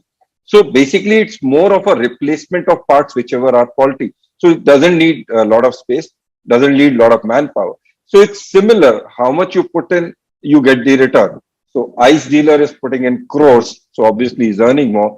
The EV dealer puts in what, some in lakhs. So that's the similar kind of return he is getting. So no doubt in future, like I don't believe, but if EV percentage grows up in 2-wheeler, 3-wheeler, 4-wheelers, everywhere. So maybe all the OEMs will have to come together and understand and change the way we do the dealership infrastructure. So all the infrastructure. So agreed, latest infrastructure, like I have also opened some small cubes, which is just 2,000 square feet or 1,500 square feet. But whosoever is sitting on a big infrastructure, 50,000 square feet or more, there are a lot of dealerships still. They'll have to cut down. They'll have to shorten up. And all the OEMs will have to come and understand that with the kind of disruptions happening, leave apart EV, the kind of ICE engines improvement from BS3 to BS4 to BS6 and CAFE norms, RD norms, coming to workshop will be once a year or twice a year max. If you are coming more, you will come with a complaint to the company that why I was called for a running repair also. So things are changing, disruptions are happening, and dealerships are open to that. I feel Sumanji wants to speak something. I said I'm very happy to hear this from Gulati ji. The small format showroom will be the right approach, I think, for this segment. But very happy to hear that our dealers are very progressive in their thinking. No, but in generally raise such a that point, no, that all dealers can have battery swapping stations. I mean, every few kilometers, 3-4 kilometers, there's a dealership in India. So that can be another model for income generation, right? So once the capital costs they can depreciate, then they can actually earn through the electricity cost or the per swap cost. I don't know, Vikramji, if you know that, if you count the number of petrol pumps in India, you will find petrol pumps are more than dealership outlet, no doubt. But together, yeah, many solutions can come. Yeah, but their congestion, or you can say the number of petrol pump in a kilometer are more than in highways. So maybe if you go from one dealership, one city to second city, you will find some 10, 20 petrol pumps. You will at least find 30 to 40 dealerships in that way, because there are so many OEMs. Every OEMs wants to be present in every tehsil. There are tractor dealers, there are 3-wheeler dealers, 2-wheeler dealers. So I'm not saying maybe in a city there are number of petrol pumps at least 10 times the dealership outlet. But as you go ahead outside of the city, up country, you will get at least 5 times the dealership location than the petrol pumps. So we can service that thing better than anybody else in India. Thanks all panelists. So on a personal note, I love this 1 hour, and to be very, very honest, it was something like 4 business class sessions for me, at least. You know, I learned so much from 4 stalwarts today. But yeah, thanks. So today, you know, I think we all learned something on what to think beyond fame and beyond state incentives. And would like to thank you personally, Mr. Bhavacharya, Ms. Suman Mishra, Mr. Chandragil, and Mr. Venkesh Gulati. A big thanks to all the panelists for giving us a peek into what might lie in the ever-evolving future of EVs and their ecosystem. Next up, we have another fireside chat, and this one is on battery standardization and charging infrastructure. Talking about the matter will be Chetan Maini, Chairman and co-founder Sun Mobility, along with Arun Malhotra, former MD Nissan Motor India. It's a pleasure and privilege to have Mr. Chetan Maini with us in the Financial Express Mobility Forum. Mr. Chetan Maini needs no introduction. His formal introduction is that he's co-founder and chairman of Sun Mobility. But I don't think this definition or this title just does justice to him. He started dreaming, or I would say not dreaming, he started visualizing and working on electric vehicles as early as 1999 in India. So that's nearly 23 years back. That's why I refer to Mr. Chetan Maini as the grand old man of the EV industry in India. He would like the definition of being a grand old man. He would like to be known as a grand young man. Grand old man was referred to Dadabhai Naroji. So we'll give him the definition of a grand young man of the EV industry. Chetan, always a pleasure to interact with you. Today we'll be discussing on the challenges and opportunities in the EV industry, because the EV industry is on the crossroads and there are a lot of questions being asked. Challenges, opportunities, threats, various issues. So, but before we start on that, we'd like to know from you. You've seen the EV industry for the last 2 decades in India, more than 2 decades. And there is a lot of activity or inflection point, a lot of people say, has been reached in the last 1.5 years. So could you take us from your perspective on the evolution of the EV industry in India? Well, Arun, as you rightly said, I've been doing this for 20 years, and what I've seen the last 1 year, I just haven't seen ever before in the industry.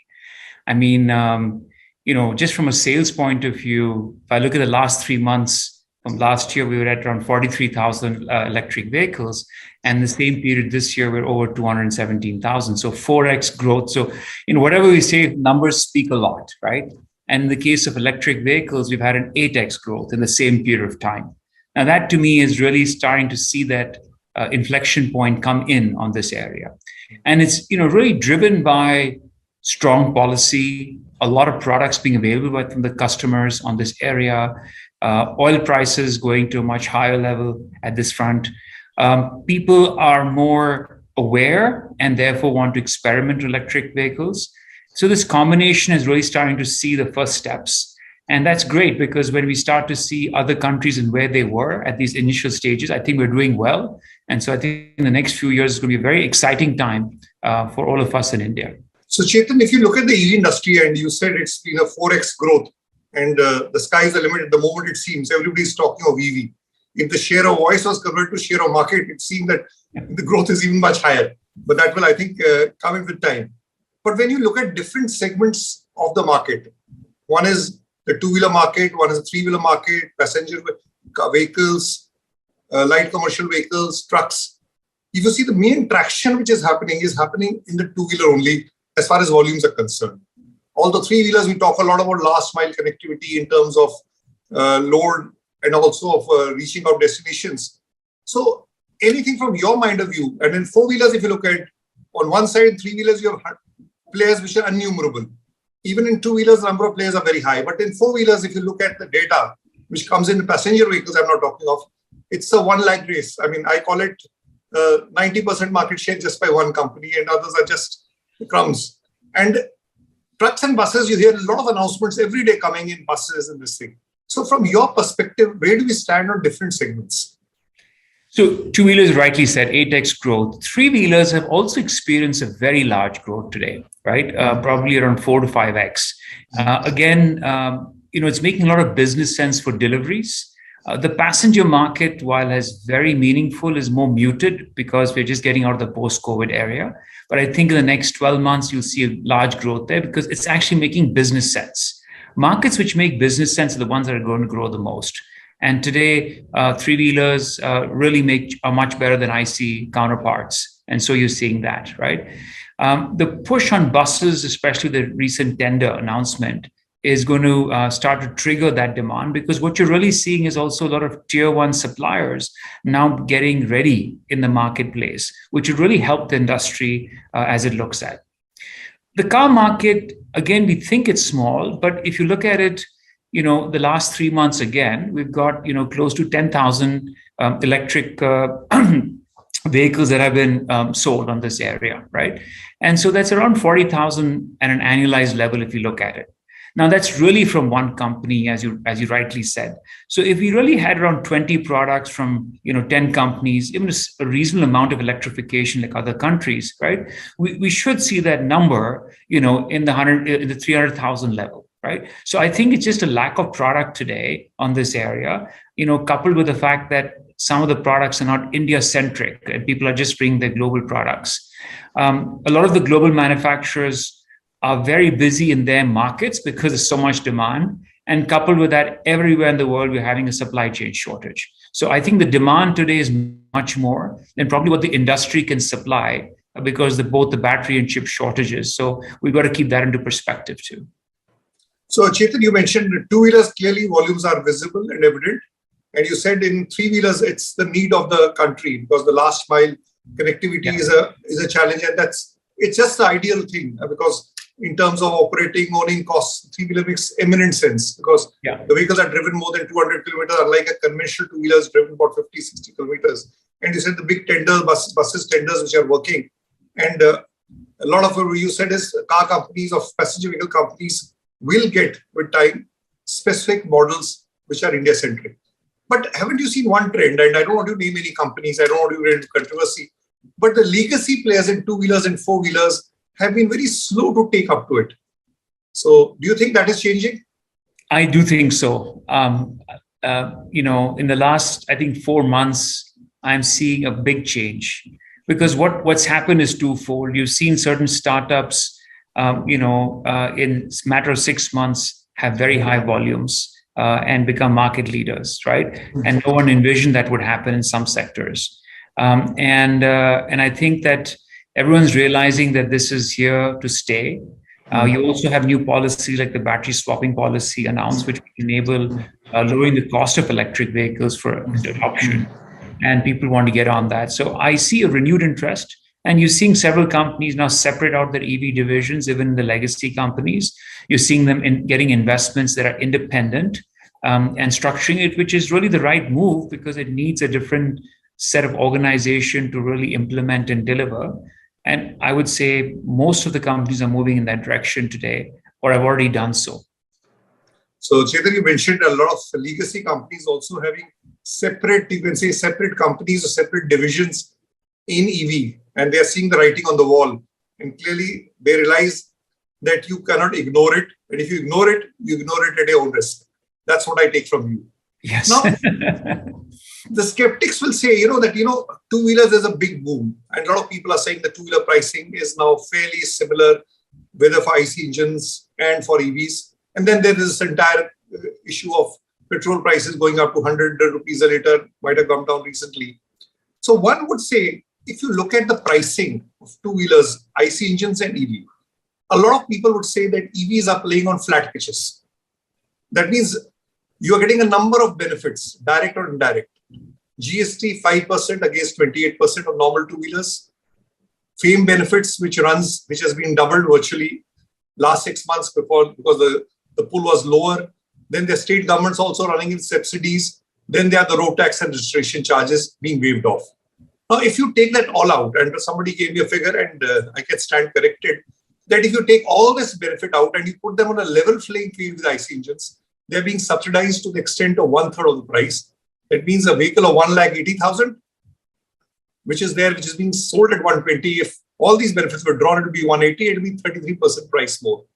Now, my question, which is there, and government also got limited coffers, limited amount of money. I mean, when you have small vehicles, you can really do it, but government cannot subsidize or cannot forego its tax collections.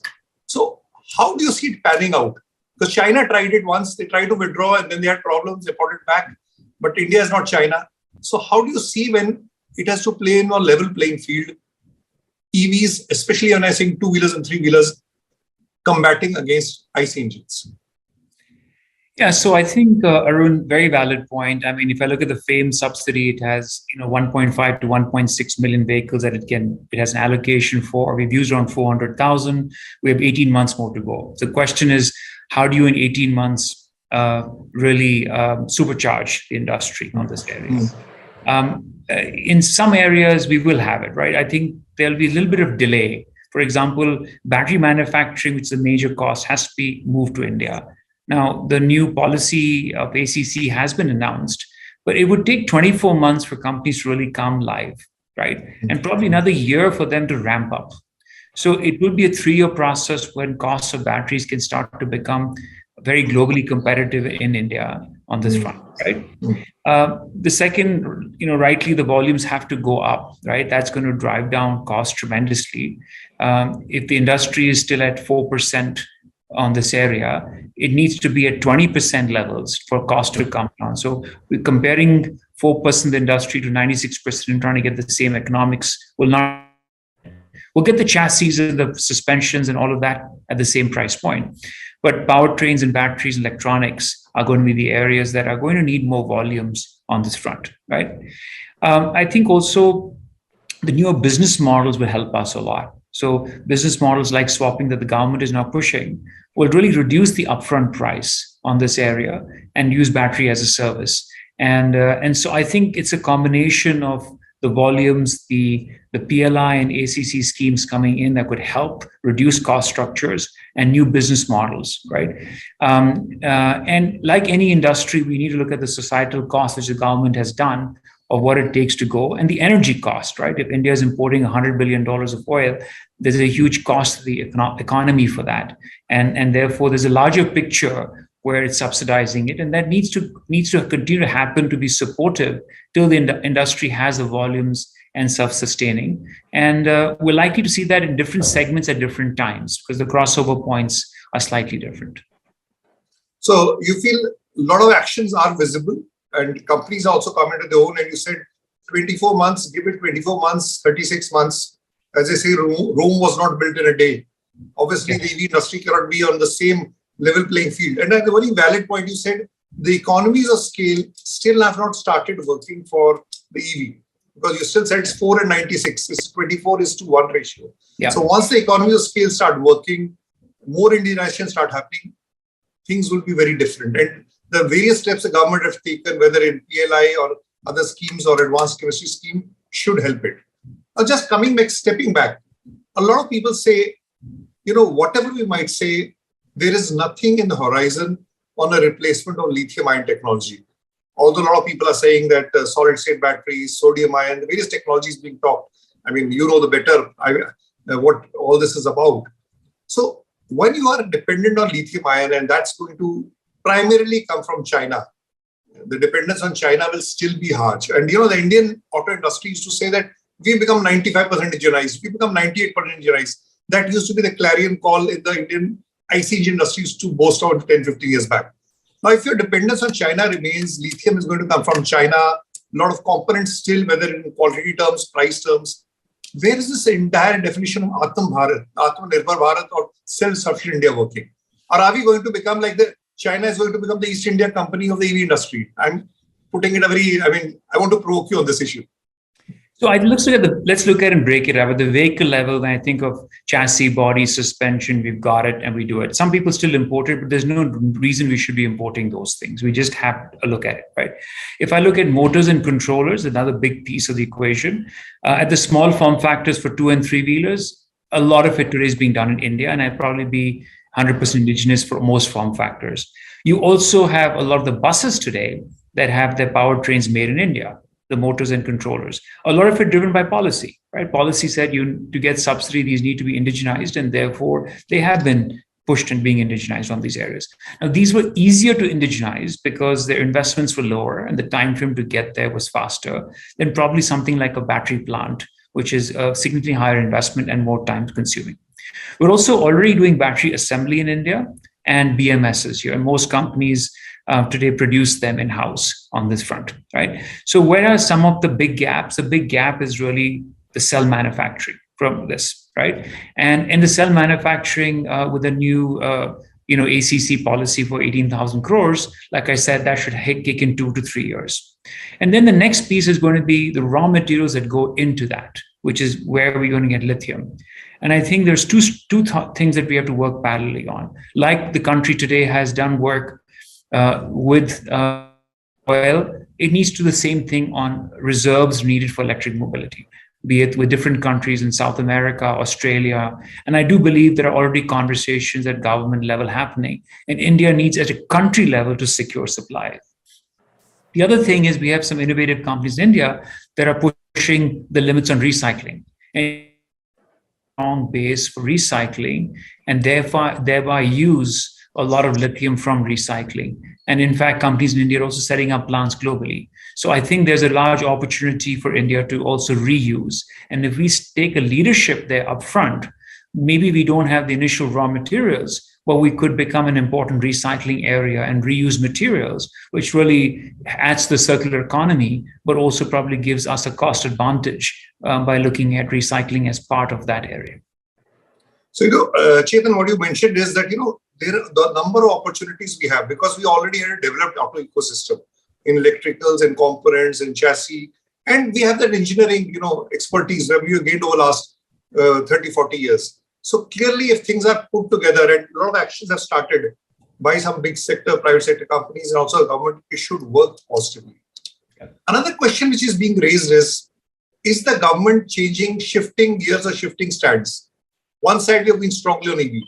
The other side, we see the emergence of CNG in a big way. CNG coverage as far as passenger vehicles is concerned is about 95% of the country. And if you saw the growth of CNG last year, it's not talked about that much, but it's been phenomenal. Then government talks of flex fuels. Then government talks of hydrogen. So isn't too many technologies we are talking of? Will it be harmful for electrical, or we need to shun away from them or put them in the back burner or put them specific? What's your perspective? So, from an Indian policy point of view, it needs to think short-term, mid-term, and long-term, right? And so each of these initiatives have those levels on this area, right? Mm-hmm. Even if electrification accelerates, which it will, to 30 to 50% by 2030, you still have a base of 200 million vehicles, which will still coexist. So if those can be cleaner, then there's a role. A flexi fuel will make that existing vehicle cleaner, which is 200 million, right? An option of using CNG will make it cleaner in the short term. So those are good opportunities in the shorter term while India transitions to being an electric, to a fully electric area. Hydrogen is basically an electric vehicle. It also has a battery, but has a smaller battery and a fuel cell to power it, right? And hydrogen may have a role in transportation, which are long distance on trucks and stuff. It'll be a more difficult role in the 2 and 3 wheelers that constitute 85% of India, or on 4 wheelers, which drive shorter distance and people can charge at home or accesses there easily.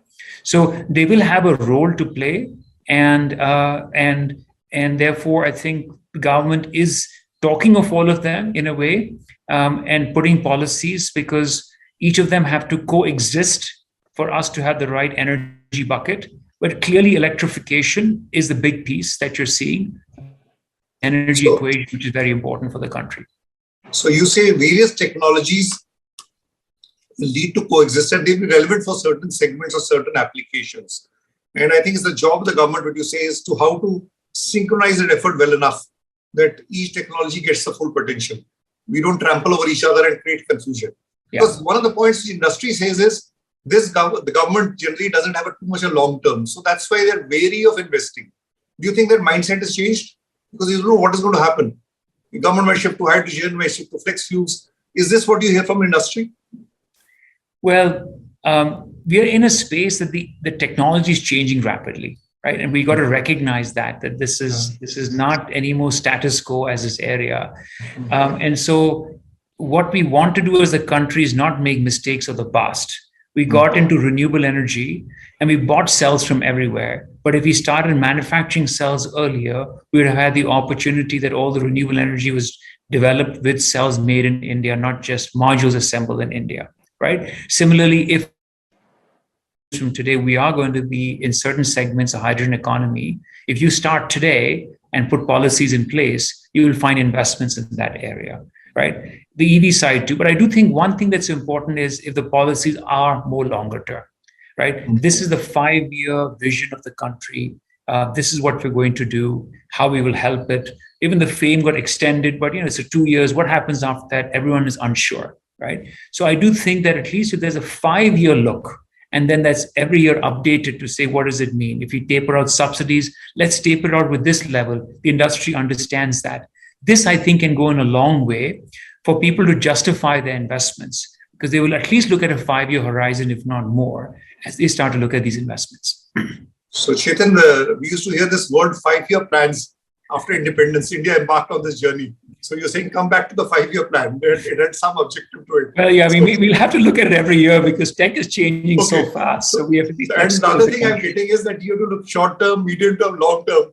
It's like telling a player that you have to play T20 also, you have to play one-day match also, and you have to play test matches also. And we're getting good at it. Spinning pitches, and you have to play on fast-paced pitches when the ball is swinging. So it requires a lot of jugglery, which is there. I wouldn't say jugglery is the wrong word to use. It requires a lot of adaptability, openness, and flexibility. That's something which is required, and probably innovativeness, which is there. Now, we are coming to, one of the things which a lot of people say, one side, the various stakeholders in the industry. There are manufacturers, the legacy players, then there are the startups or which have got funding who are not been traditionally in the EV space. Then there is government. And when you talk about government, there are various departments. Here, Ministry of Heavy Industries, there is a Niti Aayog, there is alternative energy, there is various departments, the finance ministry which has to give. And then we have industry associations, and then we have academic institutions. And one of the things where I want to touch on the academic institutions is, one of the things which the US does very well, country, is that and you've been in the US for a long time before, they have a very strong collaboration, or you can say very close, cohesive working with industry. Do you see it's happening? There's a lot of talk the IITs have to do, they're collaborating. But what is the status today, and what do you think needs to be done? So I'll start from the last point you talked about, which is how does academia and industry work better, right? One of the things I have seen, which is very positive, is some of the academic institutions are creating for their students coming out a sort of mentorship and entrepreneurship area where they can build out their tech with the university's support and then go out. And so if you look at many startups today, like Aether and stuff, have been incubated from such colleges, right? So I think if we leverage this, that's one side of where it can come through, right? The second is, I think that students are getting more involved in projects like SAE, Baha, and others, which will allow people to get exposure to such technologies which wasn't there. Both are very important. That creates ecosystem. And three, I think that there aren't enough good structures at the academia to industry, and because the timeframes often don't match. Right. I think that we have to separate that there are going to be certain things that are going to be for development that are at a 2 to 3 year or 3 to 5 year horizon. And there are smaller things that could be, a year on this area. And right now, when the industry needs action, it's almost everyone's thinking 1 year. But we should simultaneously be thinking 3 years and 5 years, right? And I do believe that a lot more funding should also come through this, which is not there. The FAME support looks at funding for, but it should also be for research and development. Now, DST and others do it, but can that be structured at a much larger level?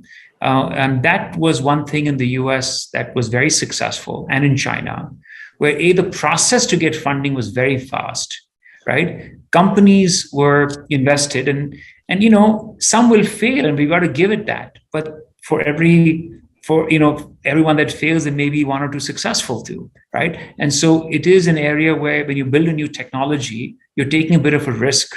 And in the past, such funding is trying to be risk averse. You can't be risk averse in a new area, right? So how do you create mechanisms by the government to fund it, right? And then from an academia point of view, I'm seeing today some of the industry people coming in there.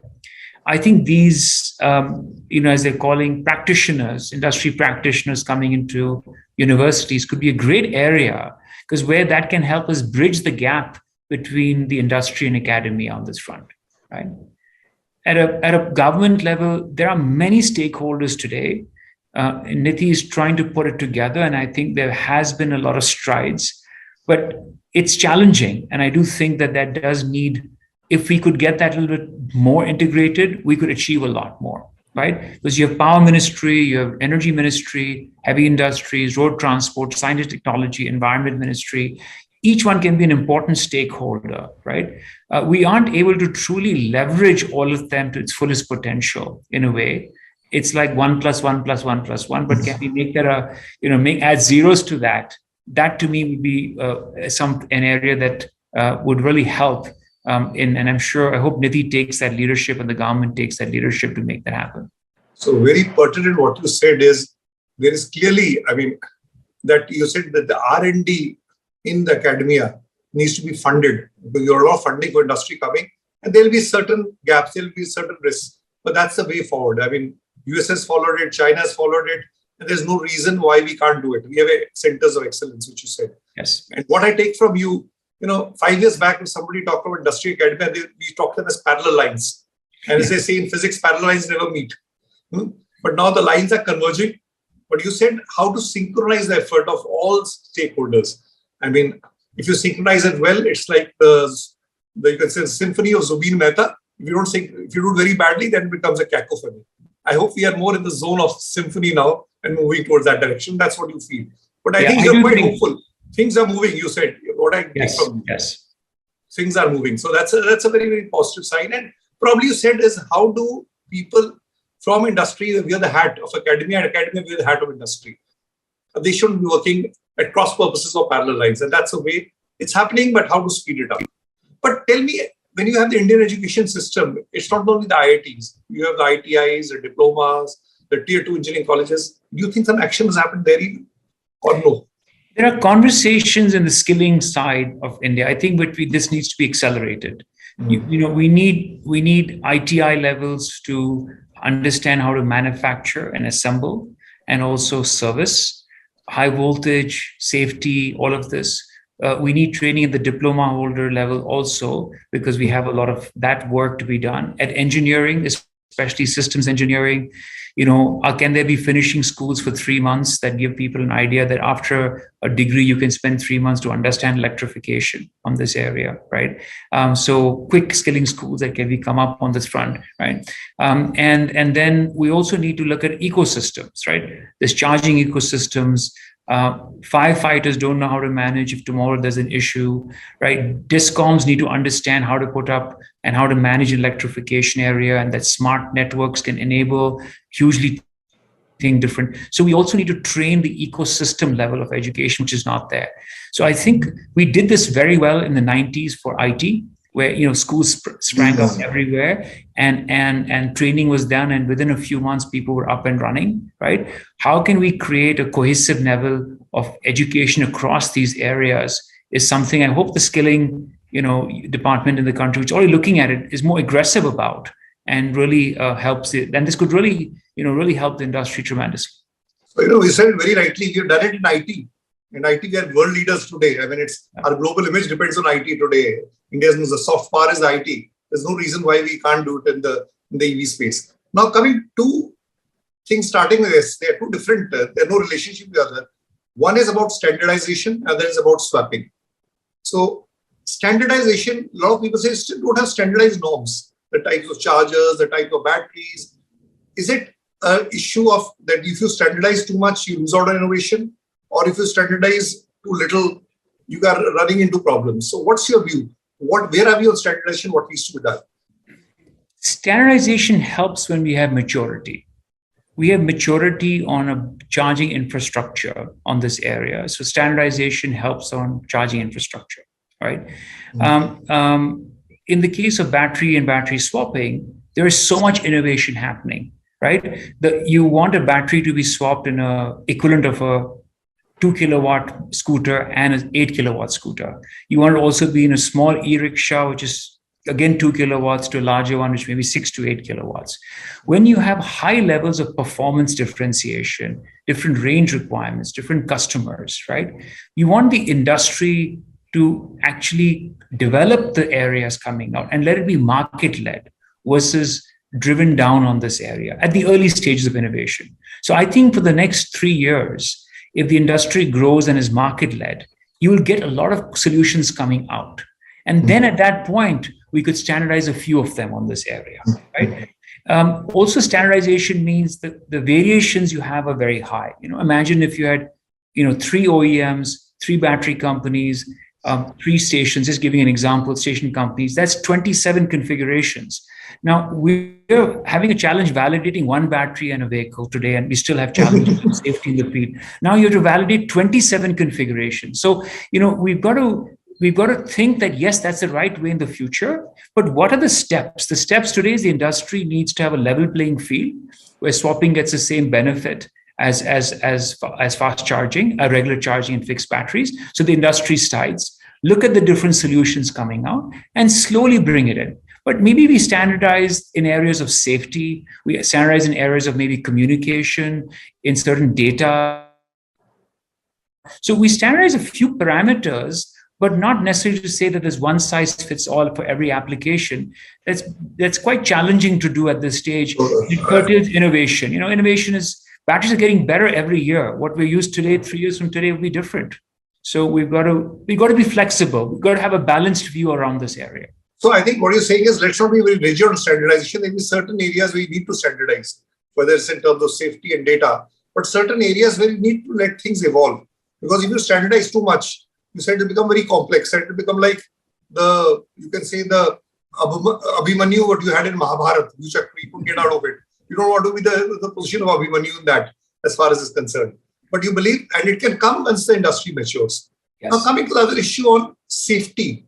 If you go on the TV channels last few weeks, fires here, some fire at home, fire it in the trucks, fire at the showroom, fire everywhere. So fire everywhere and not a drop to drink, or there's no something, I don't want to say that as a poem. But is safety something, have we focused on safety, or we put our eyes away from safety? Because it can derail. What's your view on this? So I first want to put some context. Whenever something happens for an EV and fire, it will get the front page, right? and in a study done in 8 years in the US, it showed that one of the major electric vehicle manufacturers was 6 times less or 5 times less than a regular IC engine vehicle, right? On this area. So from that context point of view, in terms of the kilometers driven, if you look at from an India context and you look at the number of fires we've had, we're still far better than an IC equivalent number, right? It just, the other one doesn't get attention. That doesn't mean we let our guard down at all, Arun, right? It is just that I'm trying to put that in context first on this area. It's just like when the first LPG vehicles came out and there was a problem, it was everywhere on the news on this front, right? Now, on the safety side, we have a very good regulatory framework. New AIS 156 does all of these tests and is very strong, right? And most automakers by the end of this year will have to meet that on this area, which was a good framework. The challenge is that you test one battery, right? So there's a lot of onus on manufacturers. Is your design robust? Is your cell selection correct? Is your validation process right? Are you assembling it correctly? Are you qualifying each batch? All of this is also very critical, because if there was a fundamental problem, then every vehicle would go on. But you've had maybe one vehicle out of 30,000 of a manufacturer go out. So you're therefore looking at it as it's a corner case of design robustness or a manufacturing issue or a quality challenge with a cell or something like it. So we have to strengthen these, because today, if the industry is going to be 20x and 50x, then you can't have that level of safety concerns as the industry grows that area. And I think it's a wake-up call for a lot of the industry, which is very good. And for the certification agencies that are going to clamp down, and the government. Yes, I want to understand the certification agencies. Do you think they are equipped with the equipment, with the technology to really guide, monitor this technology? Because IC engines, they're doing 100 years. But there's something different done by them also. I think our policy framework today is nothing less than Europe or anywhere else. right? In fact, certain things like we have on nail penetration is not even done in Europe. So in some cases, we're ahead of the curve on this area. But like I said, an agency can certify 1, 2, 3 packs, right? But you're producing a lot of them, right? You've had cases where companies have done a recall on a cell because their cell manufacturing process had a problem. Now, you can't always find that out from a certification process on this. It's the ongoing quality manufacturing. And when you detect a problem, having very smart battery management systems shut off in time, right? Having telematics that can analyze data and look at it. So that's an area where you will have some problems. How good is your design? How good is your systems engineering to take care of a corner case? And how well are you testing for every corner case? So more work on the validation, smarter designs will help take care of corner cases, which will always exist on manufacturing or quality. Those will be there. So smart design and validation, and it has to go hand in hand. And too much noise is made. There will be some challenges, but we need to resolve them out. Coming to the last S, you talked of swapping, we talked of standardization, we talked of safety, about sustainability. A lot of people saying India still produces most energy through coal. So even if we take the EV through the grid, we are not really protecting the environment or safeguarding the environment. What's your view on that? So we have almost 110 gigawatts of renewable energy, right? Let me put that in perspective. If we translated that if every vehicle sold in India last year was electric, we would only use 20% of that renewable energy. Okay, let's fast forward to 2030. Yeah. Let's assume we have 350 million vehicles on our road. India is targeting 575 gigawatts of renewable energy, right? You'll need around 350 gigawatts of renewable to power your entire fleet transportation. So theoretically, if every vehicle in India was electric by 2030, highly unlikely, right?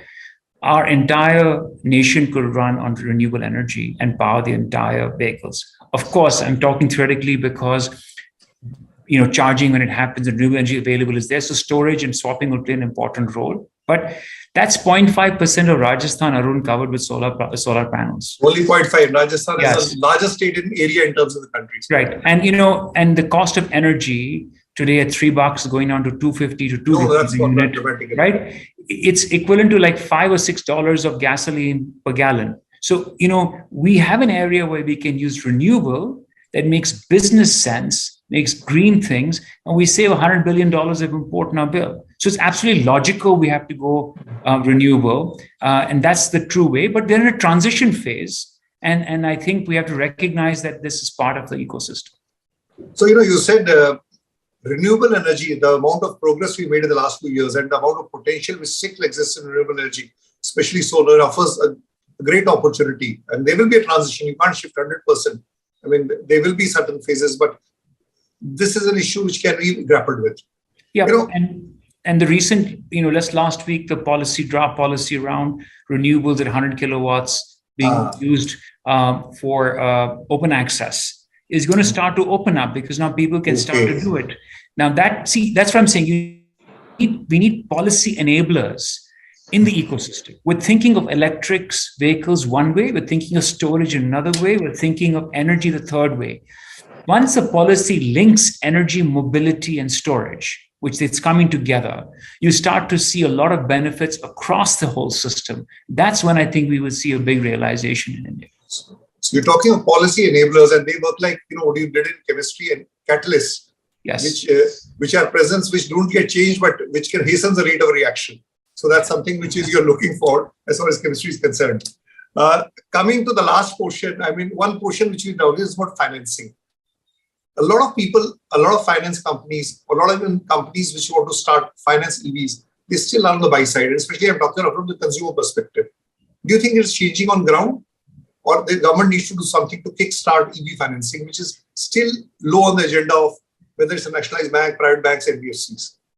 So I think it'll be very helpful for the government to add the EV side as priority sector, right? Okay, including financing of infrastructure for both charging and swapping, because we also need infrastructure, right? And you can have then many entrepreneurs who invest in these areas. One side putting up infrastructure, and second side for consumers to get easy access to financing on this area, right? I think there's also an opportunity to offset some of this with large multinational banks, which are willing to support it, which could be structured through India banks. And conversations are happening. I understand that the government is working towards that area. And then also, from a financing point of view, higher awareness needs to be created. I think a financer says, what is the depreciation of the vehicle? What will be my second life? How will I use it? A lot of new startups are coming in. What if they may have a problem 3 years down the line? So there are questions that any nascent industry is going to have. And so somehow the support in the first few years, where the risk of loss can be done through multiple stakeholders, will enable financing to be much easier. Maybe a bit of risk is taken by the OEM, a bit by energy operators, a bit by the governments, a bit by the customers and the banks, versus everything taken by one. So I think if we can create some certain structures, create priority sectors, I do believe financing can really be, again, another game changer for the industry, like anything has been. So you said financing, the various stakeholders in the financing ecosystem, they need to take a share of the work, or the share of the risk. And once it starts off, then it becomes normal as usual, which is there. Yeah. Chetan, we're coming to the end of our discussion. I can only say from my perspective, and I'm sure from our listeners' perspective, the amount I have gained, your comments or your feedback or your inputs, they're interesting, they're insightful, and they're innovative. But I won't call it a day now. I'll come to the last question, and it's like a rapid fire round. Don't get frightened. It's not like the Karan Johar coffee with Karan round. It's just some simple 2 questions. If 3 things I want to know, one is you're wearing the hat. A lot of people say, government should do this, industry should do this. This old saying that don't ask what the country will do for you, ask what you can do for the country. Now you have 3 things in descending order what you think the industry should do, and 3 things which the government should do. Let's put a 3-point list. Although it should be 5. You said 5, but let's put it 3. 3 things, 3 top things which you think, which will have the ABC analysis. Not that this will be comprehensive. The 3 things which you expect government to do, and 3 things industry. Let's start with industry. What the industry should do. Yeah, I think the first is we've got to invest a lot more in R&D. Make in India should not be just manufacturing in India. It should be design and manufactured in India. Okay. Right? The second part is we got to look at solutions. India has an opportunity to lead the world. We should look beyond the Indian market. We should think global from day one. This is a phenomenon that's going to be huge. India is the leader in 2- and 3-wheelers for gasoline. There's no reason in 5 years we should not be the global leaders. But we have to think from that way, both the OEMs and the tier ones and the infrastructure players like swapping and everything on this front. And I think third is about collaborations. We've got to keep our, the way to win today is not the past way of you doing everything yourself. The way to win today is going to be through collaborations with companies in a different way. If we get the partnerships right, we will accelerate this. So companies have to put their thoughts to say, what am I good at? And I can't do everything. And I need to work with others to get the bigger vision. That does mean we all have to put our egos down a bit and work together to make it happen. So, Chetan, you said it very well. 3 points you said. One is that Indian manufacturing has to move just from assembly to design and development. And there's a focus on R&D. Second thing is, since we're the largest market on 2-wheelers and 3-wheelers, and even 4-wheelers, we're coming to number 4 position. There is no reason why we should set only eyesight on India. I mean, 2-wheelers, we've seen it, IC engines, India has become a big export. So think local, but also think global, which is there. And the third point is this collaboration. And sometimes you have to collaborate with your even competitors, and you have to put your ego down. That's one thing. So great said. Now coming from the government, advising the government top 3. So I would say the first is clear long-term roadmap, right? Okay, long-term plan. So we talked about the 5-year vision with clarity of where it is, so people will invest. It also creates the investment climate for to get FDIs, get other things into the country where people will look at that level. That's going to be very important, right? The second is the speed of putting and implementing policies. We often talk about a lot of this, and we look forward to the swapping policy coming out very soon to help the industry, where we got 50 odd players who are very keen to look at it, right? And the third is there is a large challenge in the details today. So when policies come out, the industry is facing a lot of issues in the implementation at the ground level. And we have to think through those challenges, because sometimes everything seems rosy at the top.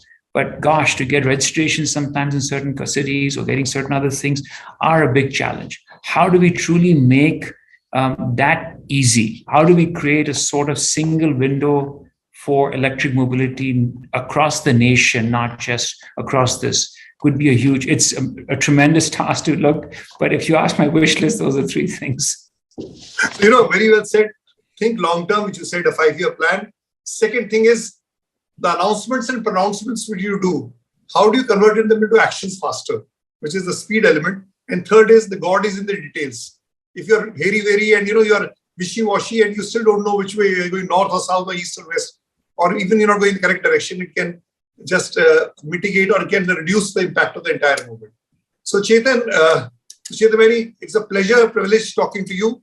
Whenever I talk to you, I come out energized, enlightened, and educated. I'm sure the viewers will have the same thing. So we should meet more often. And I'm sure a voice like yours, which goes without, which is not bogged down by dogma or not bogged down by a certain cap which you hear, and who has a vision and who has followed the EV dream when nobody talked of EV. It's great to have you with us. So thank you very much. It's been a pleasure interacting with you. Thank you so much, Arun. Thanks. After that lovely conversation on a very important topic, we now head into another panel discussion on road to climate conscious delivery. Joining us for this discussion are Prasad Sriram, CEO, Kogos Technologies, Anant Nahata, MD Exicom Telesystems, Rajit Arya, co-founder and CEO Dispatch Vehicles, Dr. Karuna Shankar Pandey, Director Last Mile Operations, Amazon India, and Som Kapoor, Partner Automotive EY, who will be moderating the session. Welcome to this session on first mile and last mile. We're going to try and keep this and play this by the air. But we have an interesting panel here. Let me first go ahead and tell you who we have on board with us. We have people who make these cars. We have people who run these cars. We have people who provide batteries to these cars. And we have people who charge money to sell the technology to both battery manufacturer and car manufacturer.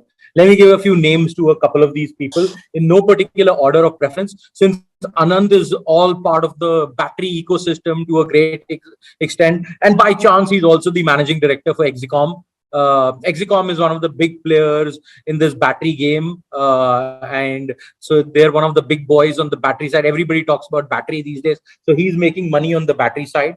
We have Mr. Sriram. Morning, Mr. Sriram. Mr. Sriram actually runs the technology part of this gig. So everyone's keeps telling me that the money lies in software. Hardware is becoming monotonous and too difficult to manufacture. So he's the one who's making all his money selling software to both Anant, to our next manufacturer, Mr. Arya. He's the one who's actually making the products you will be using for your first mile, last mile deliveries. So Rajit, welcome on board.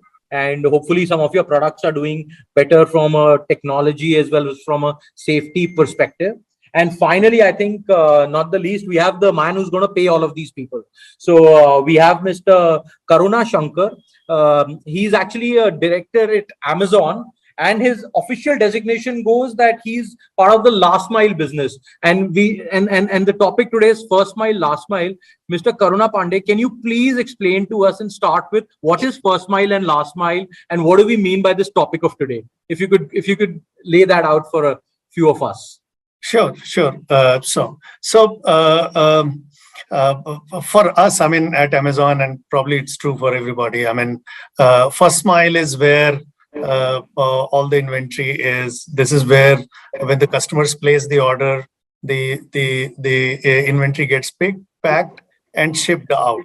So that's the first mile, where I would say connect with the sellers, connect with getting the inventory in, placing the inventory at the right place, so that in the fastest way we can get to the customers. And of course, a whole lot of sustainability initiatives around a first mile, because these are large buildings. So whether it is solar rooftop or getting the inventory at the right place so that we move minimum. That's the first mile. Then middle mile is imagine if a customer is in Bangalore, the inventory is in Delhi, then we move it through sort centers, which is called the middle mile, so that we can still do bulk movement in trucks or rail or air in the fastest and most efficient, sustainable way. That's the middle mile, where we sort packages and get to the last mile. Last mile is where I would say the connect to the customer is. That is where we deliver the smiles. That is where the customer, after clicking and paying or doing a cash or pay on delivery, is waiting for a package to come. So that is where we deliver the smiles across. And from an Amazon perspective, we have 100% serviceable PIN codes covered. So in a way, we have a last mile station, which is probably near every customer in a way that most efficient, fast, safe, and reliable way we can deliver. In the context of the topic today, pretty interesting. So in terms of sustainability, and we all know, I mean, world is a shared resource now, and how do we all really pitch in and make sure that we do everything which is good, obviously for the business, but good for the community, good for the customer, good for the society at large from a sustainability perspective. I think over the next 50 minutes, we'll certainly go deeper in some of those things. But as I lay out, I think the opportunities are across the first mile, middle mile, and last mile, which I think each one of us are in our own way, either through the technology or through the process or systems trying to address so that we really get to a net zero carbon emission. Sure. I mean, Mr. Pandey, they say that you get a few intelligent people in a room, they'll make a simple problem very complex. So you've done just exactly that. We started off by asking you what is first mile, last mile. Now you've brought in a middle mile as well. So we'll have to now figure out what this middle mile will be doing. But I actually have another question for you. Since you come from Amazon, what are you and your brothers alike? What is this fascination of this 10-minute game? I mean, we always loved Domino's Pizza in 30 minutes. You're all just fighting one game now, which is essentially saying sometimes, I have young boys at home, you tell them, I want to buy this. Why don't we dunzo this? Why don't we bling this? Why don't we get one person, Amazon will give it in Prime and, in a 24-hour turnaround from one part of the, why are you guys fascinated about 10 minutes? What's the love for 10 minutes? Yeah, so very interesting question. So, I mean, at Amazon, we always work customer backwards. So we innovate on behalf of customers. We make sure that any a need which a customer may have is what we always work backwards from. And the key, I would say, vectors in this, speed is an important one. But the other thing is in terms of selection, convenience, and one which we always over-index in Amazon above speed, convenience, and selection is safety. So for us, safety is paramount. So if we always make sure that while we deliver to customer all these three attributes of selection, price, convenience, speed, but we always keep safety of our associates, and road safety is an important aspect for us. So you took me away from 10 minutes to safety. So what I'm understanding is that the gig is safety then? Should I think of it from that lens rather than time? As I said, I mean, there will be customer needs which we'll always work backward from, but we will always at Amazon over-index on safety rather than going down a road which may not be sustainable. And it all ties up to our topic today, right? So when we do 10-minute delivery, it's a point-to-point. How much environmental load we are adding. So we at Amazon would like to be really mindful of safety as well as sustainable. Now you'll say we brought in another subject, but that's the subject as well. of today. Well done.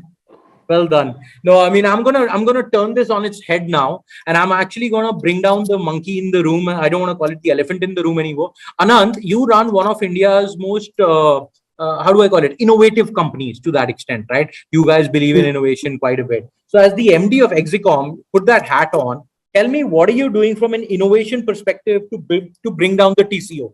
Because the elephant in the room in this business remains the TCO, right? And what are you doing? How are you innovating, Anant? Yeah, no, thank you so much for that question. So when we talk about innovation and bringing down cost of the last mile logistics or the total cost of ownership, right? Today, before that, like everybody is looking for range, availability, and reliability. So we have to consider these factors when we are talking about bringing down the cost. And in this, there is an ecosystem play, not just the battery, not just the OEM, but as battery manufacturers, we are really trying to design safe batteries, batteries which have longer range, which can have lower downtime and obviously high efficiency, high charging and discharging efficiency. Similarly, the OEMs who are producing the two-wheelers, three-wheelers, they are on this learning curve and using highly efficient drivetrains to get more kilometers out of the watt hours produced by the batteries. And there are a lot of software companies, technology companies who are helping the riders in finding the right route so they don't go haywire in terms of doing the delivery and drive those extra kilometers. And there are technologies emerging for, let's say, things like preventive maintenance or so you're able to get your vehicle to a garage before it breaks down. So all these things together. So tell me one thing. Yeah. I'm taking you to 2030 now. How much more innovative will your battery be then, which could help Karun or even a Rajat to design his product better? So I don't, 2030 is a long time, but I think within next 2-3 years, batteries will really function as what we call as digital twin. So almost a real time of the of battery will be available on our computers with a lot of data, which optimizes its performance almost in real time. And obviously, while doing this, enhancing safety and any predictive maintenance issues, and also enhancing its lifetime in the process. So that's the direction the battery world is really. Actually, I'm gonna answer the question for you and then put you on a spot. Battery as a percentage of the cost of the product is say 50% right now. What will it be in 25 and in 30? Very, I've always been wrong about this answer. It doesn't look like the entire world predicted battery prices to just constantly come down, never go up. But last 12 months has been a rude shock to the industry, where some of the raw material and commodity prices have gone up upwards of 3-digit percentage, right? So almost doubling. So I think it's overall due to volume and the world adding like 100 to 200 gigawatt hours, the direction obviously is coming down. But I think now we are also realizing it's a highly commodity linked game, which will provide, which will cause these shocks. And with inflation working the way it is working across the world right now, well, could be anybody's guess actually. No, thanks, Anand. That was brilliant. I'm going to turn this back to Rajat. Rajat, they are all talking, but you have to manufacture, right? Karuna will always come and whack you that ये product ठीक नहीं है, product ठीक नहीं है. Anand कहेगा मैंने battery ready, but you have to manufacture the product. Right. What's going on? Are you making special products for them? Do you have a product line which will be very different 5, 7, 10 years later? What are you doing about it? So, Som, that's exactly where sort of dispatch comes in. The problem that these guys have been facing, the fleet guys, especially Karuna and Amazon and so on, they have not been able to make that transition fast enough, is because they don't have a product in the two-wheeler category built for last mile, built for those 75, 100, 150 kilometers sort of applications. So they're all sort of required, they're having to use products originally designed and engineered for personal mobility. And that's why they're seeing more breakdowns, they're seeing part failures and component failures. That's why they're having trouble with their fleets transitioning to EVs quickly enough. So that's where... Karuna, is that true? Karuna, is that true? Are you having trouble transitioning your fleet to EV?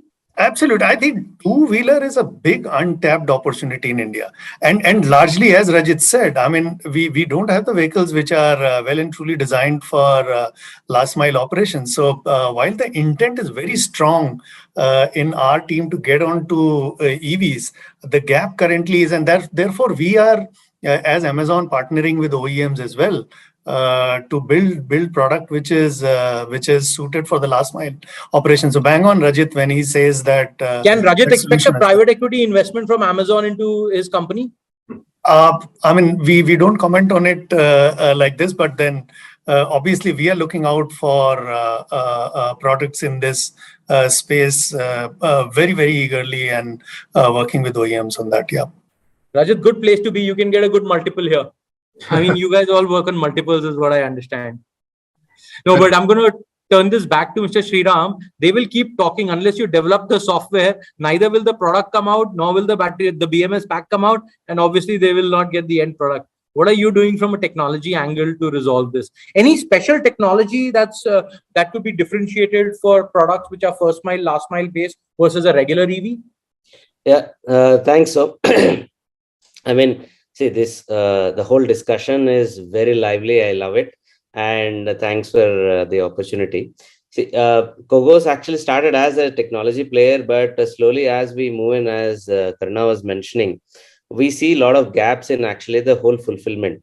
Because the Amazons have delivered great experiences on the clicks, on, both on the indexing of the products and availability. And in fact, getting down not just on the quality of the product, but also on the delivery, right? The smiles, what he is mentioning. But however, on the back end, he can say how much burn he takes on the back, right? To get all this delivered, all these first mile, mid mile, last mile movements. So that's where we got into fulfillment also. So we work in more than 300 cities now with more than 200 customers, helping them out in all the city logistics. As you rightly mentioned, technology is very important because see, ultimately, that's where you can bring down not only the cost, but also the time, right? Because time is money. I mean, eventually, the time is money. I mean, if they can deliver it as promised, as the ETA given, any customer would return. Probably they would not care for 10-20 minutes. Maybe I'm wrong, but they would definitely look at the reliability of the service and the quality of the delivery. That is the most important, and appreciate the technology improvements both on the hardware, because it's very needed for the country. So is Rajit producing hardware according to you? Yes, of course, right? It's how Rajit, you moved from manufacturing to being a hardware manufacturer now. Yeah, see, that's how the software boys think. No, I mean, see, ultimately we are the consumers, right? Like Amazon. So we are the operators. We are the service delivery providers for whether it is Amazon or any of their brothers too, right? Eventually, the last mile, which is the most expensive part, if you ask me per ton kilometer or anything, right? That's the most expensive part. You need to reduce that. And also, as when it comes to the net carbon neutrality, which we need to get in, the biggest consumption is in the cities. Forget about the highways and others. The biggest consumption is cities because of this, stop, start traffic to everything. It's very hard for you to determine the ETAs and also the kind of capacity you would definitely require, whether it is a two-wheeler, whether it is a three-wheeler or a four-wheeler. That's where we all help in. We not only help in planning, but also delivering it, right? We train the drivers, which is very important part of the whole fleet, right? Because Amazons have gone and have gone to very high extent of AI and everything on their backend. But when it comes to the delivery part, ultimately a human has to do it. Right, we expect driverless stuff later, but we've heard too much happening on manufacturing, on batteries, on the software. People believe everybody else is hardware now, but I have a different question. I'm gonna put you in a time capsule. The four of you are in a time capsule now, and you've just gone a little older, and you're in 2032, 10 years from today. Karuna, I'm gonna leave middle mile out for now. Sure. Just between first mile and last mile, what portion of total B2B movement in first mile and last mile is going to be electric in India? Yeah. Give me a number. Yeah, I can kind of come in, and we have gone public on it, so it's really not a time capsule. It's a clear path to how we want to go. So our commitment is first of all 2050, which is the Paris Convention, net zero carbon. Amazon was the first signatory to the pledge that we'll do it by 2040, and by 2030 is when we have said 50% will be net carbon zero. And when we say 50% of the shipments, so for you to understand, because it's right from the product is picked before it comes into the fulfillment center. So including middle mile? Yeah. It includes, wow. it includes from the time we pick up the product, get into the fulfillment center, move it through the pipeline and get to the customer, whether the net carbon is in delivery, it's in moving the product, or in the packaging, or the energy which we use. We'll be net carbon, 50% of our product will be net carbon 50 and zero, and 100% by 2040. And to enable that, I mean, we have taken, EV is a big, as Sriram was also calling out, the EV is an important attribute in this whole thing. So we really anticipate, and we have given the numbers again in public, that by 2030 we'll have 100,000 electric vehicles across the world. In India, by 2025 we'll have 10,000 three-wheelers and four-wheelers which will be electric vehicles. And I don't want to put a number, but these are better than what we have committed publicly. So basically, the stock price for Anant and Rajat's company just went up. They could use this statement right here to tell their analysts, this is what we've heard and come, and our multiple just improved. But Anant, back to you, and the same question back to you. What percentage of total B2B movement, could become electric in India for first mile and last mile?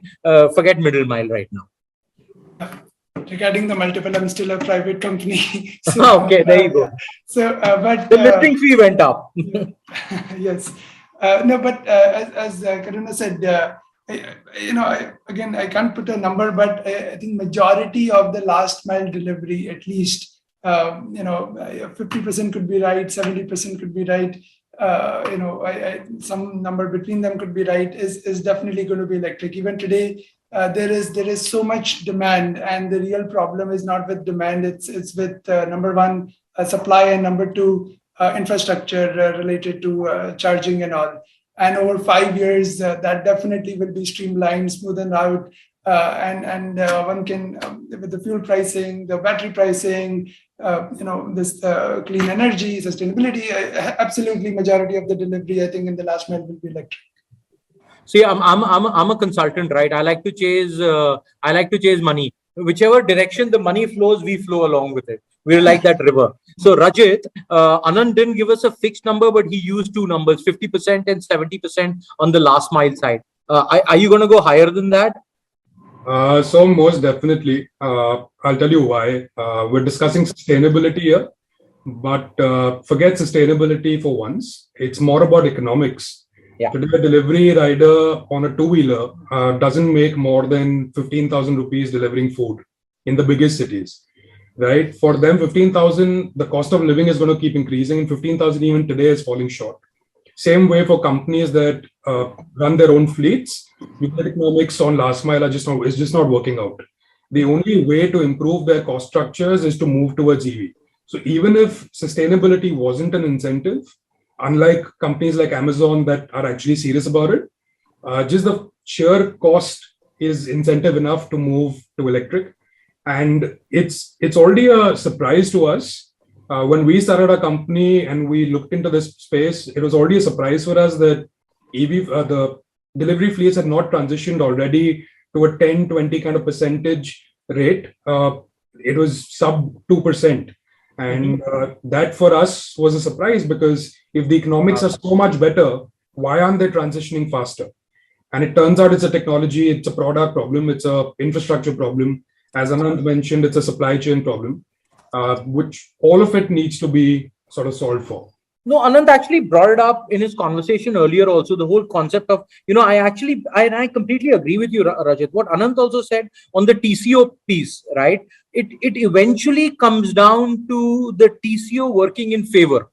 And I mean, obviously, we're all good human beings, we're all good nationals, so we like sustainability, but ultimately, doesn't TCO become the driver for adoption? Because at the end of the day, in my personal opinion, this whole concept of first mile and last mile works for a different reason. The concept of first mile and last mile through electric works because adoption in electric will be highest by a factor of two only, and those two factors are geographical circulation of movement and asset sweat.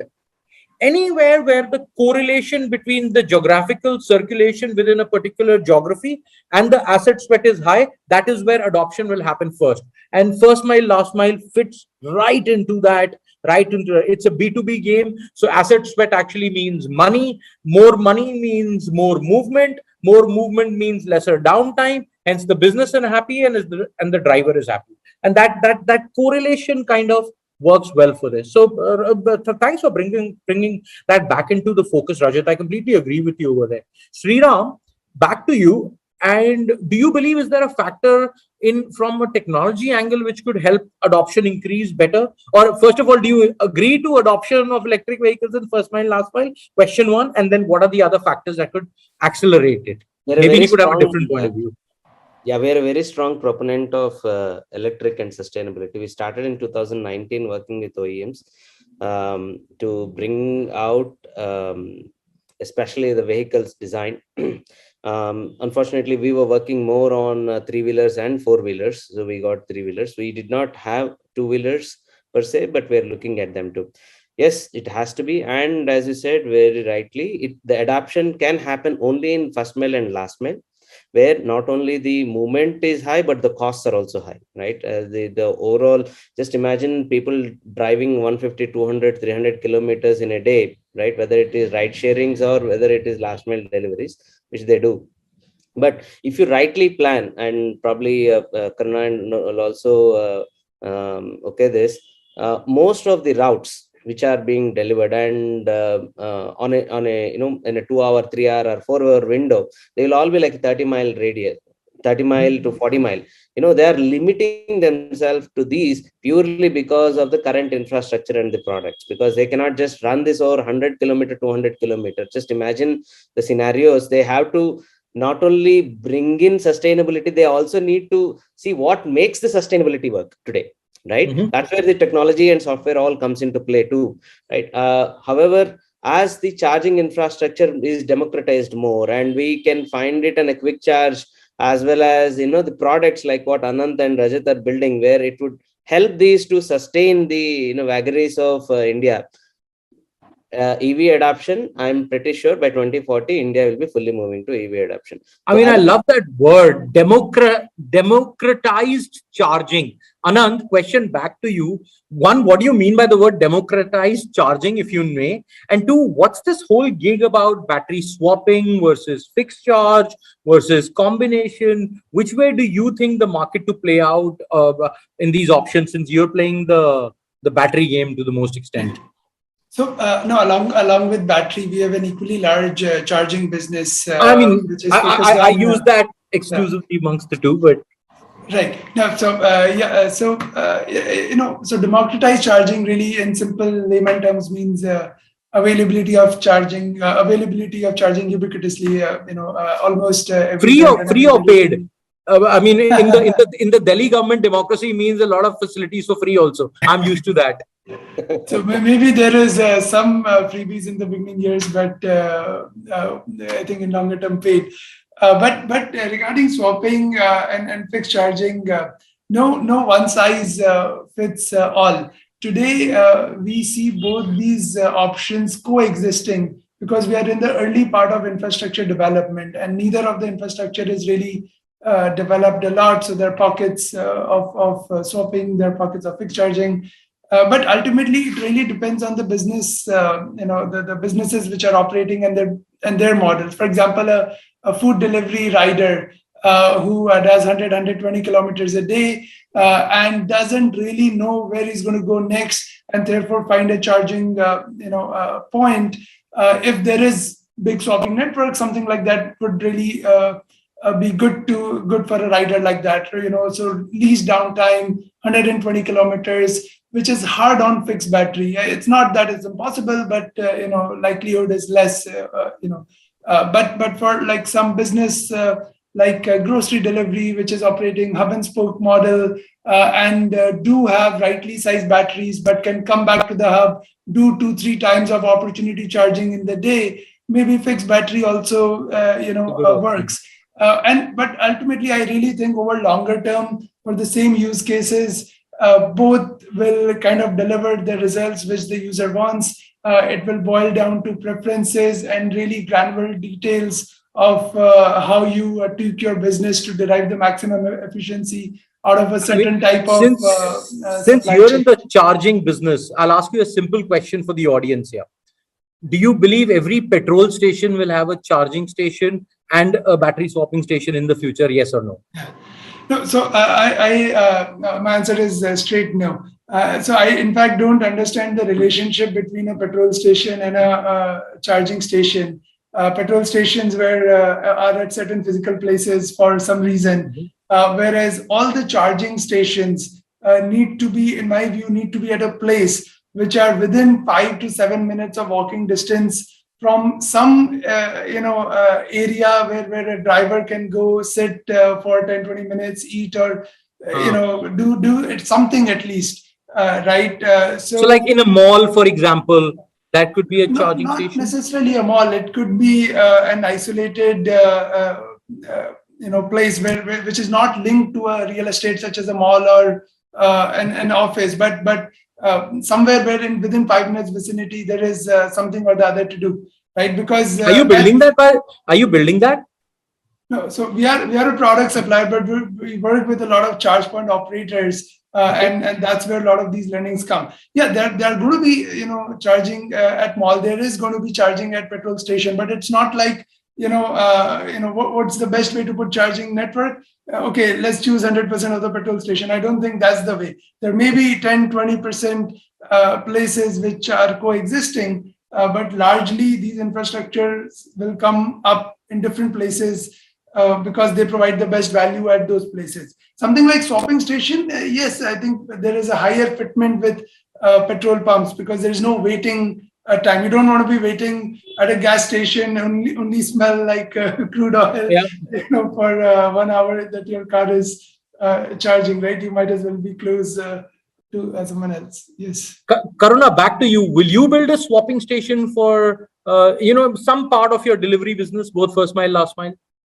Yeah, so I think our focus is more to get the swapping technology and the infrastructure. So we have a partnership with Sun Mobility to develop for the commercial vehicles because in the first mile and middle mile, a lot of movements are still through the commercial vehicles, which is also one of the focus areas. So so I'm listening to Anand, Sriram, and Rajit. One thing, I think there is as Rajit said, it is sustainability plus cost, right? It really ticks both the boxes, but it's all about, currently there is, when we look at how do we change, one is obviously in getting the right vehicle and things like that, but also in terms of range anxiety is huge.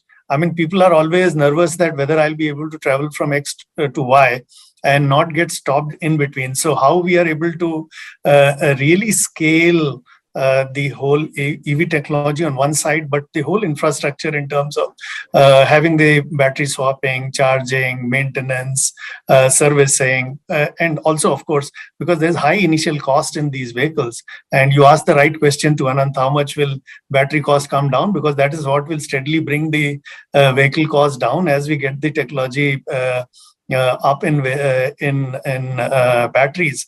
And but EV leasing is another subject which is very important for the whole transition to happen, because it is still a high initial investment as compared to others. So how many of the FMC companies are actually moving towards taking EV on board from leasing and maintenance perspective. So it doesn't sit on your balance sheet essentially. It's a balance sheet play there. No, I get it. Yeah. So, but just for clarity's sake, so with your tie-up with Sun Mobility is to actually build swapping stations at maybe warehouses or extensions of your warehouses, so that a driver can come, take out his battery, put in a new battery, put that for charge, go do his gig, do his 120 kilometers, come back, and then the second driver can pick the same vehicle up. Is that the way you're looking at this in the future? Yeah. So here the idea is to deploy commercial vehicle in our fleet that are compatible with Sun's battery swapping network. All right. So I think that is where we are investing in terms of Sun Mobility able to get the swapping infrastructure plus the battery for the commercial vehicles. Rajat, are you building a special product for India? And is India different to the rest of the world when it comes down to EV products in the future, especially for first mile, last mile? Absolutely. So we're starting off with two-wheelers. We are also developing commercial vehicles, MCVs and LCVs. But when it comes to two-wheelers, it's not just India. Right now, there is no such vehicle globally, which is grounds up built for last mile sort of applications. So we started off with looking at a few different pillars that we needed to design this product on, right? So toughness is most critical because with personal mobility, you're doing a maximum of 25 kilometers a day. With last mile fleet applications, it goes all the way up to 200, 250 kilometers in certain cases. 250 kilometers a day for movement. Yes. So the statement you've made is if somebody uses a commercial vehicle two-wheeler for B2B business, he will end up driving 250 kilometers a day. No, so it starts at 60 kilometers and it goes up to 250 kilometers depending on applications. Wow. But again, so you could end up needing 3 charges a day. Yeah, because these are vehicles that are used by mobility as a service companies in multiple shifts. So multiple riders are riding them over a single day. And so on the swap versus charge question, we feel for the short to mid-term, swap will be sort of dominant till such time that charging times come down to about sub 10 minutes or at least sub 20 minutes. Anand, will a battery be able to be charged sub 20 minutes? So I think, the general battery, technology. 80% of the battery. Yeah, exactly. So generally the technology direction is towards fast charging under 20 minutes, and that applies for car batteries, which can give you 400 kilometers to three-wheeler batteries, and maybe to even two-wheeler batteries in future. So I think that's the general battery direction, and there's a lot of innovation around the chemistry to get to sub 20-minute charge. Wow, that's an interesting one, because the minute it comes down to sub 20 minutes, in a way, that whole swapping business opportunity, a great swapping business opportunity, tends to lose its relevance also to a certain degree. So it's not just about. There is a time by the time such technologies develop and at what cost. So even today, you do have batteries like LTO, etc., which can be charged very, very fast, sub 20 minutes. But the cost point is too high, which makes the TCO unviable. But that's the direction. So ultimately, when there is a technology, there is a need in the market. Cost also with scale up comes down. So it's more of a time game rather than. Go ahead, Rajat. You were saying something. Yeah, so it's not just a matter of charging time, but it's also access to a plug point. Right? We have to understand that a B2B delivery rider, someone who's a gig economy worker, doesn't necessarily live, fortunately, unfortunately, they don't necessarily live in houses that have parking spots right outside with plug points. And 97% of the fleet in India is owned by these guys. It's not owned by companies like Amazon and Zomato and Swiggy, right? They own the fleet. 97%? More, actually. Wow. So certain companies. So it's an individual person's business, actually. Yeah, that's why it's called the gig economy, right? Because they're coming in with their vehicle. So Amazon only hires them if they have a vehicle, not that they'll hire them and provide them a vehicle. Right? So Amazon is an asset-light company in that sense. Or Zomato or anybody else. So unfortunately, not at all times would these people have access to a plug. And even if it's not a fleet-owned vehicle, it's a rider-owned vehicle, they may be doing in excess of 100 kilometers, 150 kilometers, even if it's one. So to give you an example, a Zomato rider, a small percentage of them in Delhi NCR does 200 kilometers a day, just one guy, right? One scooter or one motorcycle. So that's the kind of usage they need, and they don't necessarily have A, fast charging is not available today, and B, they don't have plugs at their residence so that they can take a break, charge over 3 hours, and then do another round. And the business model for that, how will they charge for that? How much should they know they're paying for it, etc., etc. So that is also a big aspect of figuring out this whole charging business. Actually, I'm going to take this back to Amazon, because they're the end users to a great extent of this. What is the innovation that you need out of Rajit, Anand, Prasad to make this business a lot more viable than it currently is? What is your expectation out of that? Yeah. So I think couple of things. While we partner strongly with manufacturers to get it, so it's not like we have just left it and waiting. But in terms of initial cost, that's a big one.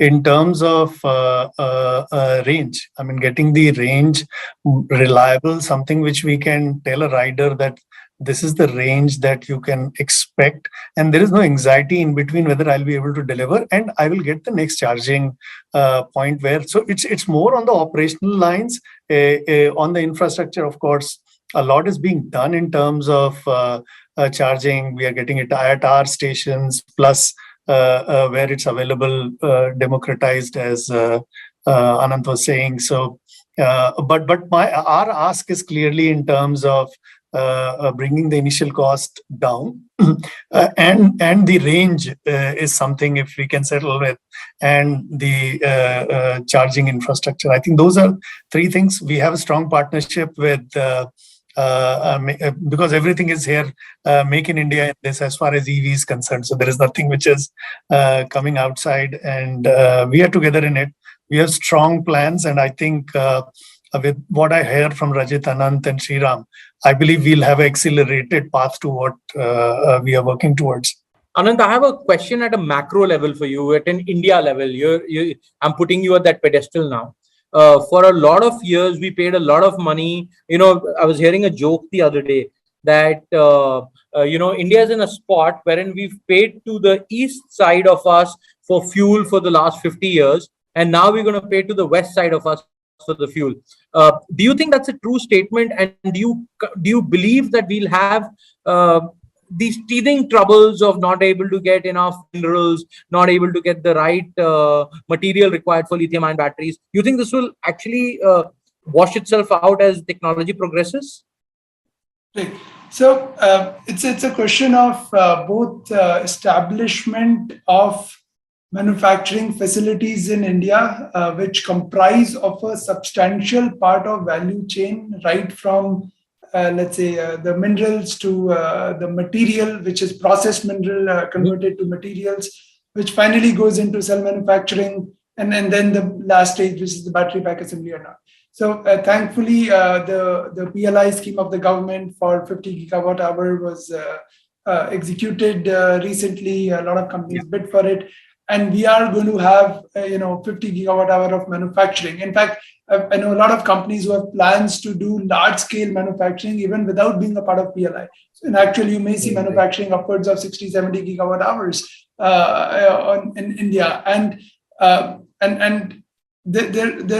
there are decisions which are linked to availability of material. So yes, on a geopolitical level, it's right that if you choose certain chemistry, material is not easily available. Even for Tesla, material is not easily available. But that boils down to choosing the right chemistry for which the material value chain is more global, not concentrated in China. For some of the chemistries like sodium ion, etc., there is a lot of mineral value chain which can be found in India. So I think all these aspects will play out, and eventually, after setting up this manufacturing and advancement of technology, it shouldn't be a as large as a problem as it is today. Yeah, and then can you tell us a little more on sodium ion? I'm just very intrigued with the amount of, like I said, I'm a consultant, I follow money, and the amount of money that is flowing into that direction is unparalleled right now. Right. So I think it got, at least for us in India, first time it hit our lens and got really famous when CATL announced big investment in sodium ion. And then when Reliance bought the UK company Faradian. Correct. So I don't know much about the chemistry except 3-4 things. It's similar to LFP in terms of energy density, which means it can work for a lot of applications in India. It's very safe, meaning even if you have a badly designed battery pack, which I think is the main reason for some of these safety issues, still sodium ion doesn't catch any fire, etc. Technically it means you can run it down to bare bone and still it's a safe battery. Third aspect is a lot of value chain in terms of minerals and materials may be available in non-concentrated way, like with reliance on particular country, and a lot of that may be available in India.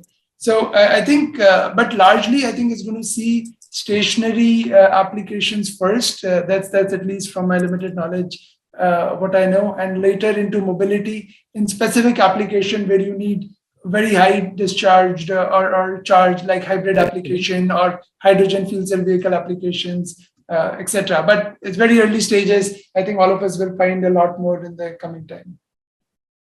Your limited knowledge was more than combined knowledge of quite a few people, I must say. But the other aspect I just wanted to bring on to this is we're all talking about sustainability, electric vehicles, etc. Anand spoke a lot about sodium, but then there is this whole thing that is started other technologies beyond lithium ion now. Rajat, Karuna, both of you? I generally don't like to comment on battery tech till it's been commercially or made viable, because it can take years before any new chemistry can be accessible. Even if you look at NMC, we were at $1,000+ per kilowatt hour just 10 years back, right? So it's taken a while to get there, and now the prices are going up again because of commodity fluctuations. So there are a lot of different chemistries that are being worked on with the intent of making safer batteries, and the second intent is to make them fast charge capable. Right? There are companies working on 5-minute charging tech, but till such time that these batteries are actually commercialized or at least tested at pilot scale, and we know where the raw material is coming from, it's very hard to comment, because most often, there are multiple claims, but it may be 5 years from now, 10 years from now, before we see them being used. No, Rajat, I'm just going to throw in like they said, five intelligent men should throw in a few stats. Currently, if you look at the amount of fuel that could be available in India in 10 years' time, EO5 is, 5% ethanol blending, EO5, E10, 15, 20, CNG, LPG. Then there is this whole concept of PHEV, HEV, throw in hydrogen, throw in green hydrogen. So there was a grid that I saw the other day, which said that the combination available could be 25. So 25 different variants of fuel types could be available, out of which, say, 50% could be so-called green. Well to wheel, even electric could maybe not be green right now. So, where do you think policy is moving towards democratizing fuel in India to a certain extent? Any views around that? And Karuna, I'm going to come back to you on hydrogen in 2 minutes. Can I just yes, please.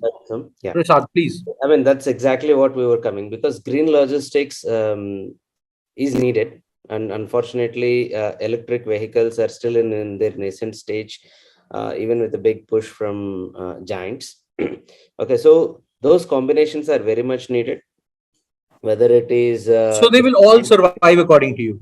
100%. You just take the city logistics today, right? There are 8 million of these commercial vehicles. I'm not talking about two-wheelers, right? There are 8 million commercial vehicles within India running.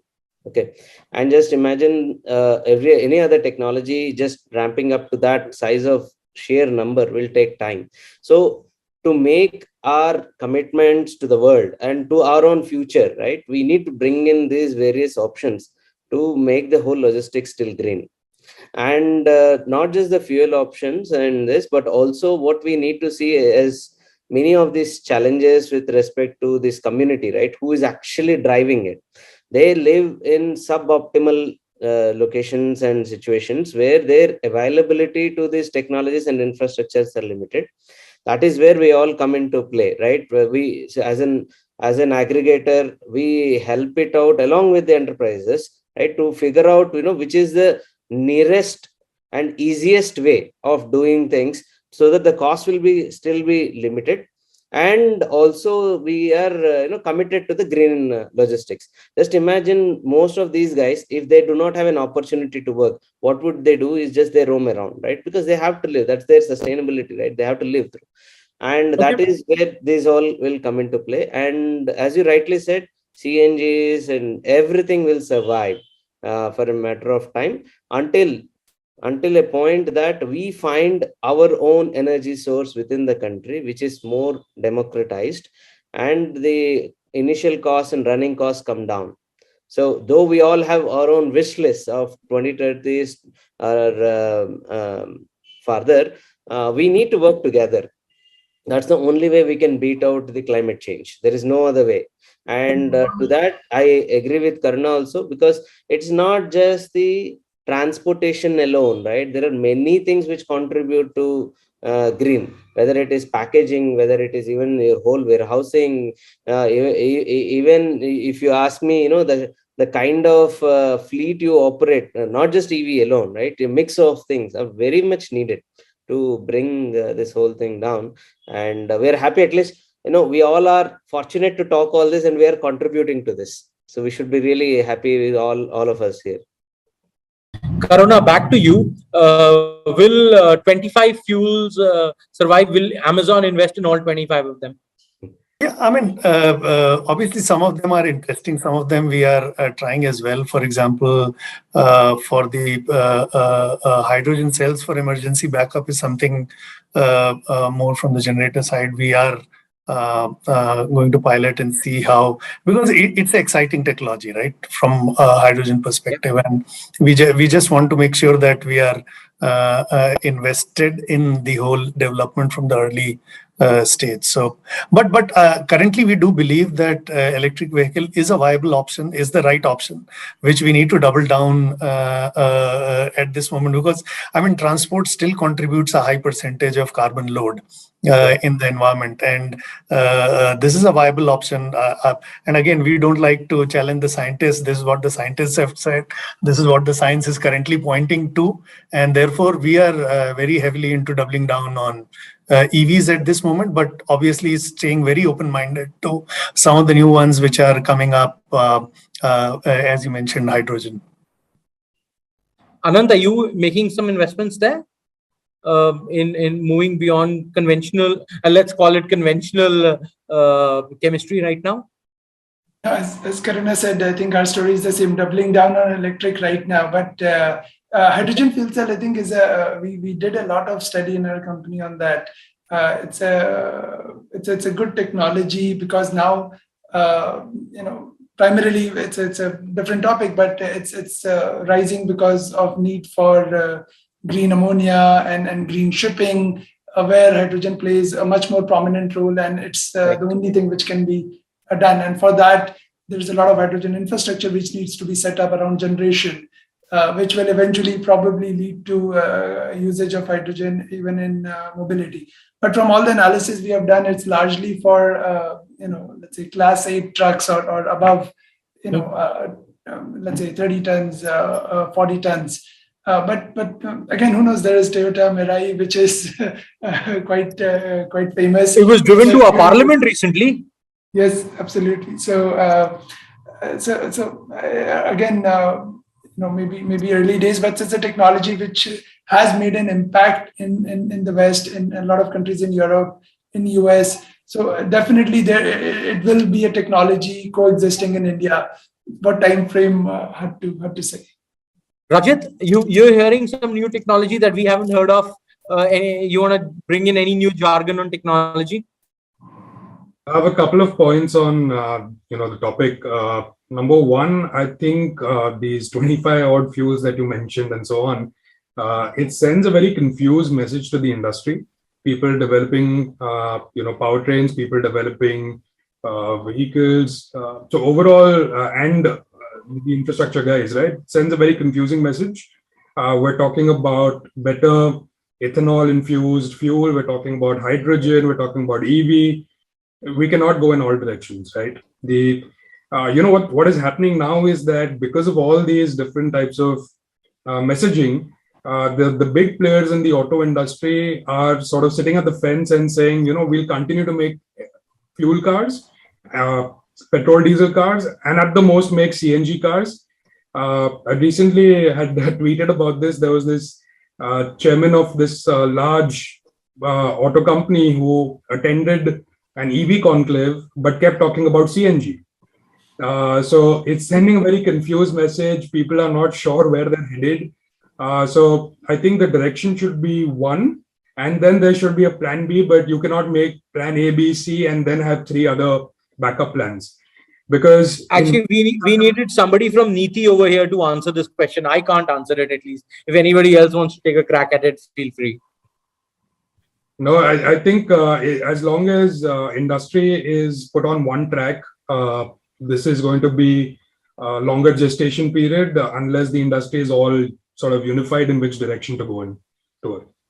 I mean, see, on the transportation per se, no doubt, the only technology which has proven and going forward is electric. Okay. For when it comes to long, bigger commercial vehicles where you need to hurry, right? There are some companies who have done larger trucks on electric. It takes time and expense. Initial cost is too high. So there you need to have like green hydrogen and others. And see, as a fuel becomes the most critical thing where wars are also done across the world. So you need to have something which you can run the country, right? So there are other applications other than transport, as you mentioned. There are stationary applications. There is like all this fertilizer and others, right? So there are so many things. So when you see these 25 fuels, don't just get confused. It's just for transport alone. There are so many things which require it. And also there is a phase out of these existing vehicles before new vehicles and new things pick up. And you have to run and sustain the country on these 8 million to 10 million different trucks which are running on the things. Yes, we need to move around. Until the time, it's kind of a phase out manner. So we have 5 minutes left. There are 5 of us here. This is going to be a rapid fire round, but I need 2 answers from you, and they have to be percentages. So the order will be Karuna, Anand, Rajit, Prasad, and me last. So I'll be the most intelligent one. But 2 questions. 2030, what percentage of total first mile, last mile delivery will happen through an electric vehicle? And a pro for it and a con for it. Karuna, go for it. And I need a number this time.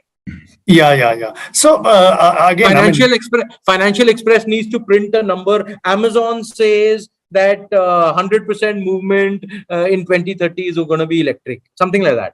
Yeah. So what we have on our radar very clearly is net carbon zero. 50% of our packages will be net carbon zero by 2030 and 100% by 2040.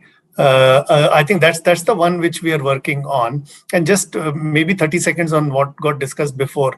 I completely agree with what Rajit said. I mean, we need to double down really on EV. That's the technology which is right in front of us, gives us everything that we need to achieve that. And we are really doubling down on that. Okay, thank you, Rajit. But thank you, Karuna. Prasad, on to you. Your prediction. Your crystal balling. I would vote for EV for sure on green logistics, of course, and being green everywhere. Give me a number. I expect at least for the last mile. I'm talking about the last mile and the first mile within the city should be at least 50%. At least 50% will be done through an electric. Yes. Anand. Yeah. I sure. also and on the go ahead, Karan. So, no, as I said earlier, I would stick between 50 and 70%. Definitely, that should be a goal for us as a. So your range is 50 to 70%. All first mile, last mile delivery will move electric to that extent. Yes. Wow, that gives you a fairly big portfolio to play with. Rajat, last words on that. So maybe I don't comment on that, but I'll tell you about what fleets have said. There are two pledges that are running globally: EV100 and the Climate Pledge, where Amazon started one of these two. And your majority of the fleets in the world, not just in India, whether it's food delivery, e-com, etc., they've pledged to a complete transition by 2030, and in the other one by 2035 or 40, if I'm correct. So, but in my opinion, you've taken Anand's 50, 70 to 100. Would I get that right? I'm not saying that the companies that use these fleets or run these fleets are saying they need to do it, and they made a promise to the world. So they need to sort of stick to it, and we need to ensure we give them the right tools. I actually believe I'm the most aggressive on this to that extent. That I actually believe, for a simple fact, that this is a TCO based activity. Sustainability is probably the second angle. I completely believe in that. I completely believe that Anant will be able to reduce the cost of battery to a certain extent. I believe in technology. I also believe in the fact that green will become a way forward, because when our kids are doing this session, they will be a lot more focused towards sustainability, towards green, because they will inherit a much worse off world than what we inherited. And for them, it will not be a matter of money. For us, it's a matter of money. So I believe TCO will drive this for the next 10 years. But beyond that, it will become a matter of sustenance. And that is when adoption will actually hit the roof. Because this will move, according to me, the consultant talk here is that this will move arithmetic progression for a few years. Then you will hit an inflection point, and it will move from arithmetic progression to geometric progression. And the minute it hits that inflection point to geometric progression, you will see adoption increase by multifold. So I'm going to stick my neck out and go with at least a 70% on first mile, last mile delivery, at least metro cities to that extent. So that's the gig, I think, and I just wanted to make sure that I also throw myself in the pool with you guys. I don't want to leave you high and dry. One more thing, very quickly. For a lot of these companies, it's not a matter of when, actually, or how long they have, because they don't have any time at all, right? Yeah. Because the unit economics on last mile delivery are so poor that if they don't do it soon enough, they risk the entire business. So I'm not talking about companies that are like Amazon running the first mile, mid mile, and last mile. There are a lot of companies just doing the last mile. For them, there's absolutely no option. Oh, thank you. I mean, that's absolutely brilliant. So, but that's our gig, guys. Thank you so much for doing this. To everybody who's going to be seeing this, thank you all. I hope you got a lot of first mile, middle mile, last mile from Karuna. Anand told you a lot about battery pricing going forward and sticking his neck out to say what's the new technology. Prasad told you that everything beyond him is hardware, and we're all part of the hardware gig. And Rajat, hopefully you'll come up with new products, new interesting products, which are actually meant for first mile, last mile, and meant for India. I mean, our road conditions are probably not the best in the world. So please make sure the suspensions work better and the motor train works better. But that's the gig that we had. Yeah. Thank you, guys. Thank you for spending this hour. It was very. I got a great amount of learning out of this. Hopefully, we picked up something from each other. And thank you so much for doing this on behalf of Financial Press.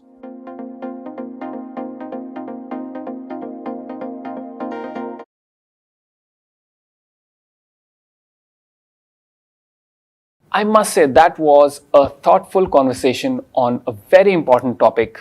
Our planet has given us many things, and it is time that we give back something to it as well and take good care of it before it is too late.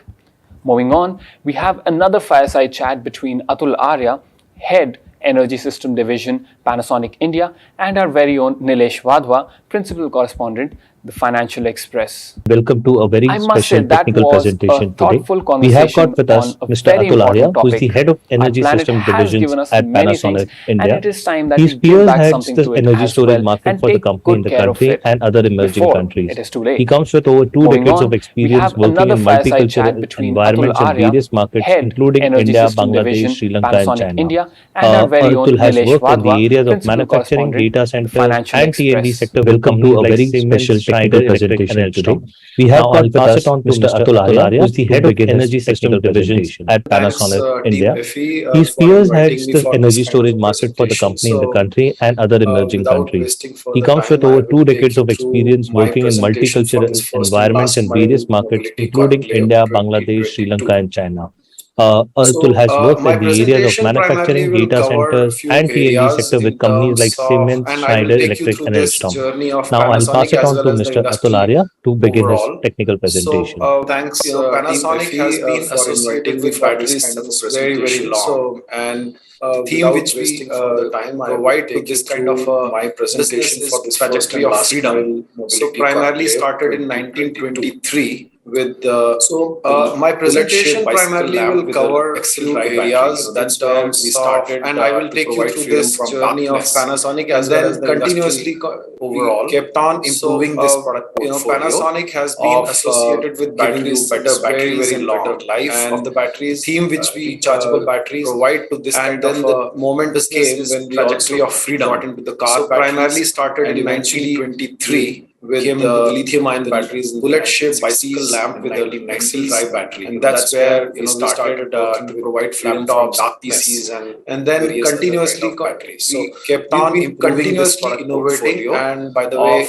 we are giving you better batteries, the largest life of the batteries, rechargeable batteries, and then the moment came when freedom to environmental car batteries. By eventually mobility space came into the lithium-ion batteries portfolio is, and that's where the endeavor of the company has been. We started to provide you laptops, longest lives of the batteries, and the freedom from various. We've been continuously innovating, and by the way, just to give you a little bit of snapshot in terms of where we batteries for providing our environmental current freedom to environmental starting from the smallest devices of remote controls which you all use. So that's where the portfolio is, and that's where the endeavor of the company has been for to provide you the longest lives of the batteries, construction, and various other industries, laptop, PCs, tablets, applications just like data centers, snapshot, mission critical kind of applications like medical devices, solutions, smart glasses, gas and water meters.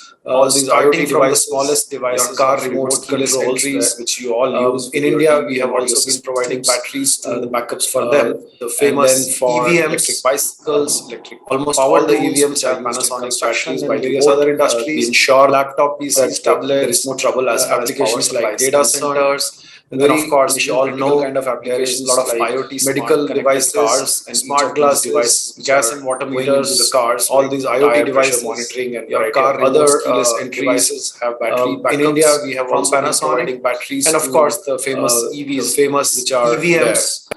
So that's the almost major, all the EVMs have Panasonic batteries by breadth of the portfolio, ensure which we offer today. There is no trouble as far as power supply. A little bit more on the evolution. And then, of course, we all know there is a lot of IoT. We started connected cars, of course, in 1920s, but which are going into the major like thrust came in monitoring newer technologies from price devices who have rechargeables one in from Panasonic and 60s, and of course, and we started to build on which are cadmium, nickel, metal hydride, and then major, of course, went on to lithium ions of the portfolio. And one of the key themes, apart from providing a little bit more on the evolution, the longer backups has been the highest standards of safety and reliability. Of course, in 1920s, shipping billions of cells. The major thrust came in and newer technologies from dry cells to the rechargeable and reliability is one of the key focus areas for the company. And we started to build on develop various applications on our hydride, and then, like I of course went on to lithium ion previous slides. And one of the key things do that. Apart from providing very small batteries, providing very large batteries, the longer backups has been the highest for standards of buildings and reliability. Telecom towers, shipping billions of cells, a variety of other applications. Apart from the famous EV applications. So we've got the very long reliability is one of the key focus areas for being in this industry, and we've developed various applications on our own. Like just to also give you very brief in the previous slides. And continue to do that of the current from very small batteries to very large batteries, including today.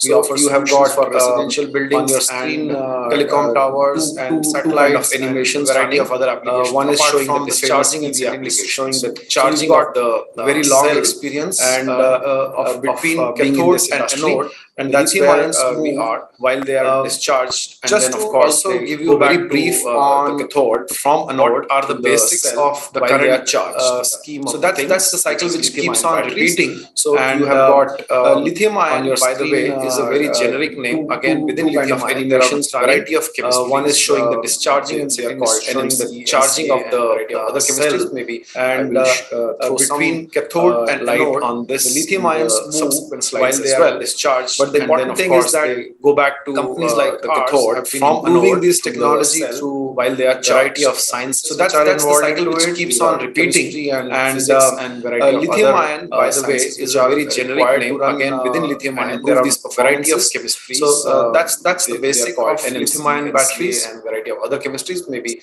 I will throw some light on this in the subsequent slides as well. But the important thing is that companies like ours have been improving this technology through variety of sciences which are involved into it. These are chemistry and physics and variety of other sciences which are required to run and improve these performances. So that's the basic of lithium-ion batteries.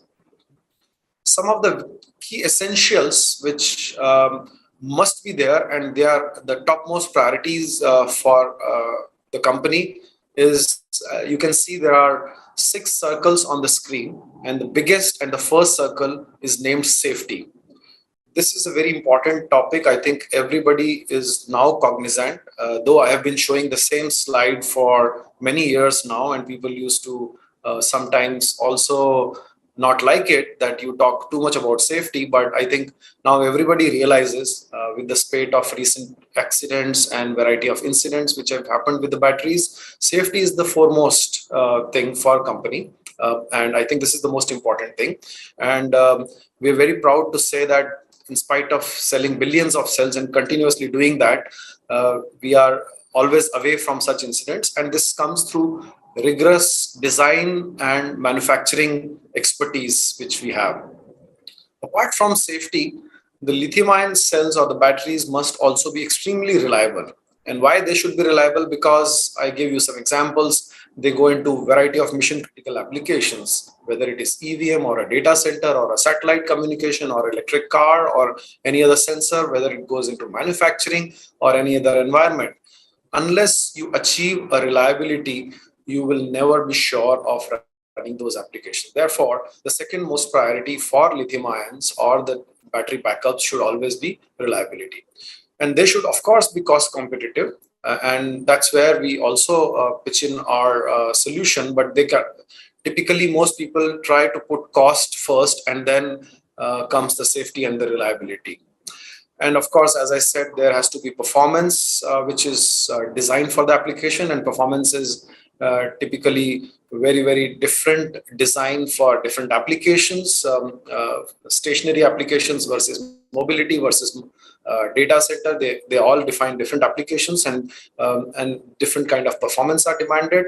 And these performances can be controlled through hard interventions like chemistries, and they could also be controlled through softwares. Another important area which we as a company focus on is globalization. We have very spread out manufacturing setups, starting from Japan to China to US, where we manufacture. And of course, these batteries are sold, and various applications are designed and engineered in almost all parts of the world. And of course, the most important thing, one of the most important thing also while looking at this is the proven track record, because these are the batteries which are very, very long life. typically they, depending on the application, they can survive anywhere between 5 to 15 years. Now, the 15-year promise or the 10-year promise or a number of cycles promise must be really lived up to. And that's where we pay a lot of attention. And we have been selling these batteries into a variety of applications like telecom towers and electric mobility and banking and many other applications since many years in India. And of course, globally, as I've already shown you, we have been manufacturing and selling these batteries since decades. Now, I'll spend a little bit more time on safety in my presentation because this is the hottest sort of topic today. And it's quite evident that many people haven't really paid too much attention to this topic. So the definition of safety is basically the condition of being protected from unlikely risk or injury. So if you are able to protect that, you are supposed to be safe. Now, in terms of battery, there are a variety of ways you can achieve, and typically in a cell, the conditions which can cause unsafe situations are basically overcharging, high temperature, physical damage, internal short circuits, overcurrents. Now, these are the conditions which essentially can happen to any kind of battery or cell. However, it is up to the manufacturers of the cells and the batteries to ensure that whenever there is an overcharging happening or there is a higher temperature happening or there is a physical damage, it must be immediately detected and the cell or the battery must be protected from going beyond that situation. I'll explain in the subsequent slides what I mean. But before we go into that, now, what could contribute to the unsafe conditions? And this is extremely important for all of us to understand that it's not just the data sheet or the product which we buy, but we must also be aware of how these products are designed and manufactured. And manufacturing plays a very, very important role. So the unsafe conditions or the situations can crop up at any stage. So they can start at the material processing stage itself. The particle contamination could happen. If you are manufacturing in an environment where the humidity control as desired by the process is missing, then obviously you are seeding in some situation into the battery, and this becomes uncertain that this battery or this cell, which is manufactured not in the right conditions, can reach any unsafe situation at any point of time. Then, of course, the process of manufacturing must be validated well. The cell chemistry must be extremely well tested, and all the ingredients must be extremely well manufactured to the specifications. The cell design, the CID and the venting and HRL, I'll explain these terms later. And then, of course, apart from the cell, there is a mechanical design, there is electronics design, there is software, the whole architecture. So I guess at every stage, it's extremely important to pay a lot of attention to these kind of situations which may occur. And many of these situations may not get really identified at the testing stage. So if a particle contamination happens, you are probably going to miss it while you are testing it after the manufacturing, and you may pass it on. And later on, when it goes into the application or the usage, there might be a difficulty. Now, as we spoke about safety conditions, there is a battery safety matrix which we follow, and I guess this is something which must be followed by everyone. So there are 3 layers in this matrix. One is the protection at cell level. So you need to ensure that each and every individual cell which is there in the battery being manufactured must have its safety conditions well designed, and not just designed, but also there must be proper protection mechanisms. Then there is a protection at the module level. So multiple cells go into a manufacturing of a module, and at module level there must be again a variety of conditions which I spoke about, the normal voltage, current, temperature, and variety of other parameters must be measured well and also tested. And then third is at the overall system level. So what I mean by overall system level is it depends whether the battery is going into a stationary application or into a mobility application. So for example, if it goes into a car usage application, then the overall system of using that battery into the car while charging and discharging of the product, including while it is connected to charger, must have its own communication of all the parameters, and then also design the protections to prevent from the fire situations. I'm just giving you some examples of how the battery safety matrix then is taken care of in terms of Panasonic world, so that people can understand what I meant by putting a lot of emphasis on safety. So for example, we can take one event in this slide as overcharge. Now, the reason for this overcharge could be irregular charge over rating voltage. Charger can malfunction. Charger could be not really the genuine charger, which means that it may be a charger which has the similar specification, but not exactly the right product. And the effect which one can see is the swelling of the cells. For example, there could be a leakage, there could be smoke, there could be fire, and eventually there could be a rupture.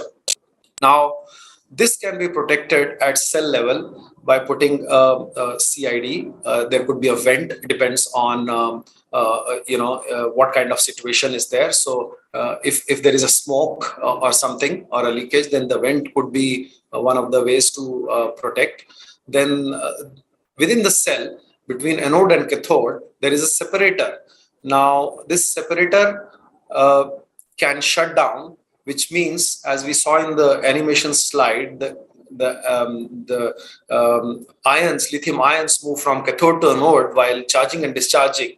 But with the separator shut down, their passage gets blocked, and because of this blockage of passage, the cell will stop functioning, which means that it goes back into the safe condition. And similarly, high resistance surface of cathode can also create higher resistance to protect it from moving into unsafe condition. So this is at the cell level. And similarly, at the module level, there could be fuses to arrest the situation. There could be communication and charge FET, which can be controlled. There could be an alarm signal and variety of other applications. So similarly, for an internal short circuit, there could be anti-propagation structure which prevents the fires. So this is what we follow at the cell and the module level. And then, of course, as I said, it depends on what application we are using it for. Therefore, each application has its own determinants. I'm just giving you some examples here. So for a battery to be functioning well in the safe conditions, the driving range per charge is one of the determinants, and this helps in defining the right capacity. So typical values for a four-wheeler is 18 or 18 kilowatt hour, and today we have 36 kilowatt hours. We have some examples in cars which are used in India, and then typically in two-wheeler it is 1 to 3 kilowatt hour. So what I mean by defining this is that if the adequate capacity is not defined, then this is going to put an undue stress on the battery, and then obviously can lead to a typically unsafe condition. Similarly, driving pattern, the load and average and peak must be kept in mind.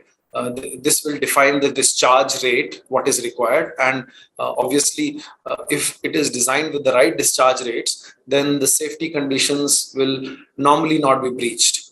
Typically, driving frequency, which will also help you define the cycle lives, temperature profile, depending on what environmental conditions are being used. And this is one of the, again, debated topic, that some of the cells are not really designed for Indian environment and they are being pressed in the service, and obviously we are seeing the results. And then of course, shock and vibration, road conditions, there are ARAI standards, of course, to meet this, and then external and internal stress. So basically there are UL standards, heating compliances, and pressure release devices, etc., etc. So I think there is a variety of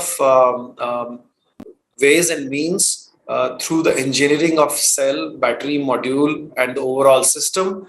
One needs to pay a lot of attention to ensure that the safety conditions are not violated at all. So this is about safety, and I thought maybe before I close my presentation, I will also give you a glimpse on what is in the future for battery technology. So obviously, we all know, especially today, EV is the key application, of course, stationary as well, but EV being the driver of this application, energy density is something which is being really pushed very hard for, apart from a variety of other things, obviously because we want to get out of that range anxiety challenge, and people want really to drive much longer distances with lighter weights. So currently lithium ion is at around 275 kilowatt hours per kg as energy density, and obviously this is a dimension which is being driven to be improved further, and there are a variety of chemistries, as you can see, and of course safety is always the prime concern. So there are lithium ion with silicon anode is something which is being tested, then lithium nickel manganese cobalt cathode, and silicon alloy anode. However, this is not yet a mature kind of chemistry or overall combination, because stability of silicon for cyclic operations is yet to be improved. Volume expansion during operation is also observed. Therefore, one needs to improve that further. Lithium sulfur, for two reasons. One, sulfur is abundantly available. Therefore, it will not just bring down the cost, but also take away the reliance from cobalt and many other metals. But it also has a theoretical specific capacity of 2,500 watt hours per kg, which means that it packs almost 9 times the energy which is available today. So has a lot of promise, but it needs again a lot of work and research on cycle life and charging efficiency. Lithium air battery has even higher theoretical threshold of energy density. However, again, high specific reaction area, ionic conductivity, these are some of the areas which are to be worked on. And then the solid state, which is basically quite similar to what is currently available, but it takes away the liquid electrolytes and puts it into the solid format, and it enhances the energy density greatly. Also, it enhances the safety greatly. So this is one of the most promising technologies, and we already have a lot of work being done in this area as well. However, this has got also some limitations as of today, but they are being tested and improved in terms of conductivity at room temperature and the manufacturing process. So in snapshot, there is a lot of work being done in terms of improvement of current lithium ion technology. However, there is a lot of work needs to be done before they are brought into the production, and I gave you some of the flavor of this, because whenever there is something which is introduced into the market, it must be thoroughly and rigorously tested for its safety and for its manufacturing process. So with that, I'd like to end my presentation. Mr. Atul, I would like to understand from you, what is your thought on, the argument between having a standard battery for electric 2 and 3 wheelers versus OEMs, pitching in their own standards or design? Like any other debate in the industry, and I'm sure this will never be settled, perhaps, unless we really walk that path. And it reminds me of a debate whether you should travel or whether you should communicate through electronic medium, right? There are pros and cons. We can take a lot of advantage of not physically traveling and having a conversation like this today, versus not having physically met and having the touch and feel. So I guess both have their own place. But look, one of the important things which we should also understand is that the industry of electric mobility, or in general the batteries, is growing extremely rapidly, right? And it was Tesla in 2014-15 when it was a small company coming out, and then suddenly the whole automobile industry is now following them, whether it is Volkswagen or Ford or whoever wants to completely convert to electric. Now, one thing one has to clearly understand is that with everybody moving to electric, including countries like India and China, there is a extremely high demand of batteries. Now, this extremely high demand of batteries also puts a lot of pressure on the supply chain. You can't continuously keep mining lithium and cobalt and variety of other metals which were not required so much, and now they are required in in quantities which nobody imagined. On the other side, for this industry to succeed, the prices must fall, right? And that's been the basic theory behind that. Prices are going to follow a particular curve for everything to become electric. Now these are actually moving in opposite directions. So in that sense, swapping is a great option, because swapping takes away the cost of battery being bundled with the cost of vehicle, especially in a country like ours where we put a lot of emphasis on pricing, the upfront cost. We take pride in being price conscious, and variety of such terms are used. Now, what happens is that in order to be price conscious, what we actually end up doing is buying a low quality stuff, which basically means it is again not the right thing to do, and it puts a lot of question mark on the overall industry's health. Therefore, to maintain the right kind of technical standards, I guess swapping is a great solution. What it does is it really takes away the cost of the battery, and it brings in the element of probably what we can call as battery as a service, and you can use it as pay-per-use. And Mr. Atul, according to you, what is the dominant? What do you think will be the future of dominant or battery chemistry for a country like India? If I were to be candid, then this can't be typically linked with chemistry question, because chemistry is something which is defined by what application you are going to use. So if it is a stationary application, you have a very, very different demand on the product being used.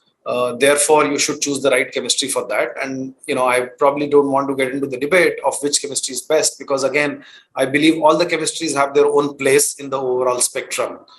But most important thing, as I said in my slideshow as well, for mobility application to succeed, you need a higher energy density, because that's where you are going to feel comfortable. So today I cannot buy a car, even though a higher size of battery is available today, but I'm not comfortable that if I take a trip which is 500 kilometers, I'll be able to come back, or I'll be able to find charger, or even if I can find a charger, I will have adequate time of few hours to charge, right, at the right time. Therefore, I am compelled to continue with my petrol or a diesel car. Now, to get into that area, I need a higher energy density, which means that any chemistry which supports that must be the right solution, technical solution.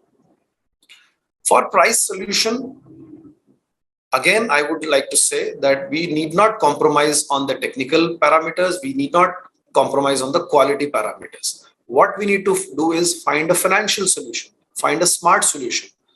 Swapping is a great solution. Battery as a service is a great solution. Leasing batteries is a great solution, right? So I guess, you always try to find a solution which is not compromising on your product cost. And this goes into a variety of industries. People end up leasing high-end cars today. People cannot buy upfront. People buy high-end consumer goods today on an EMI rather than buying a smaller television. So for example, I guess so chemistry is not the right is not the point where you should make a decision whether it is to be linked with the price. I think it must be linked with the performance and with the reliability and the safety. But do you see India's ambition with multiple people talking about setting up of gigawatt factories? By when do you see mass scale or large scale adoption of electric vehicles becoming a norm in the country? My understanding on this is that it's already happened as far as two-wheeler is concerned. There is an extremely high excitement level in the two-wheeler space, and most people are either trying to build or trying to buy an electric two-wheeler. So I guess two-wheeler is on the right path. as far as the passenger vehicles are concerned, which is primarily the cars, and this is where also I guess we are in a early stage, but seems to be on the right path, because more and more companies have started to launch the products. And I think one of the ways to for anything to become popular is that you, as a consumer, if I'm given a choice in the marketplace and I can go and compare products, I'm more likely to buy. If I can find only one company to sell one kind of product, I'm less likely to buy it. And price, of course, will become a determinant. But I guess in cars, we are going to follow that curve from top to bottom rather than coming from bottom to top, because bottom industry anyways, the price conscious industry is anyway two-wheeler. So I guess in my opinion, by 2025, we will see a very large chunk of passenger vehicles, which includes two-wheelers, be already electric, and a very large significant percentage would have converted. Of course, buses are being rapidly converted. So I guess the Niti Aayog's deadline or the ambition of 2030 seems to be quite realistic to me. I'm really thankful for you to sparing your time for this. I look forward to connecting with you soon, and thank you for the Thank you very much. All the best. It is one thing to lay down a goal for future and another to make it happen. To judge the viability of one such plan related to EVs, we have a brilliant set of guests for a panel discussion on Can India achieve its EV Vision 2030? Our panelists for the session include Jitendra Sharma, founder and MD Okinawa Autotech, Suhas Rajkumar, founder and CEO Simple Energy, Kapil Shelke, founder and CEO Torque Motors, and moderating the session will be Arup Das, editor Express Drives. Welcome everybody to the Last Mile Mobility Conclave 2022. Now, this is our first edition, and today the session is going to be about Mission 2030, that is Electrifying India. Now, we have really special elite panelists, so let me just introduce them first. So we have Mr. Jitendra Sharma, founder and MD Okinawa. Then we have Mr. Suhas Raj Kumar, co-founder and CEO Simple Energy. And of course, we have Mr. Kapil Shelke, founder and CEO of Torque Motors. So good morning, everyone. Thank you so much for joining us. I know you guys have deadlines and production nightmares and everything, but thank you so much. Pleasure. Thanks. Thank you so much. So let's just start off straight away with Mission 2030. Now, it is an ambitious plan, and it is very much required because we've seen numerous heat waves, temperatures are shooting up. There's just no denying the fact that the ecology has gone down. So how prevalent or how practical do you think or feasible is it to reach these numbers, like 80% for two-wheelers and three-wheelers, then 40% for commercial vehicles, and around 30 to 70% of cars that will be converted to EV? How feasible is that? My opinion, I think first of all, as an entrepreneur, as an industry, I think our aim should always be very high. Then only we can try to achieve that aim. So I think whatever the vision the government has seen about 2030 vision for electrification of automobile industry, I don't think so it's a difficult task, because if you see the growth of the EVs already started from the last year, and the people from IC engine, they are moving towards the electrification of automobile, because primarily prior to 2-4 years back, that time the right product is not available in the market, but now the good product is already available in the market, and the people also understand that is the right choice in terms of economics benefit as well as for the social benefit also for the society also. Because if you see overall, there is already a global warming and other issues already there in the across the world. So I think as a responsible customer, we also feel that it is the right thing, and as a stakeholder, whether it's a policymaker, as a OEM, as a dealers, customers, or maybe anyone in the society, they always feel that I think this is the right thing, the new technology comes. Because whenever the new technology comes, always it takes some time. But when it is already accepted by the customers, so they will go for it. And I think people has already accepted this technology and they will go for it. And the vision of 2030 is, in my opinion, it is achievable. There is a plus minus some few percentage may be there, but I think that is the right aim the government has set, and as all the stakeholder, we have to achieve it by anyhow, and I think we will achieve it.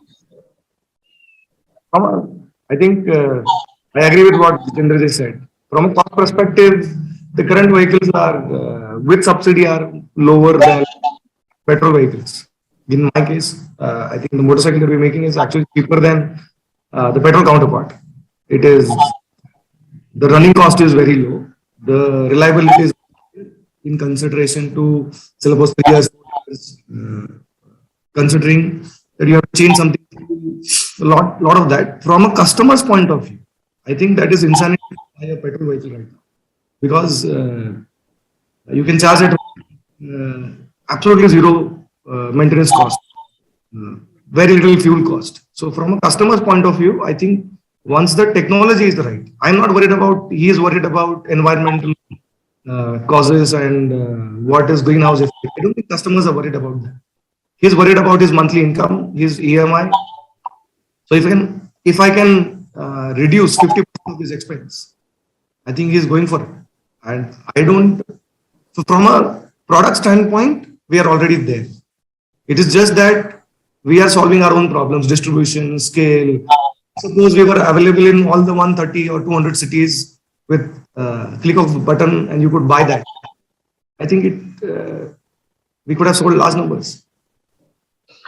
Yeah, so on adding on both the gentlemen's statements, I completely agree with both of them. EVs primary is a no-brainer. Everyone is very well aware of the cost benefits, etc. But apart from that, to achieve a scale of that in 2030, or maybe earlier also, we can prepone it going forward. But we need to really look at the supply chain stability or sustainability, I would rather say. Because still the EV supply chain is not up to the mark as required to scale any company, be it Simple Energy, be it any other stakeholder out there. Everyone has the capacity and the capability to scale, but the core issue lies at supply chain. Apart from that, how much of the incentives that the government is going to extend beyond time frame that has been already set. Apart from that, how cost variability and economics will play out in battery technology and motor technology, or the entire EV structure itself will also decide on the penetration and the scale of the product that we currently have. Apart from that, safety standards are primarily important because going forward, the mass scale adoption will come with its own distribution and service challenges, which the companies really need to be prepared for, because EV as a new technology is exciting. At the same time, it also scares people.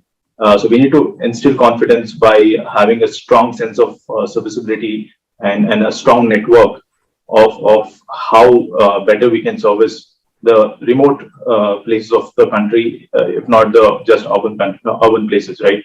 So all this combined together, if you look at and address it at the right frame, in the right frame of mind and strategies, this target can exceed, I would rather say. We can go beyond the numbers and we can achieve it way before than what has been projected. And EV industry in last 1 year has definitely shown that, 400-500% growth is a big number comparatively to what last 12 years have been for EVs, right? So the 1 year span showed a lot of potential and it definitely has positives. But at the same time, risk mitigation, right strategies need to be the focus. Right. I think you mentioned something that is very important, and that is supply chain. Now that the entire world is facing, no matter what sector. How are you managing that? Because A, you have to tackle your supply chain. B, you have to also look at the infrastructure. That is a huge challenge by itself. And then you have different sorts of technology, like now battery swapping as well. So how are you juggling all these, important and very challenging, demanding challenges? So sustainable supply chain is the word that I'm really eyeing at. The point being, there is a dumb supply chain, there is a smart supply chain, where you definitely want to mitigate the risk on your scale. When I say dumb supply chain, where you are just dumped upon whatever is available and you don't really know how to work around it, which might lead to a low quality product or not so smart stringent or sophisticated kind of thing there. But a smart supply chain is where you try to control your cost. At the same time, you don't really worry about incentives. You worry really about the quality and the end consumer's needs. And it goes beyond your own cost sheets as well. And which gives you a potential to grow rapidly with multiple products, just not one part of the product, also one form factor. So this sustainable supply chain is the key that needs to be solved, which is a challenge, to be very honest. But again, right strategies, some long-term decisions need to be made, and invest in supply chain is the right way to go forward. Because eventually, supply chain is going to decide who's going to stay, who's going to scale, and who's going to really flourish in this market. Because EV as a technology has a lot of downsides as well. Apart from that, new adoption of different ways of charging and different ways of using the battery really need to be defined, because not every customer wants swappable, not every customer wants full charge. It's a mixed bag, but again, every form factor is good. It's an EV end of the day. But having said that, safety standards need to be very, very clearly defined. Apart from that, good products which don't really bother you about infrastructure needs to be in place, apart from other parts of it. So, say simple, today, as a 200 kilometers of range, you really don't have to really worry about the charging infrastructure. You can just, you travel 30 kilometers a day, you are lasting 5 days. So not really worry about if government is putting up the charging infra or not, because that is due to come, which will eventually come, but we cannot really wait for it if you have to achieve the 2030 goal, right? So we really have to solve on the fundamentals of the product itself and then build on it. And also, with the right mind, invest in supply chain and help the supply chain to understand your demands moving forward, and try to make in India, more or less. Very supply chain right now. For example, you're not talking about, oh, there is motor manufacturer that you can buy millions of motors for automotive. So for us at Torque, we've been building everything. We're the most vertically integrated. So we build our own motors, battery packs. So I think we are solving the last mile of supply chain. So what we're doing is we're also working with our suppliers, getting them to know how to build the technology, because we've built it. So we'll have to transfer it to them. One part that I would like to mention is, so what we're doing is we are working with people like Bharat Forge, who are also investors. They are building a factory for us because they know how to build it. They know they have the people. I don't have to reinvest capital in that. So that is what we're doing right now. There is a motor line that somebody is building for us. Line somebody is building for us. So from a automation standpoint and people, and so 4 empty conditions, we are making sure that we have everything. Then you actually go to syllabus. When you talk about supply chain, people talk about, oh, I don't have batteries and magnets and all that. So that's one part. There is a lot more than that we have to solve if you're very vertically integrated. So I think, and from a consumer standpoint, to make sure that we deliver to consumer, we're telling them they will only so many cities. We are actually going to these cities with these numbers. So I think clarity on telling the consumer also, telling and planning for the first and last mile. I think that's more important. If you ask my opinion, I think slightly different, because as you asked, there is 2 things: supply chain as well as the battery swapping. If you see in India, the supply chain, I think the supplier base is, India is one of the biggest market of 2-wheeler in the world. And if you see the supply chain, of course it is IC engine to date.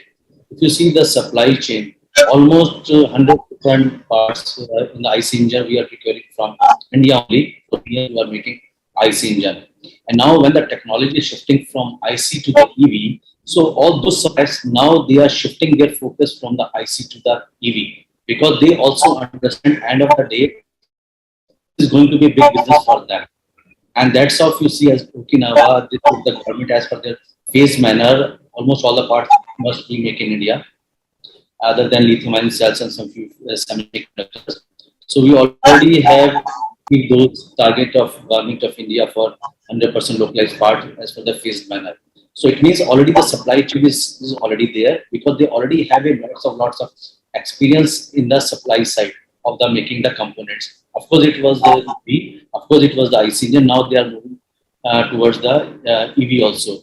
Now, if we talk about the motors, if we talk about the controllers, of course, battery pack already they are making, and lithium-ion cells. Few companies are already taking initiative to set up the lithium-ion cells also. So I think for achieving the mission of 2030, I think supply chain is not going to be any hurdle for the OEMs.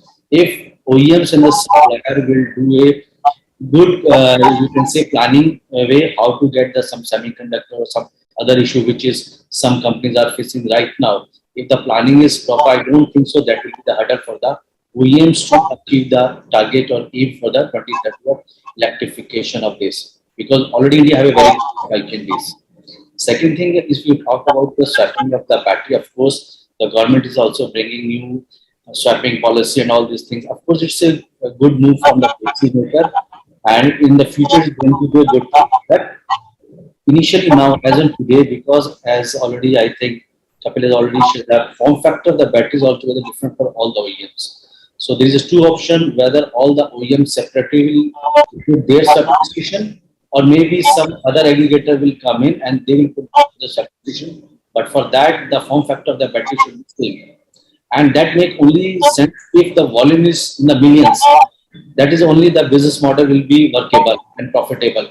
Otherwise, it's not possible, because it is just like a petrol pump. If you see in India, petrol pump, every kilometer you will find a petrol pump. So it is just a replica of swapping station, replica of petrol pump. So of course it will make sense. But once the volume is huge, then it will be profitable. I think the other problem, I think we all know, is the manufacturing of the battery, lithium-ion battery. And as you mentioned clearly, that there are some firms, Indian firms, that are getting into that now. But is it a bit late in the day, because it's going to take time. So you're still, going to depend on getting things from outside India. So how feasible is it? How quickly can that be, practically speaking, that we make our own batteries, like make in India, as we all say? No, yeah. If you see like battery pack, if you talk about, these are two things in that. One is the battery pack, another lithium-ion cells. So if you see the battery pack, the lithium-ion cell is a raw material of a battery pack. Okay. So if you see any component, if you see the medicine or anything, the raw material which you use to make the medicine, that we still procure from outside India. So in that case, of course, the battery pack which we manufacturing in India, battery pack, of course, I think almost all the OEMs are making from their suppliers or by themselves making battery pack in India. The cells they are import from outside India, because as of today there is no manufacturing facility available for lithium-ion cells. So there is a few people who are going to start this, but of course it will take time. Even you start today also in as per my knowledge, if you set up a lithium-ion battery pack, it will at least take 18 to 22 years to set up the infrastructure of the battery. And once it is commercialized, it will take another, I think, 6 months more for that. So, of course, now people are starting. It will take another 2 years to get that in the production stage. But already, one has to start it. But once it is started today, I think after 2 years, we are in the position to get the cells from India. But battery pack still we are making. Everybody, I think, my opinion, is making battery pack in India. Yeah, as Zira rightly mentioned, we are already making battery packs in India. I think what you were asking for, if cells are to be made in India, we have all the, for example, aluminum foils. So we don't have the quality of aluminum foils that we want. We don't have steel cans. We don't have let's say separators. We don't have that level of supply chain setup for batteries. But I think first we need to solve technology. So if there is scale in terms of demand for batteries, then definitely there would be a demand for there is already a PLI and ACC, and there's a lot happening on the India has aluminum, knows is a manufacturing hub for the world in terms of great manufacturing, just scale manufacturing. So if you look at quality, reliability, I think we're known for that in terms of automotive, two-wheelers. So in that sense, and pharma. So pharma is very close to battery manufacturing. If you go in sense of line quality and reliability, and how do you manufacture stuff? So if you combine both, I think we have both the experiences. It's just about how do you get there and if there is an incentive by the government. So it is already there. So all the right ingredients are there. Somebody, there are people who are going to invest. So it's just a matter of time. It is not how nahi hai, bas wo when ho gaya. Yeah, so just adding on the two gentlemen's things, as we say, be the change. So we think we should start first, primarily. That's our goal. So having said that, see, 95% of people in India really don't know how to even make a battery pack on a realistic point of view, right? Battery pack is just not assembling energy form.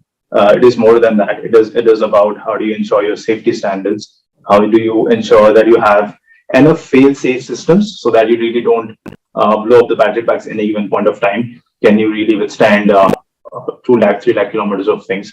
So India is rightly in the phase where you're still exploring how do you even make a battery pack, let alone the cell chemistries.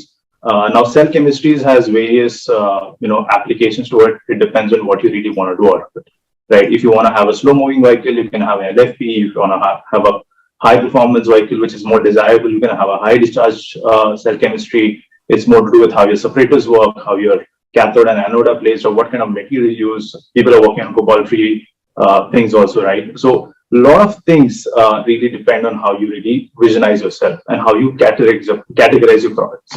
Now, can you really standardize a product? We believe you cannot, because everyone has his own preference, and that's the beauty of India. It accommodates multiple things, and it really is an exploratory market right now. And to first achieve is safer battery packs. Standardization cannot be the key. The reason being is because you are depriving of innovation, and you're depriving the industry of scaling in a more economical way. Scale comes not with economy doesn't come with scale. It comes with innovation primarily, and then you scale on it and you improve your margin set. Apart from that, safer battery packs has to be the key, because your BMSs, your software layers, your fuse boards, right? Your pressure detecting systems, your thermal runaway systems, where you're foolproofing your battery packs. How much are you investing in your battery layers, right? Battery packs is just not a box of cells. It's more than that. It's much more. Cells are dumb, right? But you need something that is smart enough to control them. That's where your battery pack mechanism works, and that's how you can make efficiencies improve. That's how you can make customers believe that this battery packs are safer, and that's how you really control the entire system.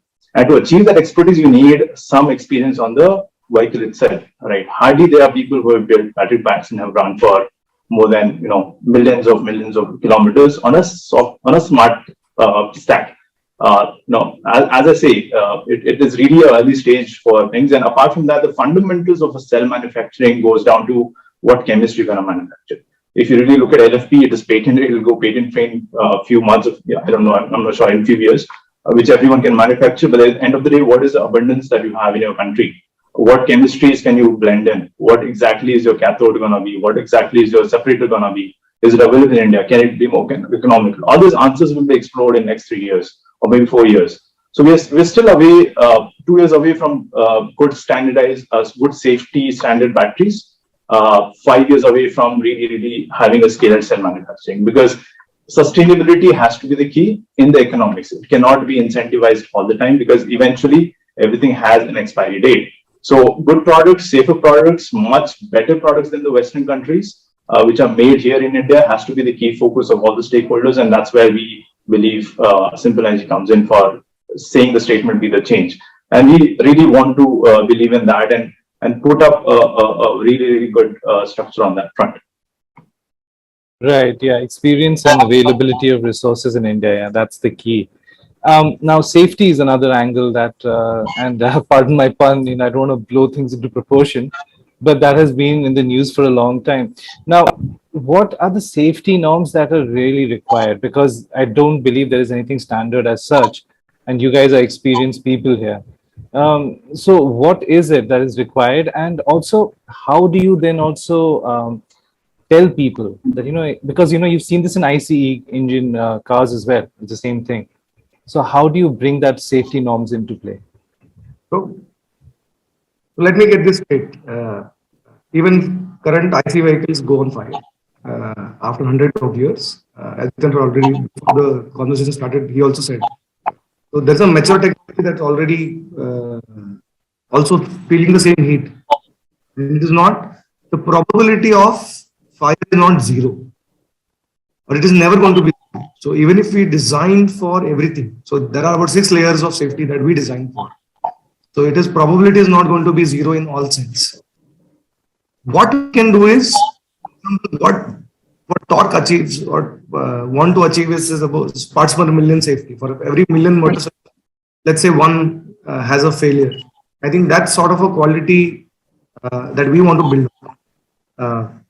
That's very stringent. Second, it is, there are government regulations. It is not there, it is not regulated. You can't just go and build a vehicle and sell, right? There is ICAT, there are various agencies that I have to go through, and that has actually been the slowest point. So in our journey, we have to go through all these processes. I don't think regulation is going to help safety. From a brand standpoint, I have to do what I have to do. I can't be regulated, and innovation can't be regulated. You can't tell me, so you can suggest something and I will follow that. But I have to go beyond that. So all the regulations that are there, we are going beyond that. So it's almost 6 Sigma. So every cell has been checked, every battery pack has been checked. We have done, I don't know, millions of kilometers accelerated on every cell that we put in the battery pack. Our grading of a cell that I choose from a manufacturer takes about a year just to say, oh, out of these 40 cells, I can use these 2. And then I have to do a lot of work. So there is a process that we follow, and there is very stringent. I believe everybody else is also doing that. The probability of fires are not zero. It will always be there in some sense. But electric vehicles are much more safer. So I think end of the day, what you want to do is get the user out of that scenario faster and give him time to exit. If you are able to do that, I think the vehicle is safe enough.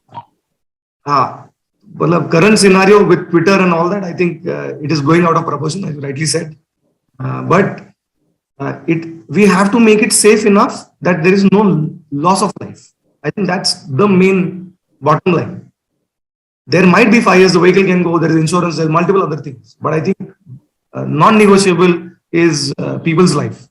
So that we are working on. And every manufacturer have their own safety standards, and there is regulation. I think even government adds up to regulation, they can't be sitting at our doorsteps looking at what we're doing, right? It is self-regulated in some sense. Yeah, just adding on those points, absolutely right.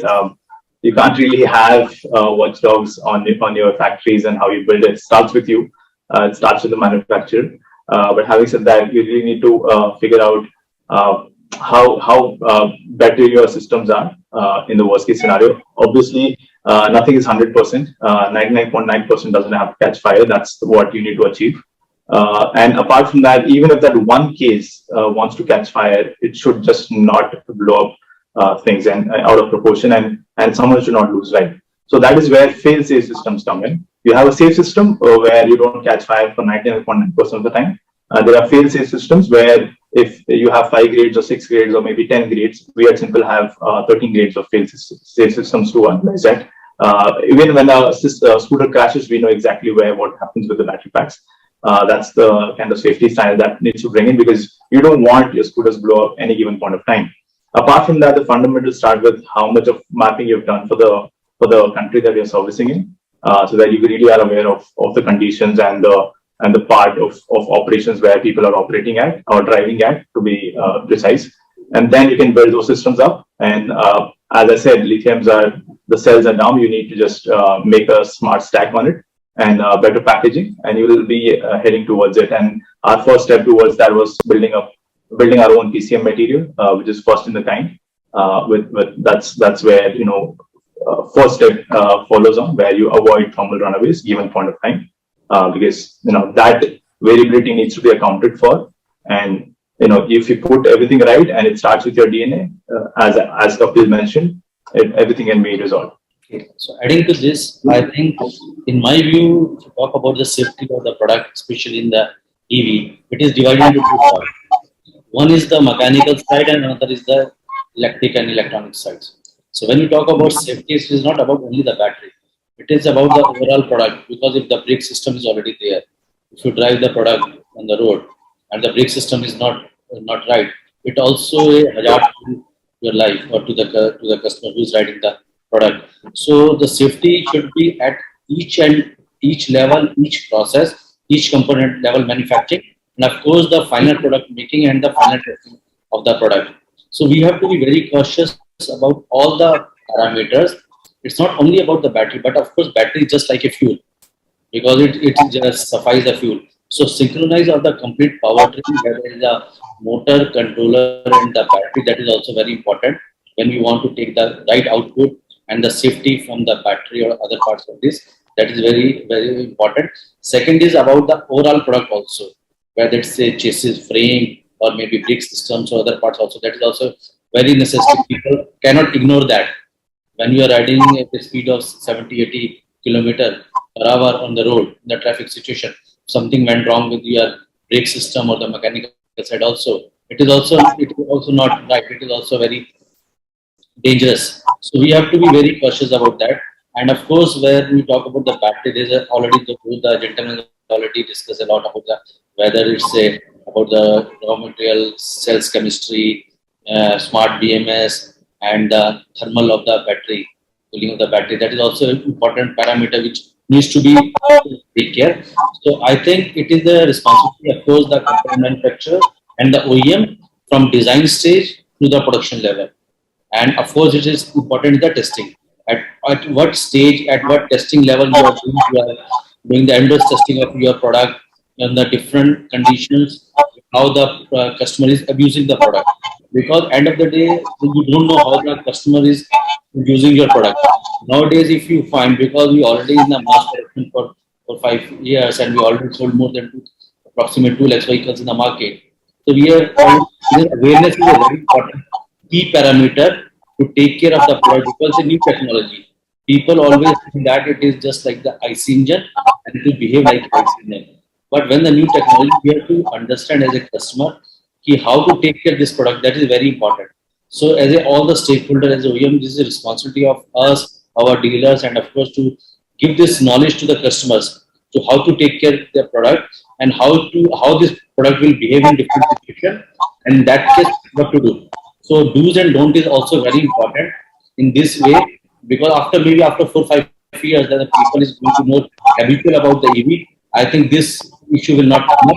But nowadays, awareness is also a very key parameter for making people more and more aware about the safety norms of the product, how to do do's and don't about the battery charging and other things also. You actually just answered my next question, because I was just going to talk about that only, awareness, because there is too many myths about EVs. That is one serious challenge to tackle.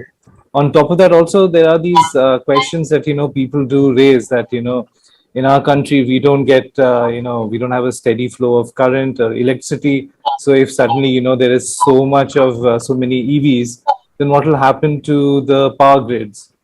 So these are little things that these are things that needs to be solved. Awareness is there. I'm sure you also get all these questions. To be very honest, they're very fundamentally thing. They're not really a challenge. It's a CPC, a charging protection circuit that you really have built in your systems. Your fluctuations can be managed. It's not rocket science for things to figure. It's already should be. It should have been already. I think EVs are very fun to use. It's a myth. To be very honest, it's a myth because there have not been products which actually burst, right? So it's fundamentally a challenge where R&D comes in, right? Where your R&D DNA is not there, so of course you cannot expect something that is top notch. To be honest, at Simple we believe you put the scooter just like a charge and don't worry about it. It'll take care of itself. You just have to do two things: switch on the key and ride around. That's it. Don't worry about how the scooter is going to perform in the sunlight, how the scooter is going to perform in a flood, or how the scooter is going to discharge and charge. It has its own mechanism. It's smart enough to understand that. And if it's not, then I'm sure we have to go back to the drawing board and figure it out, right? To be very honest, fluctuations of the voltages, fluctuation of the grid, it doesn't really have to bother because you already have enough, better systems to map it and charge a battery pack accordingly, right? It is just a fundamental application, nothing which really needs to be bothered by a consumer. An education standard point of view, I think only two things need to be true to the consumer. One, if you want longer battery life, avoid fast charging. Fast charge only when it is really urgent. Otherwise, go with your day age of charging for 3 hours or 2 hours or 1 hour, whichever scooter charges, however, depending on your charger, what that you have, right? So that's primarily that consumer needs to know, and how to wash the scooters so that you don't, screw up the entire architecture of the scooter with pressure washers because they are sensitive. I think these are two fundamentals that really the consumers need to know, and just be hassle-free. They are better than ICE vehicles, much more fun. It's just that the right things are coming ahead, and there's a bright future for EVs in India. So the rest, everything OEMs will take care. The right OEMs will take care. Yeah. So we don't have. So currently, I think we're engrossed, or I'm sitting with a lot of electronics in my tables. So from a usage point of view, I think we've already solved, and the same electricity comes there. So we have not. It's not a big problem. I think electronics, there is enough understanding right now with everybody to handle fluctuations in India, and the power is not great. I understand that, but we have an extra mile to go and solve that. But that's okay. We've already solved it with all the electronics, ACs and TVs and everything in India works. So I think people already know, and they save enough. So you don't use petrol vehicles inside your vehicle, but you include a lot of electronics in your house. Second, from an energy standpoint, I think India has enough coal right now for 115 years. India has been investing heavily in green power and renewables, etc. From an energy sufficient point of view, I think by 2030 we will have enough power, and it's a problem to be solved from the government level. So from a consumer level or a manufacturer's level, I would want the government to solve it, or I will put them in the situation, because I will not stop making great electric vehicles, and the consumer won't stop buying it. So I think it's okay. The government is already working. We're already, I think the Paris 2030 or some agreement, we're already beyond that. So I think in terms of India, I think India is poised to become the best country in terms of electric vehicles, as manufacturers, as users, as consumers, every level. And what I think that's the answer. Okay, so Arup, I think the question was related to the charging fluctuation and all these things, and about the awareness. Of course, as the OEM, everybody has to be very robust product, whether it's related to the fluctuation of electricity and other things. But end of the day, awareness is very important, in my opinion. In last so many years, I've selling so many products in the market. I think awareness is always the key for the customers, whether it's related to the charging or it is related to the fluctuation. Still, if you see the electricity comes in India maybe 100 years ago, but still there is a lots of awareness from the government side and how to use the optimum use of the electricity and how to take care of that. If you see in the rural area, when we talk everything, we always talk about the metro, where all the educated people are there. But if you see India, geography is altogether different from the world. We have the people who lives in the village. In fact, if you see in the many northeast of the India, you see there is a very less electricity available for that part of India. So we have to see how the current, how the charging of the vehicles, battery needs to be taken care in terms of the fluctuation or something. If you see everybody, I think you agree with me. If you see in the many rural part of India, you will find people don't have even the meter. They take the electricity direct from the wire, 40 volt also. So that's the awareness is very, very important, which is the right thing for you and for your product. I think awareness is always the key. It is not about EV. It is always the key for everything. And we cannot miss it. So it is very important for the charging point of view, product perspective, and other things also. So now 2030 is just 8 years away. Now, each one of you, could you just say one major challenge that you see that you need to overcome? Anything that you feel that you face individually as different companies? Yeah, so I think standardization of charging is one big problem that I think because everybody is on the forum, and if you can standardize two-wheeler and three-wheeler charging uh, from a safety standpoint. So again, going back to the last question, if you have to solve fluctuations and safety and parameters, I think we're just talking about batteries.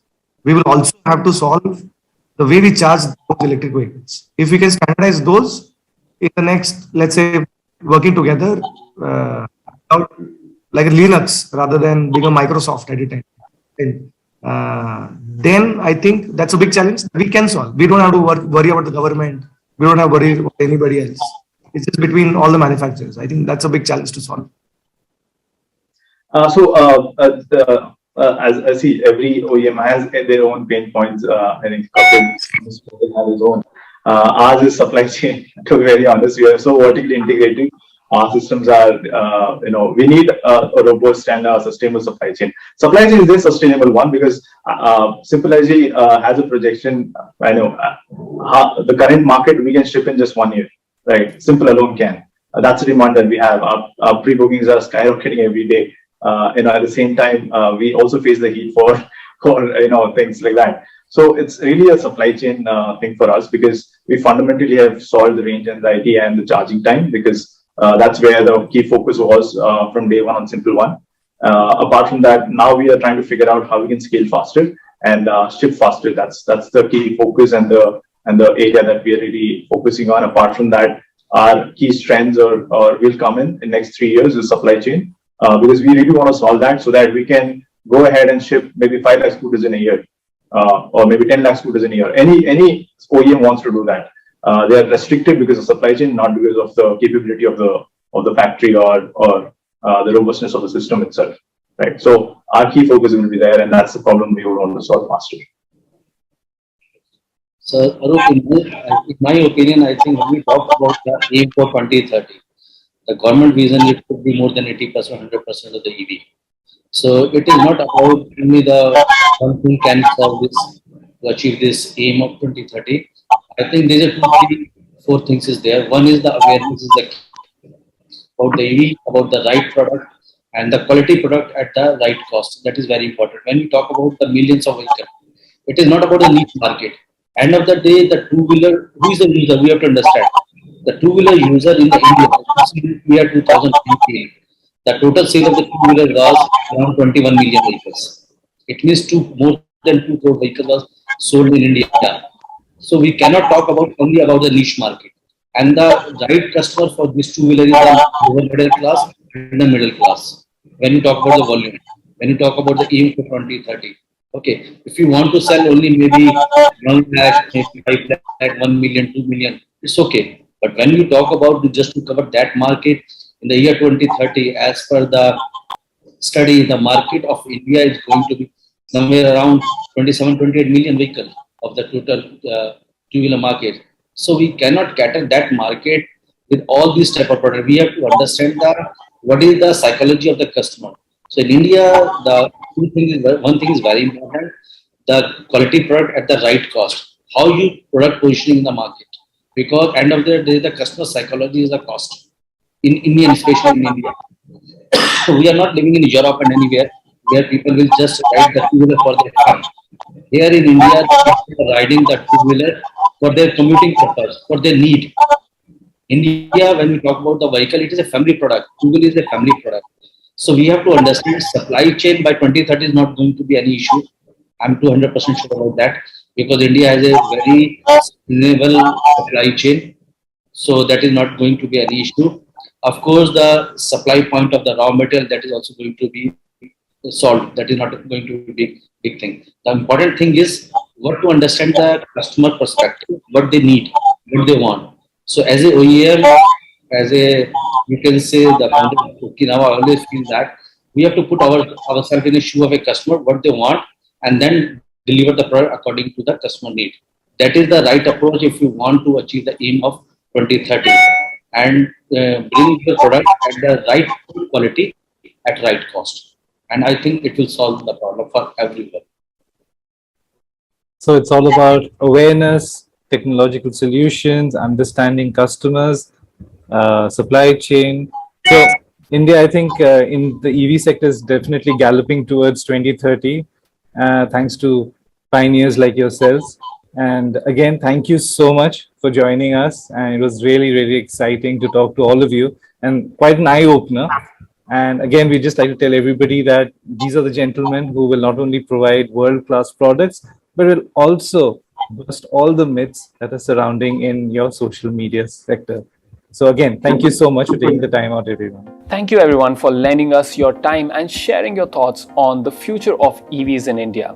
We quickly jump into another riveting discussion on emerging business models in EV ecosystem.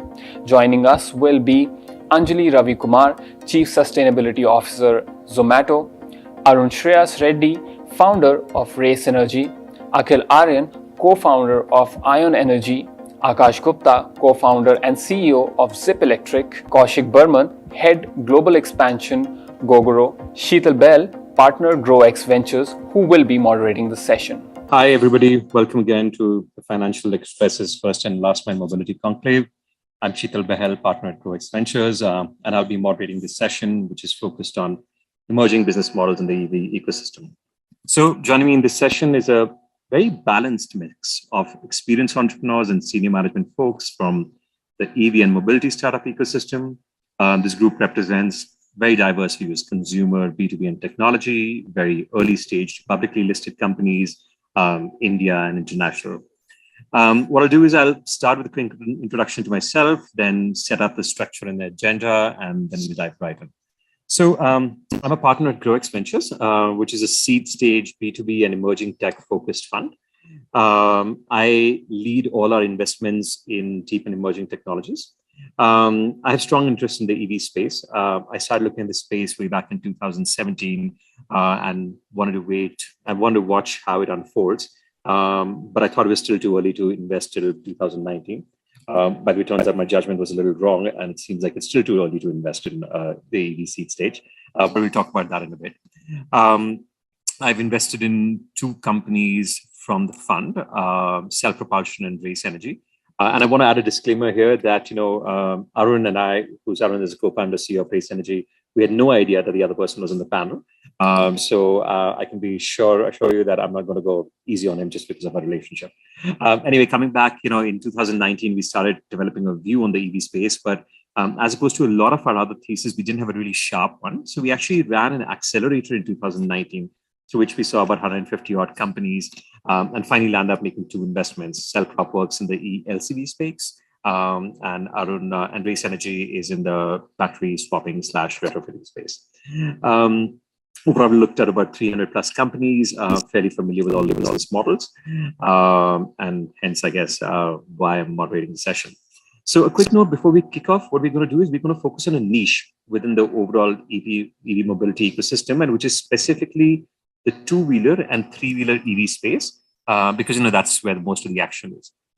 In terms of a structure, what we're going to do is we're going to have our panelists introduce themselves and their companies briefly, and then share a high-level view on the prevalent and emerging business models. I'm also going to ask each of the panelists to bring in a specific perspective. Kaushik to bring in a consumer perspective, as well as maybe a little bit of tech. Akhil and Arun to bring a product / tech perspective, and Anjali and Akash to bring a B2B perspective. That should take us to about the halfway mark, after which I'm going to put everybody on the spot and ask them some difficult questions. I'm kidding. Okay, so I'm going to start the intros combining alphabetical order with perspectives. What I'm going to do is have Akash and Anjali first talk about B2B, Akhil and Arun about tech, and then Kaushik about B2C. So Akash, let's start with you. Maybe an intro to yourself, introduction to Zip, and then your perspective, view on the industry, specifically from a B2B perspective. Great, thanks Sheetal. Thanks for having me here, and great to meet my fellow panelists. Good to be here, on first and last mile mobility solutions, right? So I'm Akash Gupta. I'm the co-founder and CEO of Zip Electric. Zip Electric basically is solving the last mile delivery problem and making it affordable, sustainable electric.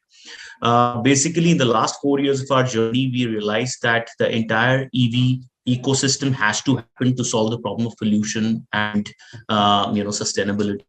And hence, while solving a bunch of challenges, right from mobility to logistics, we realized that in the pecking order of adoption, we saw that B2B and logistics come the first, movers or the first takers, because huge companies sitting with the problem of last mile delivery being too costly, about 53% cost on the logistics side. They wanted to get sustainable and electric to be the first ones, and hence we picked that opportunity. It's a huge opportunity in itself. There are about 2-3 million delivery executives on the roads running, and this is going to be about 8 to 10 million in the next 4 or 5 years. And switching them all to electric and making them save more money because of the rising fuel prices is the agenda we picked at Zip. And quote unquote, we are today, at 5,000 vehicles and possibly the largest fleet in the B2B last mile delivery segment. Yeah, happy to be here again. Anjali, can we have your introduction? Sure, thanks for having me. So I lead sustainability at Zomato, and sustainability is really a core business strategy at Zomato. We were the first food delivery company to launch climate conscious deliveries, and we made a commitment to EV 100, which is a commitment to transition our fleet to 100% electric by 2030. We also have a range of other climate and sustainability linked commitments, but I'll go into that later. And happy to be here. We actually do partner with Zip on our electric mobility program, and looking to scale that up rapidly. Anjali, sorry, Akash missed this, and maybe I'm going to go back to Akash. Akash briefly talked about it, but we'll dive in a little bit more. But why don't you, from Zomato's vantage point, tell us how you think the EV two-wheeler, three-wheeler business models are evolving? What is it that you would like to, see differently? Just, a high-level perspective before we dive in. Sure. So apart from a company level, I guess we've made a company commitment to EVs, yes. And for very sound reasons, like Akash mentioned, we're really we want to address the pollution. We know that deliveries contribute to air pollution. They are a big source of emissions in terms of our own carbon emission accounting. And of course, it is a really critical agenda for us to transition our fleet. But on a personal level, my own view is that EVs represent a really great opportunity to solve for multiple problems. One of the problems we face is also safety, and potentially because EVs you can track better, you can track many more indicators of rider behavior, etc. They also offer a way to look at how we can improve safety on roads. They are also a highly inclusive vehicle. For instance, a lot of women today don't have access to vehicles in India, but with EVs, you can potentially give them vehicles that they can take on rent. And and e-bikes are also a better option for e-cycles rather are a better option for women than even traditional cycles.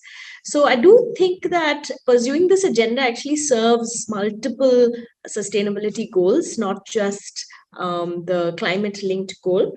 So that's how we're looking at it. And what you should know is that we've been in touch with a lot of players ever since we announced our commitment, and even before that. And we've come to the conclusion that not enough players are taking the perspective of the end user of the vehicle. The end user is really the delivery partner, and today delivery partners are riding second-hand motorbikes, right, which they purchase in the second-hand market. And those bikes are as cheap as 15 to 20,000 rupees. So we're really talking about a huge gap that needs to be, or a huge delta in terms of when making EVs attractive to them for purchase, which is why we think actually we need to go. We need to be a lot more aggressive on rental to drive adoption, and we need to aggressively look at other ways in which to promote our agenda, because ultimately the end user of the vehicle needs to see value in it. And I think I'll stop there because we're just starting off. There's a long discussion ahead, but that I just would say that not enough stakeholders are taking the end user's perspective. Okay, Akhil, over to you, and congratulations on the acquisition. Hey, thank you so much, Sheetal, and thanks to everyone who is coping with me as we transition the announcement that we recently made, which is why I was not able to attend the pre-panel. But anyhow, my name is Akhil Aryan. I'm CEO and co-founder at ION Energy. ION is a mission-driven company that is primarily focused and very much aligned with everyone's mission on this panel today to accelerate the Earth's transition to an all-electric future. We look at this mission in two lenses. We're essentially going after this mission with two business units effectively. One is called Maxwell, where we build and supply advanced electronics for electric vehicles and energy storage systems. And so we are most certainly inside of many of the scooters that Zip must be buying or that they might buy in the future, and in many of the vehicles all across India. We're the largest battery management company, so to say, in the country at the moment. And we're supplying to about 17 countries outside of India. I'll talk more about Maxwell. The other business unit is called Altago, which is a predictive analytics platform for new energy assets, where we typically essentially build digital twins of energy assets and connect their data streams to an endpoint in the cloud to be able to have a real-time digital representation of physical assets, and then be able to model and run, I would say, modeled predictions of what would happen with those assets in order to identify the points of efficiency and places how we can extend life and improve safety. So an example of that would be, co-optimizing between fleet availability, charger availability, charging speed, cost of energy at the time of charging, vehicle to grid. So basically all of the different missions or agendas that you might have with a fleet of electric vehicles. How do you co-optimize that first in a virtual environment and then be able to deploy that on the field? So the digital environment inside of which you can run all of these simulations is Altago, which is our second business unit. We're managing about just over 1 gigawatt hour of batteries in the cloud at the moment. We signed the world's largest energy storage system contract in the US for 640 megawatt hours of utility scale energy storage systems that are being managed on Altago. So Altago is a very exciting opportunity, a little bit, I would say, early in its journey. We're still ramping that up quite quickly. But to highlight Maxwell and specifically, one of the transactions that we recently announced on Maxwell. Maxwell is being acquired by Endurance Technologies, which is, of course, one of India's largest tier 1 component suppliers for automotive. They're actually the largest at the moment for the 2- and 3-wheeler sector in India. Talking about Maxwell, we basically built the company realizing that India has amazing electronics engineers. We have amazing engineers, period. But most of these engineers are working for companies that are essentially, let's say, a TCS, Infosys, Wipro, so many other technology companies that are outsourcing their talent to build IP for the world. And then India is also, because we have quite a significant population, in order to build homegrown brands, we import or license this technology from European and American companies and then manufacture them in India in order to deploy these electronic products over here. And what we realized was that we wanted to close that loop. So instead of having technology being developed for international markets and then licensing that back inside of India, we decided to build our own R&D setup in India, and we leverage. So we have significant presence, of course, in India. but then we leverage our hardware, embedded software, testing and validation, functional safety, and manufacturing capabilities to build a full stack advanced electronics business unit outside of India with a focus on electric vehicles and energy storage systems. So as the world moves towards an all-electric future, we see electronics becoming a significant part of that transition. And so the battery management system, which is our flagship product, typically contributes between, I would say, 8 to 12% of the cost of the vehicle, and also gives a meaningful contribution towards safety and reliability on these vehicles, which is, of course, a very important aspect, that we're also seeing in the country at the moment. So the BMS is our flagship product. Like I mentioned, we're the largest in the country right now. We're exporting to 17 countries. And now with the new partnership with Endurance, we have a lot more resources to expand both the product portfolio as well as the, I would say, the distribution into international markets. Hey, Akal, just a quick personal question. So are you going to continue with Endurance and building the Maxwell side of the business, or alter ego, or both of them? So at the moment, I will be CEO for both the companies. Okay. And that's how it's been even until now. The mission is personally close to me. We want continuity with the team. In fact, on a personal note, I should answer that since you also invest. We came to realize that acquisitions typically have this connotations with an exit, and we don't necessarily think that all acquisitions are the same. For us, this acquisition is an entry more than an exit. It gives us the resources to really go after the mission, play offense instead of playing defense as a startup. Arun, do you want to jump in now? Yeah, thanks, Sheetal. So my name is Arun. I'm the CEO and co-founder of Race Energy. At Race, we build and develop swappable batteries and the accompanying swapping stations.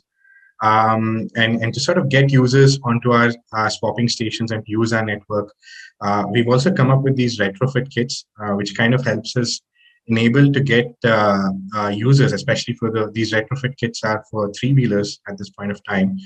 It really helps them to quickly get onto our platform. What we do is we convert these existing IC engine vehicles like diesel vehicles or CNG vehicles and install the electric conversion kit and make them work on our swapping network. By doing this, we kind of sort of providing a holistic solution to a driver in the sense that it's a one-stop shop solution, right from your, the day-to-day operating, kind of like refueling your batteries, from all the way from like getting and installing this kit and coming onto a platform.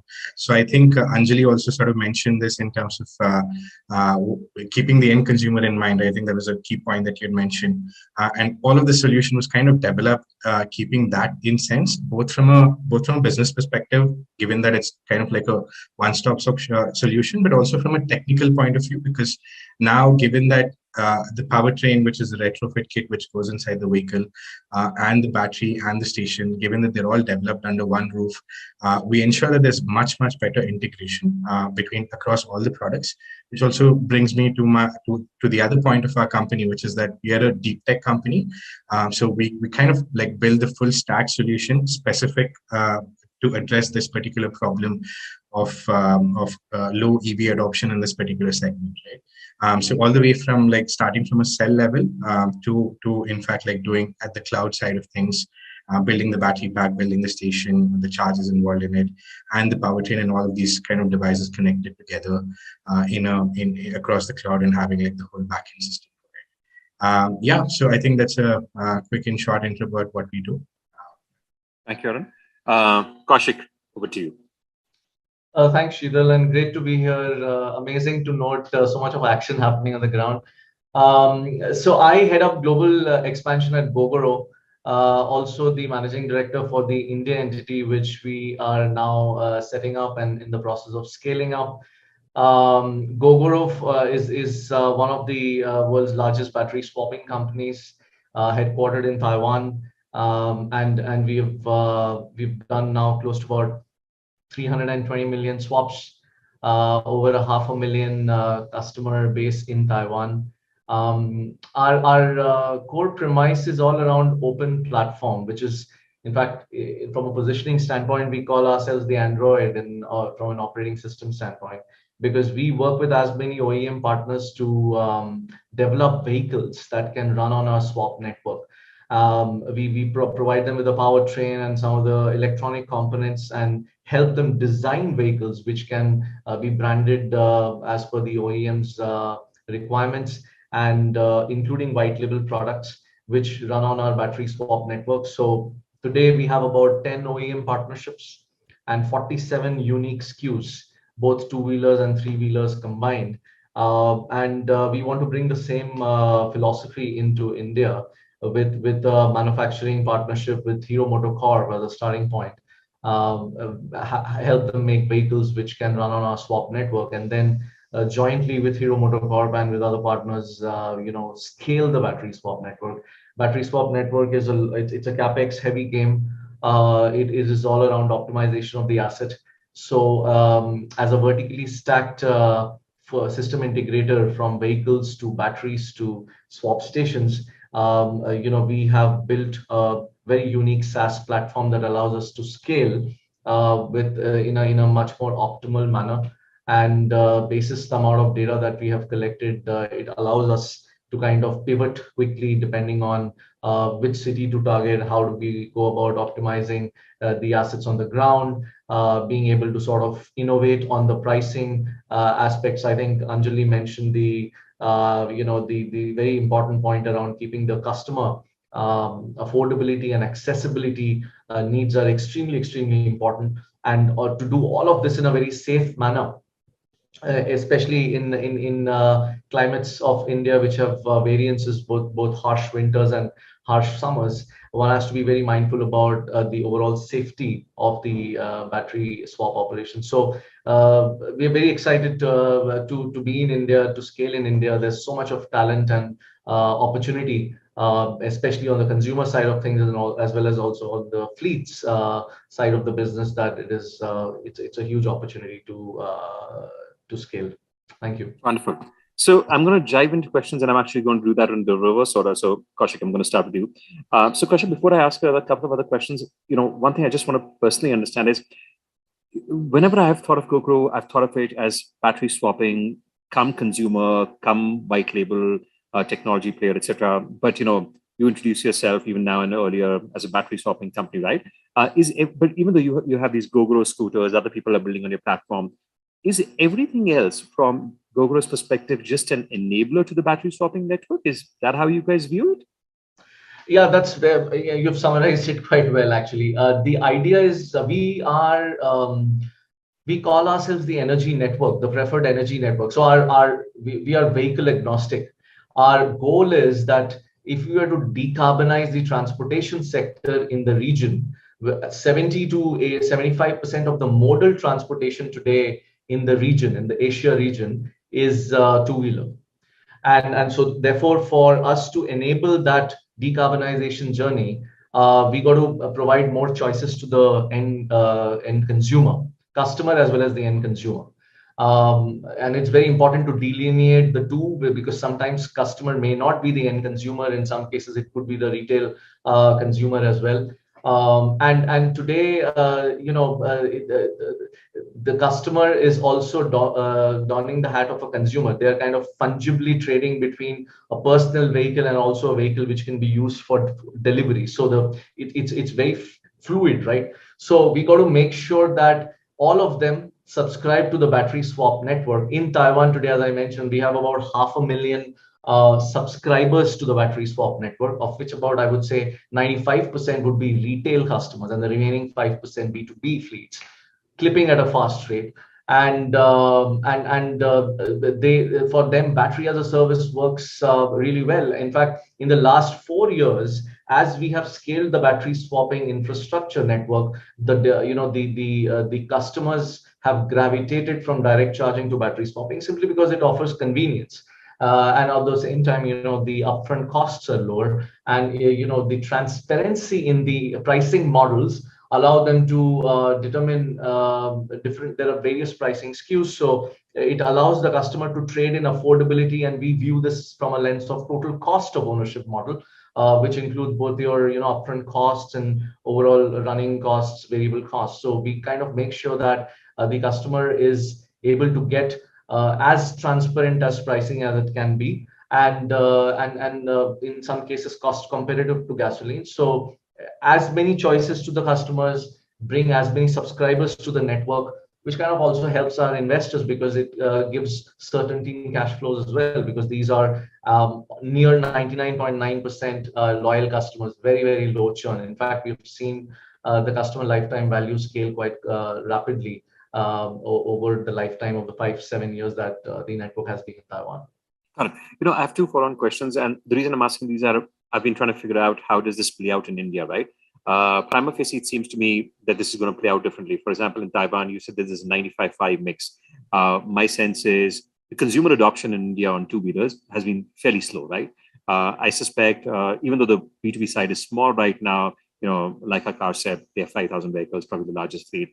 I suspect that number is in the early tens of thousands the most. But my hypothesis is that actually B2B two-wheeler growth will happen faster in India than it'll happen than the consumer side.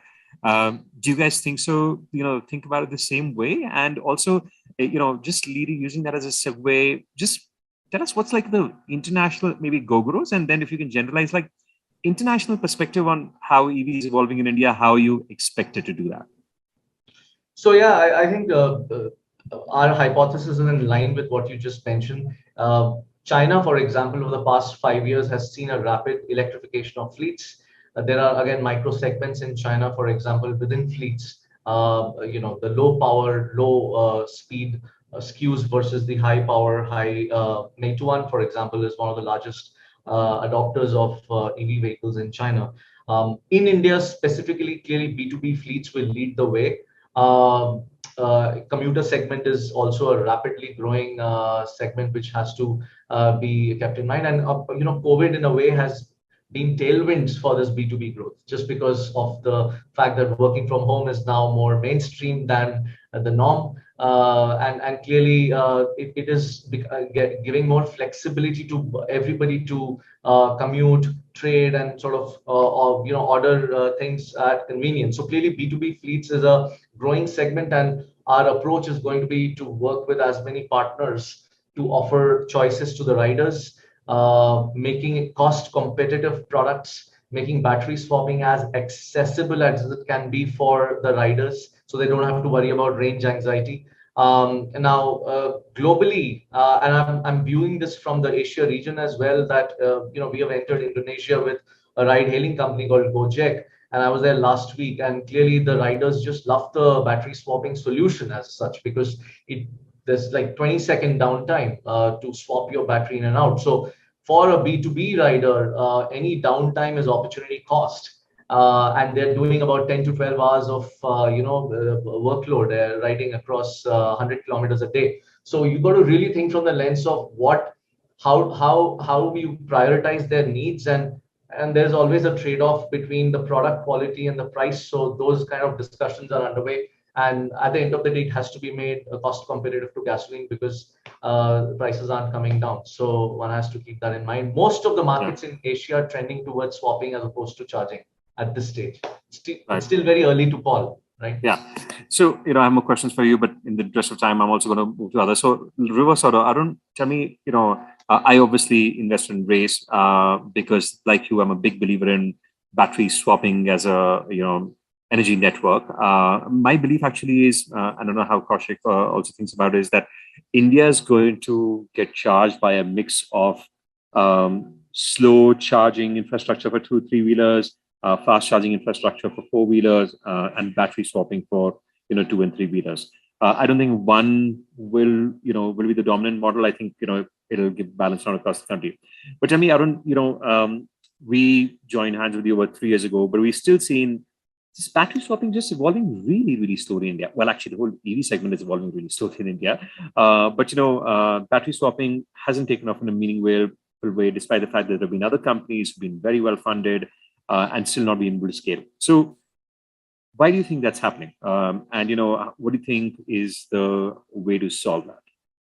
Yeah, sure. I think in general, the bottom line fact is that EVs are generally taking off really slow, but it's probably got to do with I would say it's probably got to do with like technology in terms of when you're kind of developing it for India. We did try different kind of solutions. in terms of battery swapping, using existing batteries out there, existing fixed batteries, trying to see if in a quick way they could be made swappable, and a lot of sort of experiments were done in terms of like what works and what doesn't work in terms of the tech that is required for the Indian market. What we realized is like a lot of technology that's been developed outside, and when you try to apply to the Indian market, and I think what I'm trying to say is also applies in a varying degree. For a two-wheeler, it might be more.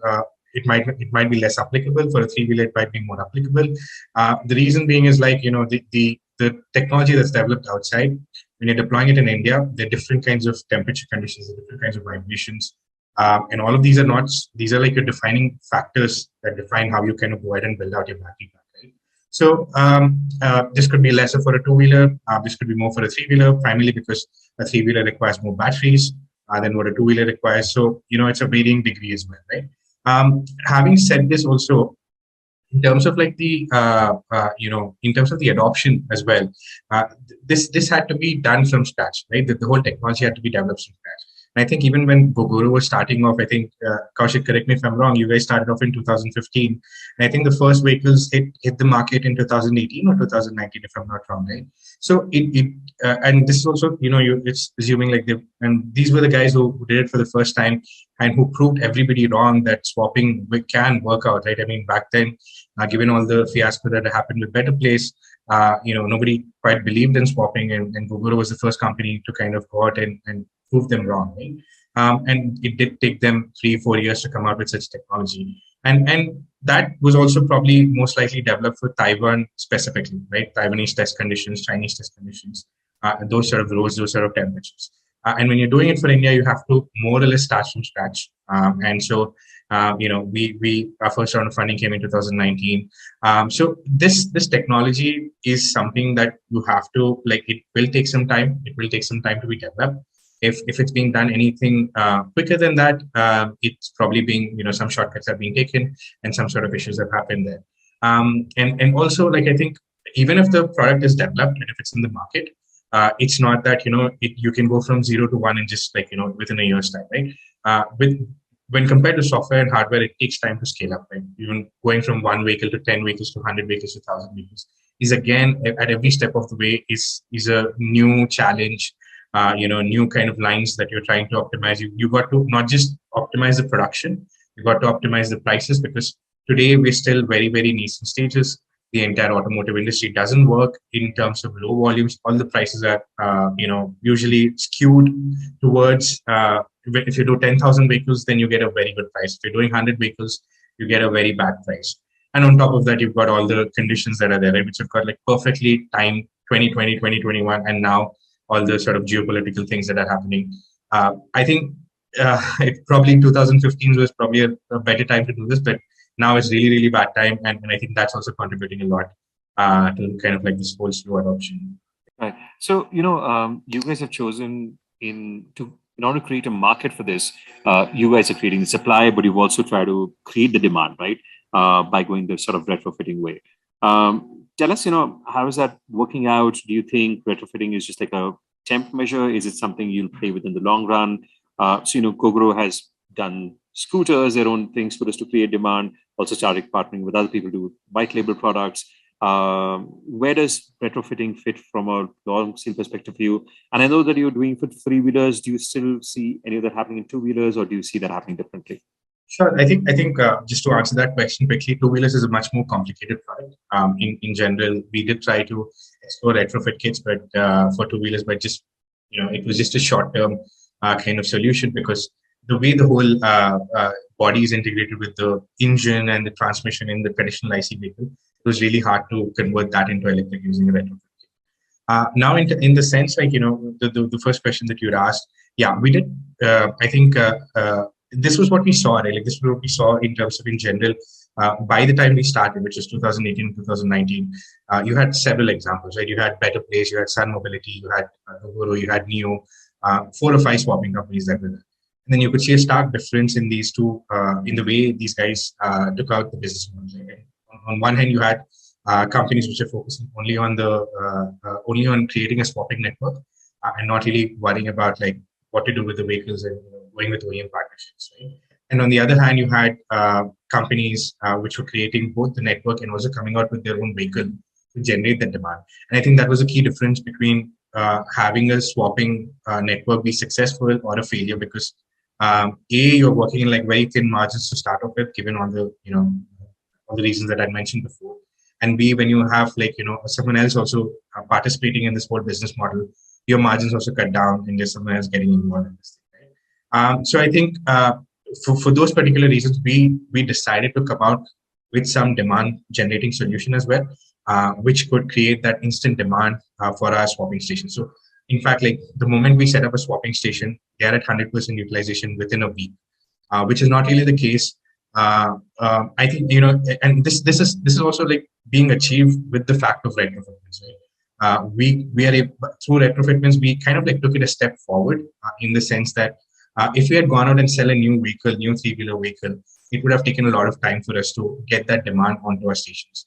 But by doing retrofitting, we could like, sort of expand our target market by 7 to 10x, depending on the age of the drivers riding out in the market. So that sort of like, not only did we create a holistic solution, but we kind of like took that a step forward, trying to minimize the costs that are there for the driver, because this was kind of required of the Indian market, which is a highly price sensitive market.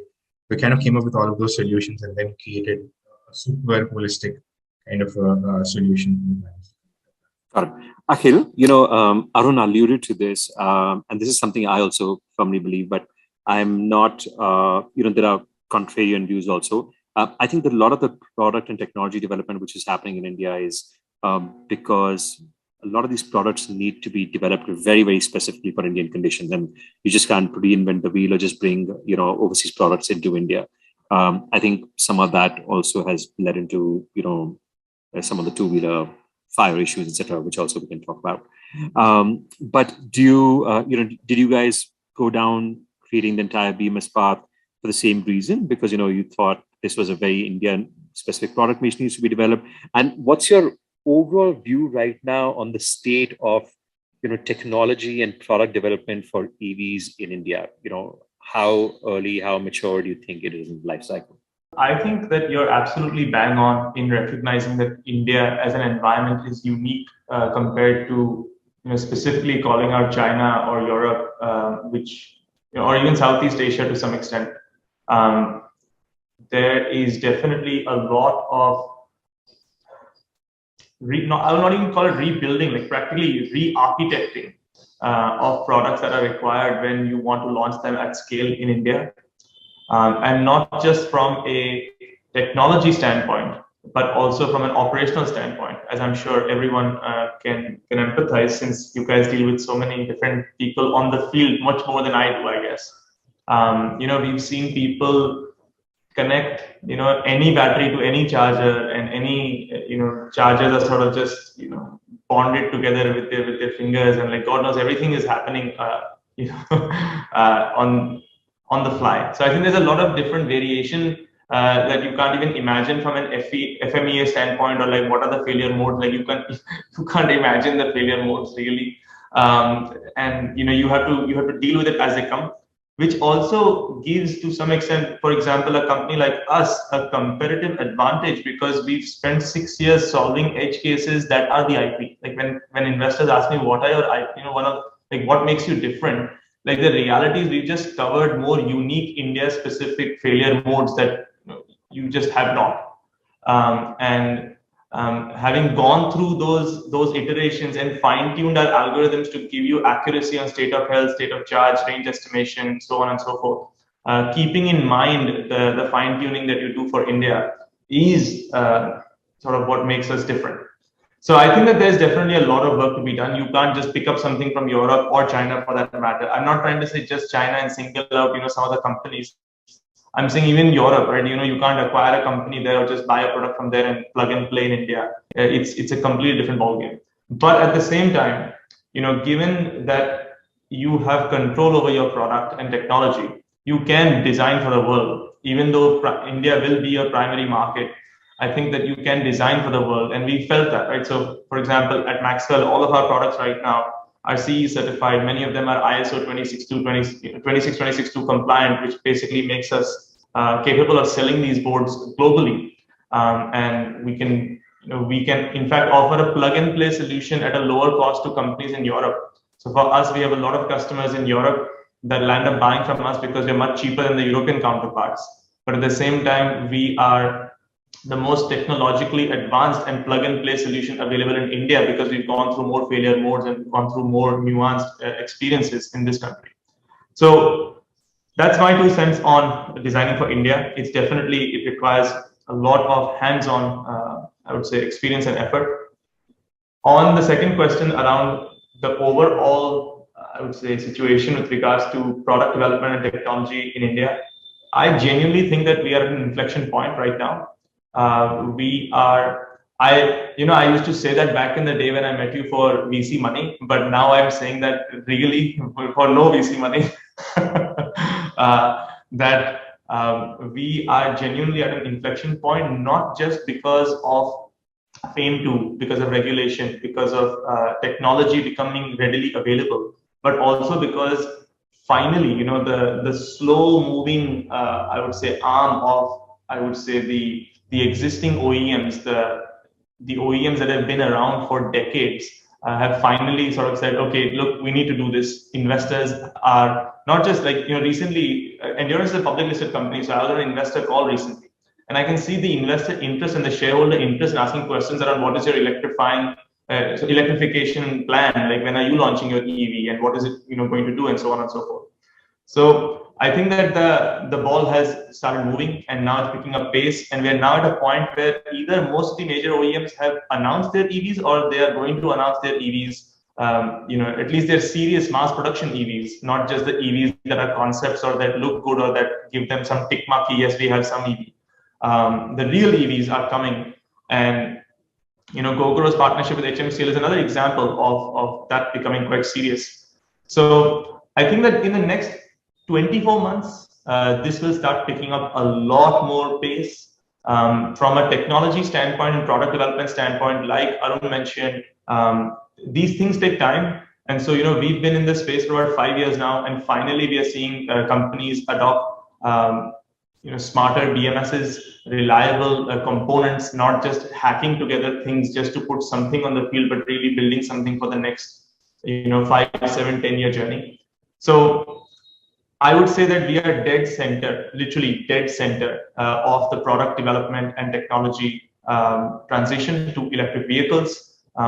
I would say that the biggest challenge that is coming in our way right now is really the semiconductor shortage and the component availability across the board to match India's demand.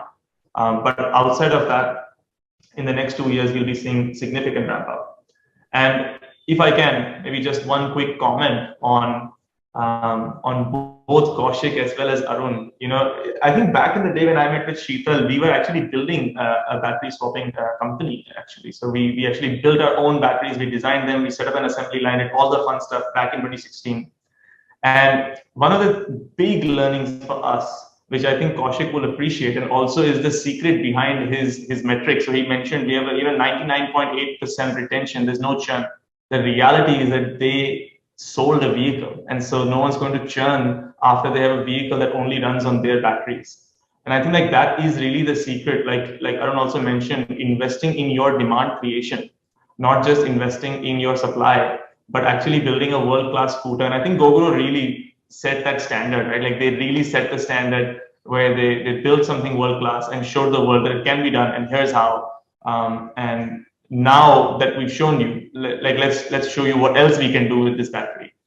So big fan of Gogoro, and I think that also a big believer of battery swapping, but only if it comes with your own vehicle. I think convincing OEMs is the most challenging job you can practically think of, and like even trying that, unless you are Gogoro and you say, look, I'm going to bring the entire powertrain and I'll invest in the infrastructure with you, and unless you come with $1 billion and a brand name like Gogoro, I don't see a startup, going up and convincing Bajaj that they should use their technology on the most critical component of the battery, and sort of adopt their standard. So my 2 cents on swapping: huge opportunity, big fan of Gogoro.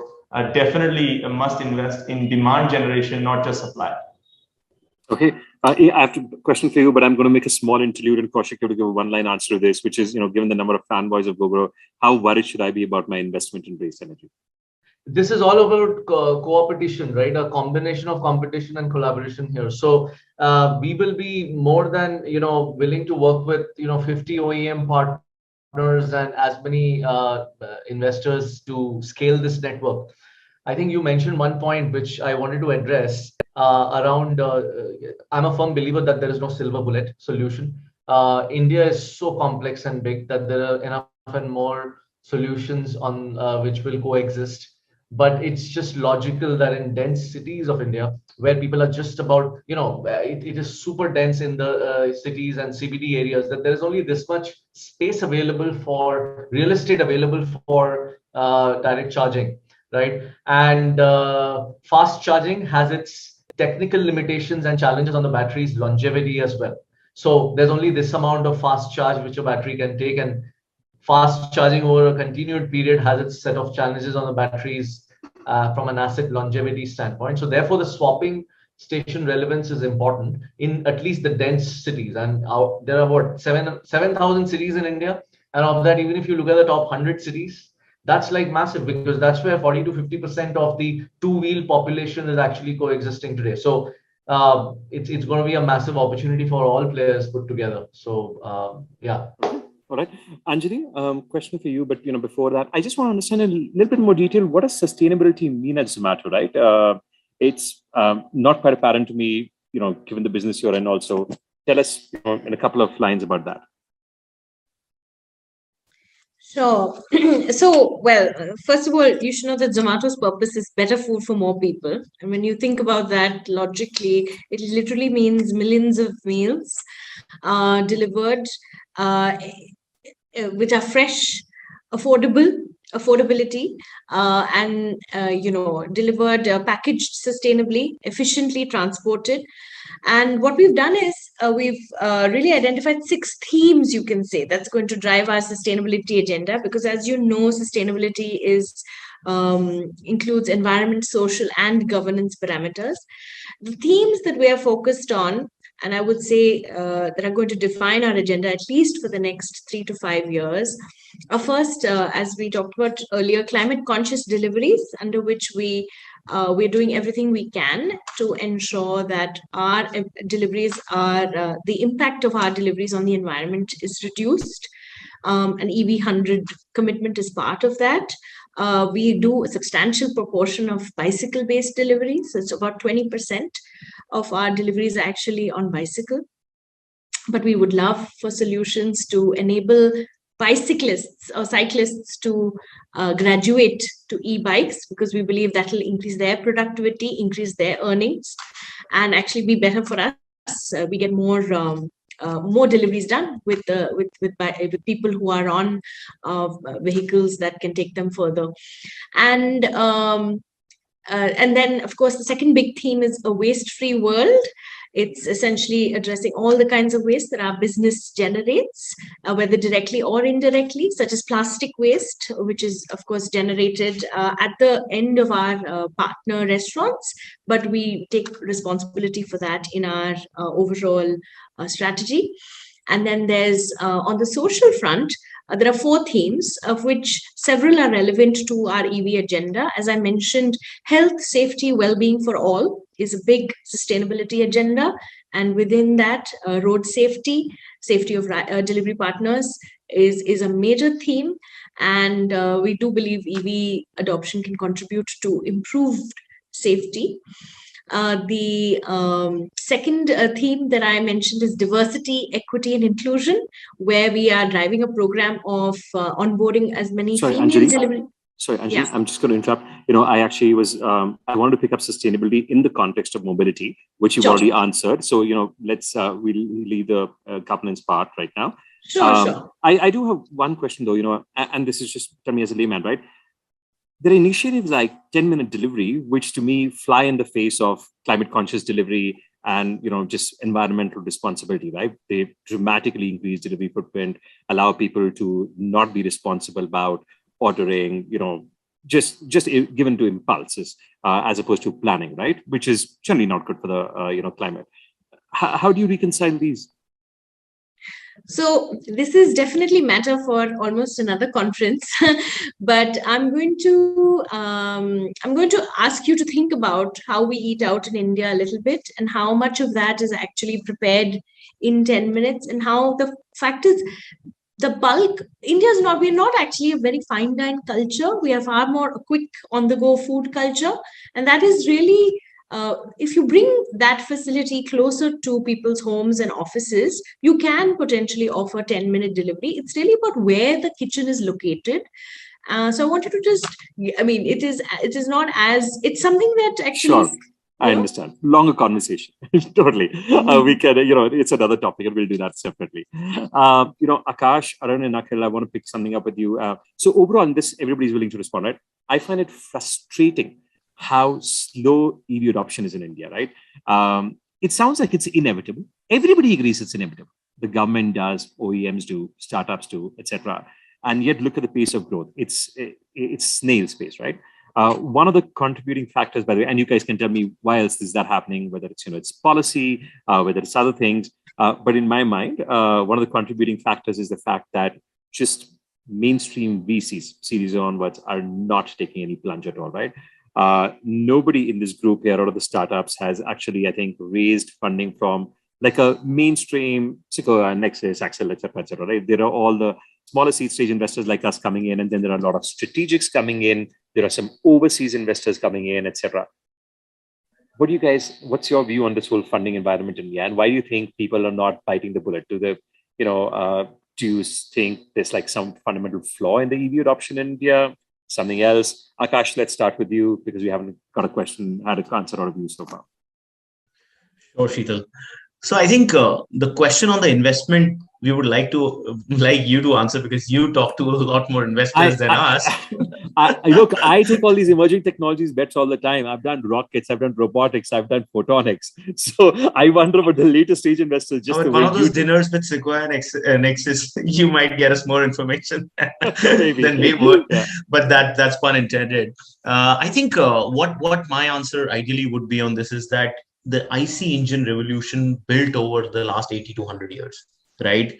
There have been several innovations, fuel pumps, the entire supply chain on the parts, spare parts, the entire, maintenance, service, all those elements came about, in the last 40, 50, and then beyond, right? Those many years.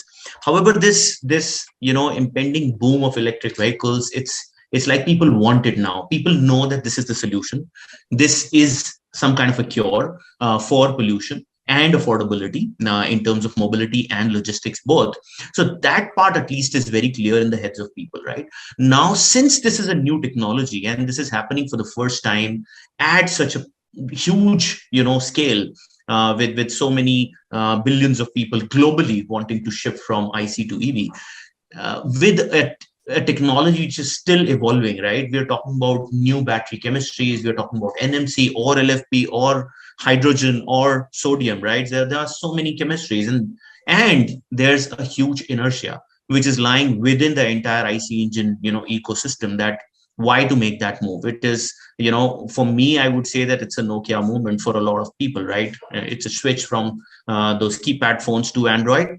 A lot of innovators are innovating. A lot of innovators are trying to do the right things, but the pace with the intent looks very slow right now. If you look at the penetration of the number of electric vehicles sold last April, it was 3%, on the overall vehicle, sold, versus the growth of that now is almost touching 8-9%. And I'm talking, in fact, Delhi, it's touching 25% of the overall sales. And I recently attended the Delhi EV Forum, where Mr. Gehlot, the transport minister, said that now we are almost touching 25% of the overall vehicles, which are two-wheeler, three-wheeler sold, being electric, right? So I think a lot of work needs to be done to get there. Policies are supportive. There are good policies from state, governments as well as central governments like FAME or Delhi EV policy. It's just about then the supply chain of these parts to come about, the innovations need to get a direction so that they can be massified and picked up on scale, right? The biggest OEM today would be selling just 10,000 vehicles, right? Which is not the biggest way to acquire the huge market that India entails, where we sell close to 10 lakh vehicles, two-wheelers I'm talking about, a month, right? Because my focus is more two-wheelers, three-wheelers, and hence my, in fact, for four-wheelers also, there's no car that's something that all of us could buy. It's only one OEM, one brand which is out there, and hence it's all a chicken and egg. But the green light, the last point that I want to make here is the green light is that, as we all know, that it is evolving. It should, see some light of the day, and it is an opportunity for so many to grab, right? 3 to 6 months. Akhil is saying 24 months, and that dampens me quite a lot. But if we are able to accelerate this adoption, this 10,000 to go 20,000 and then go 50,000, it should be a hockey stick curve to make this, good fun. So I'm going to ask for, quick rapid fire answers from everybody. There were 2 or 3 things which we didn't talk about as much, which I wanted to get reactions from. Akash started by just talking about EV policy, but I just like quick thoughts from, let's start with Anjali and then Kaushik, because, you guys are large companies. I'm assuming you interact a lot more with policymakers. Just quick reactions on state of EV policy in India. What do you think is working? What's not working? What would you like to see as a wish list? And I'm going to ask you both to just give 1 minute responses. Anjali, you go first. In our engagement with policymakers, we've consistently suggested that they focus on enabling EV adoption through rental models, because we believe that'll actually be faster for individuals to get onboarded, and for fleets like us, because as you know, and not everybody knows, but we don't own our fleet. We don't own the vehicles themselves. We rely on delivery partners to source their own vehicles. Usually they bring their own vehicles before they join as they get onboarded as delivery partners. So there is a problem of them having to, what will they do with the existing vehicles, right? We can create demand and encourage them. We conduct campaigns to encourage them to adopt EVs, but that will only work for a proportion of people who don't own their own vehicles.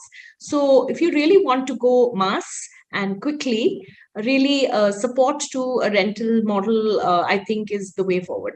Okay. Kaushik, quick thoughts on policy?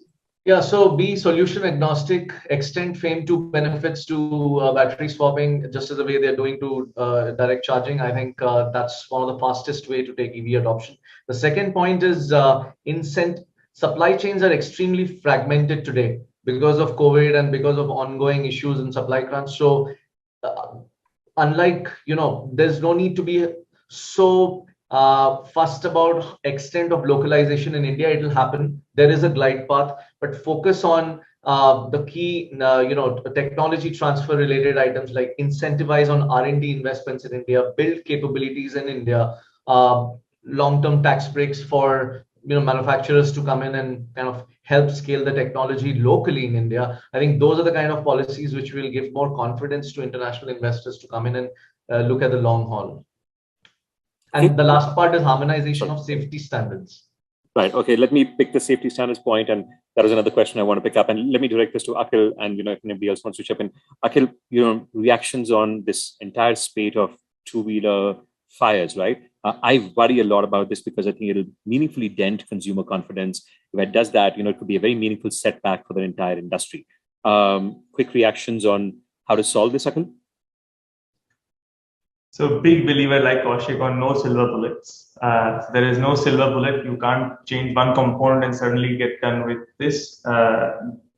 If you actually go down deeper into the investigation of some of these fires, the reality is that this is less to do with electronics and more to do with electromechanical assemblies, right? So the way that the cells have been welded together. I don't want. This is a quick response. It's difficult to answer this big, quick response, layman response. The point is that I think that these were meant to happen, given the way that the industry was going after EVs, but it has come shortcuts. in. What's that? Shortcuts.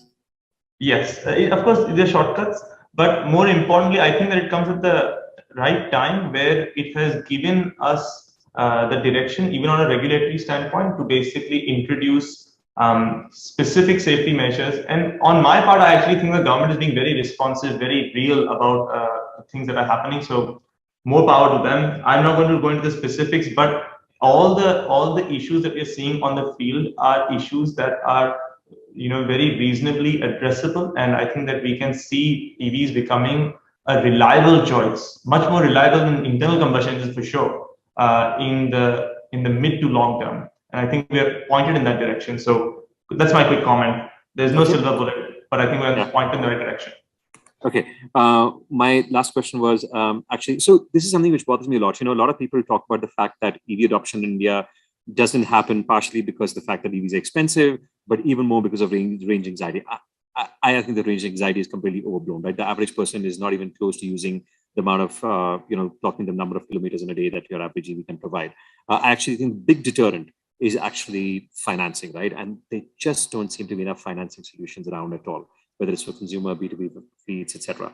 Akash, quick responses, thoughts on, what the state of EV financing market today is? I would say it's highly evolving. Now banks are coming into the fold. We, in fact, invented the entire game of people investing into assets and then leasing it out. And almost 90% of our assets are owned by individuals in the country, right? But yes, now at this scale, we are able to pull out NBFCs, banks to give us, attractive IRRs. But yeah, still, I would say that only one thing which needs to click is that, the inertia has to go. We still don't see the large OEMs, coming in hordes and, showcasing their products or bringing them out. The gestation time has been too long. Right. Okay. All right. So I'm going to, call it a wrap. Just one thing, thank you so much, everybody. You guys have been, by the way, I noticed extremely moderate and temperate in your responses. I have, far stronger views on this space. But does anybody in closing have any feisty comments to wrap up with on anything on the EV market? Just to sort of spruce things up. No feisty comments. I would say that all the people here are partners, and that's the way that we should collaborate to accelerate all of it.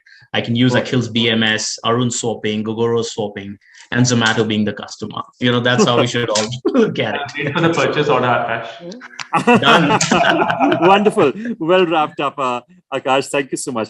Guys, good to have you here. Anjali, good to have you here. Kaushik, Akash, Arun, Akhil, thank you very much for your time. Carrying on with the momentum, let us now gear up for the last panel discussion of the day. This one is regarding lease and financing, the real catalyst behind EV growth. Joining us for the session are Amitabh Saran, founder and CEO, Altigreen Propulsion, Saurav Kumar, founder and CEO, Euler Motors, Uday Narang, chairman, Omega Seki Mobility, Uttam Digga, co-founder, Porter, and moderating the session will be Nilesh Wadhwa, principal correspondent, The Financial Express. Hello, everyone, and thank you for joining us on this very special panel discussion on the opportunities in the EV leasing and financing space. In this session, we'll try and focus on how Indian OEMs are looking at the electric vehicle space to drive adoption of the new segment of green vehicles. We have with us Saurav Kumar from Euler Motors. He's the CEO and founder. We have got Mr. Uday Narang. He's the CEO of Omega Seki Mobility. We have got Dr. Amitabh Saran, founder and CEO, Altigreen Propulsion. And we have got Uttam Digga, co-founder, Porter, which is one of the leading on-demand logistics service. Before we start, I'll like every one of you to just give a minute of a quick introduction about what is that you guys exactly do. So, starting with Saurav, can you go first? Yeah, hi, I'm Saurav, founder and CEO of Euler Motors. So Euler is a light electric commercial vehicle company. We are focused on the goods transport in our first 5 years of our journey. We have come out with a three-wheeler cargo, Euler High-Load, last year in October. That's mainly focused on the e-commerce segment today, but we are now out with our in the retail, institutional, and other markets as well. The three-wheeler cargo that we have put out is one of the best in the three-wheeler sort of category. It beats not just in electric, but all the ICE in terms of diesel, petrol, CNG vehicle. And that our main reasoning behind that was that if you want electric vehicles to sort of, if you want India to sort of transition to electric vehicle mobility, then you need to have EV products that are at par in performance and efficiency with the ICE counterpart. Along with the vehicle, we also focus on the charging ecosystem infrastructure, servicing to make sure that our end customers have comfort around the vehicle and the ecosystem that is there. I'll happy to answer more questions as we sort of go along in this panel. Dr. Saran, you've been one of the oldest players in the segment, so. Did you mean by age? No, I mean in terms of the time that you started. Yeah, I was joking. Yeah, it has been a long journey for us, almost 9 years. But we started by focusing on the components that make electric vehicles, which is the foundational components, the motors, the controller, the DC-DC, wire harnesses, display clusters, telematics, the gearboxes, battery packs, battery management system. So everything that basically puts an EV together, those have been areas of focus for us. We built that first as a drivetrain company, and then we transitioned into becoming an OEM. And so we launched our first product in January of 2021. So it's been about a year plus that we've been around. I think I welcome all the panelists here. We are all in this race together. The idea is to ensure that 1.2 million people don't lose their lives every year in this country. Maybe 4 lakh, 5 lakh, the latest Lancet report with respect to road transportation. So at least we have to contribute in ensuring that last mile delivery, last mile passengers, in our intercity and intracity should not be losing lives because of vehicles. And that is the target for us. We just make everything indigenous, about 93% domestic value add in vehicles that we build. A three-wheeler is the first. Okay. Mr. Naran? Hi, good morning all. Great to be here today. I'm a disruptor. So, I'm learning from guys like Altigreen and Ula and all the rest of the people here. We want to disrupt the market, and whether it is three-wheelers, two-wheelers, four-wheelers, tractors, we are working in building an ecosystem of all products. And I think, this is a journey where OSM is, going to be a global player. We are making in India for the world. We are already exporting vehicles to Africa, to ASEAN, to the GCC. We believe also that control of the supply chain is very important. As Dr. Saran talked about, building our powertrains, our motors, our battery. We're going to make a major announcement on batteries in the next month. We are looking to put up a gigafactory of our own, to be able to have full control of the supply chain in India and also for the global markets. The key here is that I don't think there is a competition between a couple of us here and all the big players. I think we at OSM invite all the competition. I might be the oldest guy, so I appreciate you passing that old comment to somebody else. But I was going to say that I think the ecosystem and the demand is so high that we, all could, be major players in our own space. I see the work that Porter is doing, which is fantastic, being involved in the last mile. We are going to be part of this journey. Also, we feel that in terms of last and middle mile, we're also going to start focusing on the middle mile with our 1.5, 3.5, 6.5 ton trucks, which are already working across the globe. And, but the key part of this is green energy and sustainability. And what's important is to come up with products, with technology and scale. For me, I've been in the auto industry for the last 50 years. Building 1 or 2 or 5 vehicles is not what makes it. Building thousands. And one thing I like to really say is losing even one life is way too many. So I think in the name of, electric, whether it's electric or it's blue energy and hydrogen, we've got to give time to make sure that the products we are putting out there are safe. Thank you very much. I'll take this to you now, Uttam. A quick introduction. Yes, so I think for us, I think it has been now nearly 8 years. I think we would complete it in August. And unlike the co-panelist, I think our core domain is not EV. I think we are a matchmaking platform in logistic. And I think we kind of focus on intracity logistics. I think starting from anything from an envelope to elephant, I think whatever you want to ship to one point to other, I think Porter has, I think the vision is to have all the assortment of services for our customers.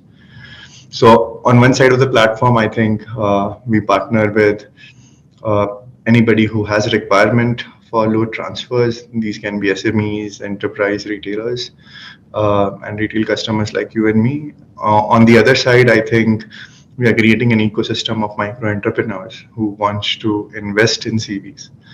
And I think a lot of them are owner come driver, but I think that depends from category to category. So I think in a nutshell, that's what we do. And I think we're trying to get better and better at what we do.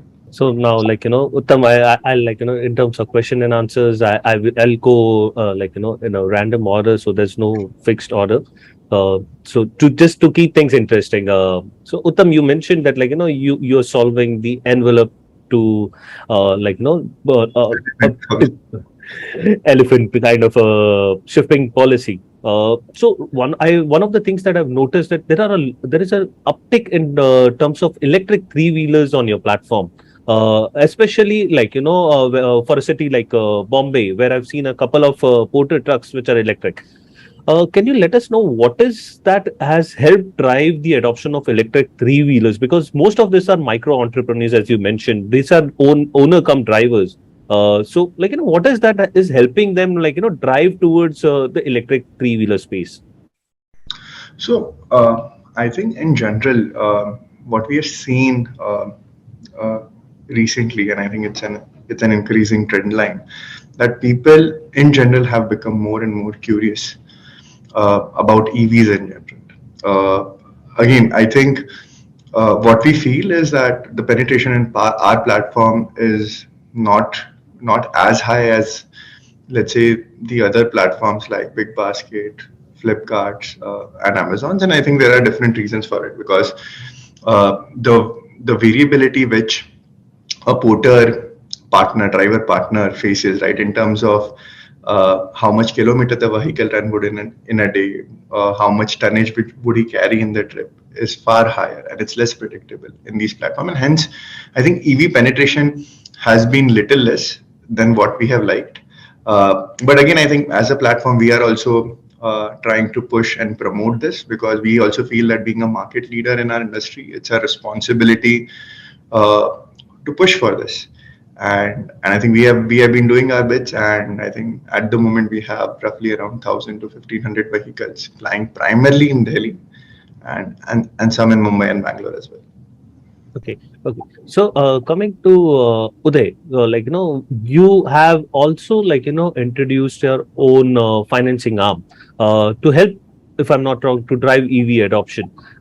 As an OEM, do you think that there is a lack of funding available, or access to funds has been challenging for the electric three-wheeler customers? I think that's. I was just with the World Bank heads last night, late last night, and I'm heading to another meeting midday. Financing. I think all of the panelists here will probably understand that the demand. I got demand, which is like 40, 50,000. I'm sure, Oti Greenwood, all of them have demand. Everybody has demand right now. The biggest problem is financing. So, I come from, just Wall Street, 30 years in Wall Street. I've learned one thing: without, demand without purchasing power doesn't constitute demand. So, we have to be, as a group, make sure that more is done on financing. I felt, Anglian Finvest, which is not part of OSM, which is a separate financing arm. We have financed significant vehicles, and we will, I'm working on something major where, we set up a fund of over $50 to $100 million, which will help financing, not just OSM, but everybody. Because for me, what's important is building the ecosystem. So again, I think what I see is when, we started, a couple of years ago, there was lack of interest. But I think where people are making a mistake, and I'm born electric like everybody else here, is that I think investing in products in the IC engine is a mistake. The financing should be here. I think people were concerned because, unfortunately, a lot of vehicles that are on the road were retrofitted from, and I'm not going to be in China bashing, but were from China, which was low end, which gave electric a bad name,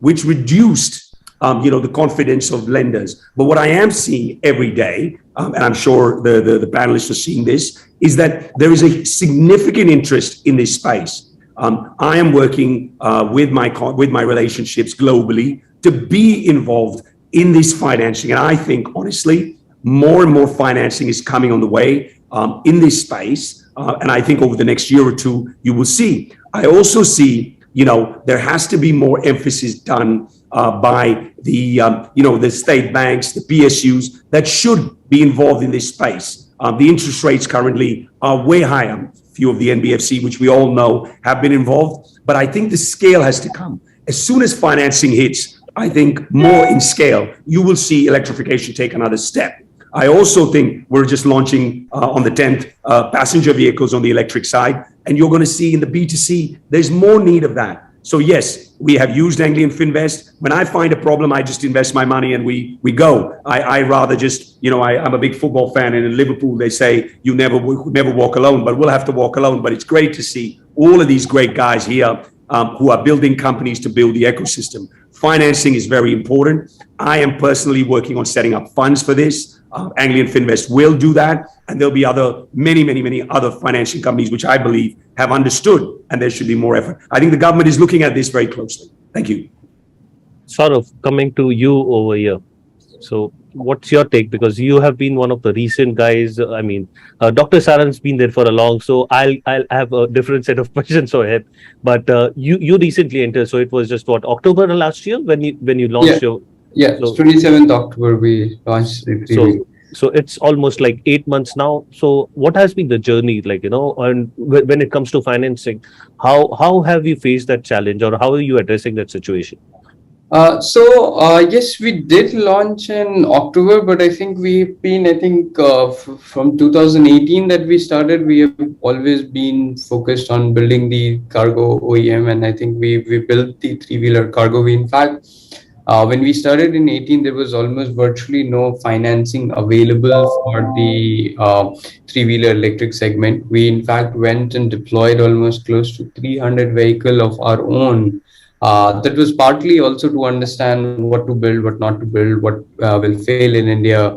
We did almost like millions of kilometers in terms of different weather condition, different road condition, different payload, customer expectation, the range expectation, charging, all of that, right? So we spent almost close to 4.5 years even before we launched. And once we launched, I think by then, obviously, with a lot of the bigger OEM and sort of the better product that has sort of come year after year after year, right? I think the overall take of the ecosystem, especially the financing ecosystem toward the electric vehicle has also improved. I think it went from almost no one back in 2018 to looking to finance an electric three-wheeler. I think at that time, the conversations also around what is a lithium battery used to be there. I mean, they didn't understand the technology risk, the operation risk, secondary value risk. All of these things were unknown. I mean, I remember sitting with one of the top tier NBFC in Mumbai in 2018 and explaining what lithium-ion batteries are going to do and why should they focus on financing these better vehicles. Today, we work with almost like 15, 20 financiers. So the situation has vastly improved. There is much more interest as then and Mita was mentioned, the ecosystem has come a long way. There's a greater confidence about the whole ecosystem and the products that are coming out. some of the I would say legacy product which were the subpar in performance, which is what I've been saying, that if you have a performing product with as compared to a diesel and CNG, the transition will happen. And when I say transition will happen, it's mainly because the customer gets a greater comfort toward the vehicle. Financer has a comfort key. Yes, this guy will run the vehicle for 3-4 years. Their chances of NPA happening is going to be very, very low. They will fetch a secondary value, and all of that ecosystem gets created. So we see that happening with the newer vehicle. We are not yet fully there, I would say. We are still, I think, in some of the cases with the, I would say, where I mean your tier one, let's just say the national banks, they're still, I think, working on it. Some of them still have to fully commit to the ideas of financing commercial, I would say. Like in passenger, I have seen like good sort of uptick, but in commercial we have seen lesser. So some of the your tier one NBFCs and bigger banks, I think they would still have to look toward financing of three-wheeler cargo. So there's a bit of gap there. The interest rates are a bit still higher than the traditional ICE engine that rate that exists, but these are, I'm talking about like to like situations, so not like retail of ICE and institutional of EV, but if there is a retail, both similar kind of client, if it wants to buy an ICE versus if they wants to buy an EV, then interest rates are a bit higher, down payment are a bit more. So these are some of the challenges I think which will go away with the partnerships with OEM, financing, all of them coming together and sort of solving it. So, but situation has vastly improved, Nilesh. I think what it was in 18 and what I see today, very, very different. In fact, what I saw in 2020, I think it's very different than what I'm seeing today. So, Dr. Saran, you've been there from 2014. You started with retrofitment, and now you have your own product in the market. How did, like, how do you see the maturity in the market from, like, from when you started to now? And also, as Mr. Narang mentioned, like, India saw a lot of retrofitment vehicles. Do you see that, like, there is still hope or scope for retrofitment in the market? Because as per my understanding, many three-wheeler owners are not ready to yet upgrade to a completely new vehicle, or the investment appetite over there is not as confident as you see in the other markets. So do you see retrofitment will also play a key role? So we obviously, when we started, we were proponents of retrofitment. And then I think over a period of time, we realized two things. One is in the, for retrofitments, there is no subsidy that the government of India offers. So if you are, I mean, if you look at a vehicle, the bulk of the vehicle is your drivetrain and all the other components that sit into it and the battery pack. You don't get any government subsidy on it. So the price of the retrofit is very, very high, right? So if you are going to be investing, let's say if you look at the chassis and the cowl, which is the rest of the electric thing, it becomes very difficult for you to be in a position to explain to a guy who's been driving this vehicle for the last 5, 6, 7 years that now you have to invest about 60% or 70% of the price of a new vehicle. You'll still get an old vehicle that still looks old like it used to, unless you're doing a lot of refurbishment and all that. So I do believe that for certain segments, I think retrofitment will be a good idea. Whether the retrofitment will be as a full electric or the retrofitment will be as a series or a parallel hybrid, I think there will be some segments. I am still confident about it. I do feel that when CAFE norms hit, possibly in the next couple of years, that some manufacturers may be forced to adopt this. I think retrofitment also require that the general market awareness for a specific category exists. You can't go in and say convert to electric. If there are good electric vehicles around, then there are people who will be willing to retrofit their vehicle with something that converts their vehicle to electric. But right now, that confidence in electric over a fairly long period of time was missing until good products really showed up in the marketplace. I think good products that gave customers confidence that there would be a certain amount of peace of mind, that it would be financially beneficial. There are lots of positives that you see in electric vehicles, and until that happens, it becomes difficult for customers to really adopt electric vehicles. Now, as the crop of OEMs comes up with good quality vehicles, I think you'll see more electric vehicles on the road, and hence possibly, some more retrofits happening. But at this point, it's a difficult industry. Retrofit is not an easy business. It's very, very difficult. Financing of old vehicles, financing of direct customers, financing for retrofits, no subsidies. There are lots of things that go against a retrofit. Right. And Uttam, coming to a platform like Porter, you mentioned the uptick in electric vehicle adoption on Porter's platform is somewhat less than what you intended or what you wanted to be. Similarly, we had the chief sustainability officer of Zomato yesterday at one of our panels. She was mentioning how they are looking at it as a part of this overall sustainable goal. So, do you see platforms like Porter and other platform which uses electric two-wheelers and three-wheelers on their platform being the key drivers to drive electric vehicle adoption in the country? And coming to specifically to Porter, what are the steps that you are trying to take or or plan to take to ensure that your partners look towards electric in a more accelerated way? Got it. So I think let me first double click on why there is a gap, right? I think of what we expect and what I think the general adoption has been. So I think you have to put yourself in the shoes of the micro entrepreneur, right? Who is especially investing in a CV. So usually, given his socioeconomic background, I think the risk appetite, right, what he has is pretty less, right? He wants to, because there's a limited money which he can invest, and I think he wants to do it very prudently. On the other side, from the perspective of financing, again, banks and NBFCs, if they want to take a bet on this micro entrepreneurs, again, the risk is higher than couple of customer segments which we talked about, and I think Saurabh also double checked on that. So again, I think there is this gap that though there is an interest, but because of the risk appetite and the perceived notions about EV, which I think it's a legacy problem, and I think it's slowly fading away. There is an interest, but there is also this higher perceived risk, if I may say that. And on the lending side or financing side, again, I think there are not this micro entrepreneurs have limited options of bank and NBFCs investing, and because of this, I think there is a gap.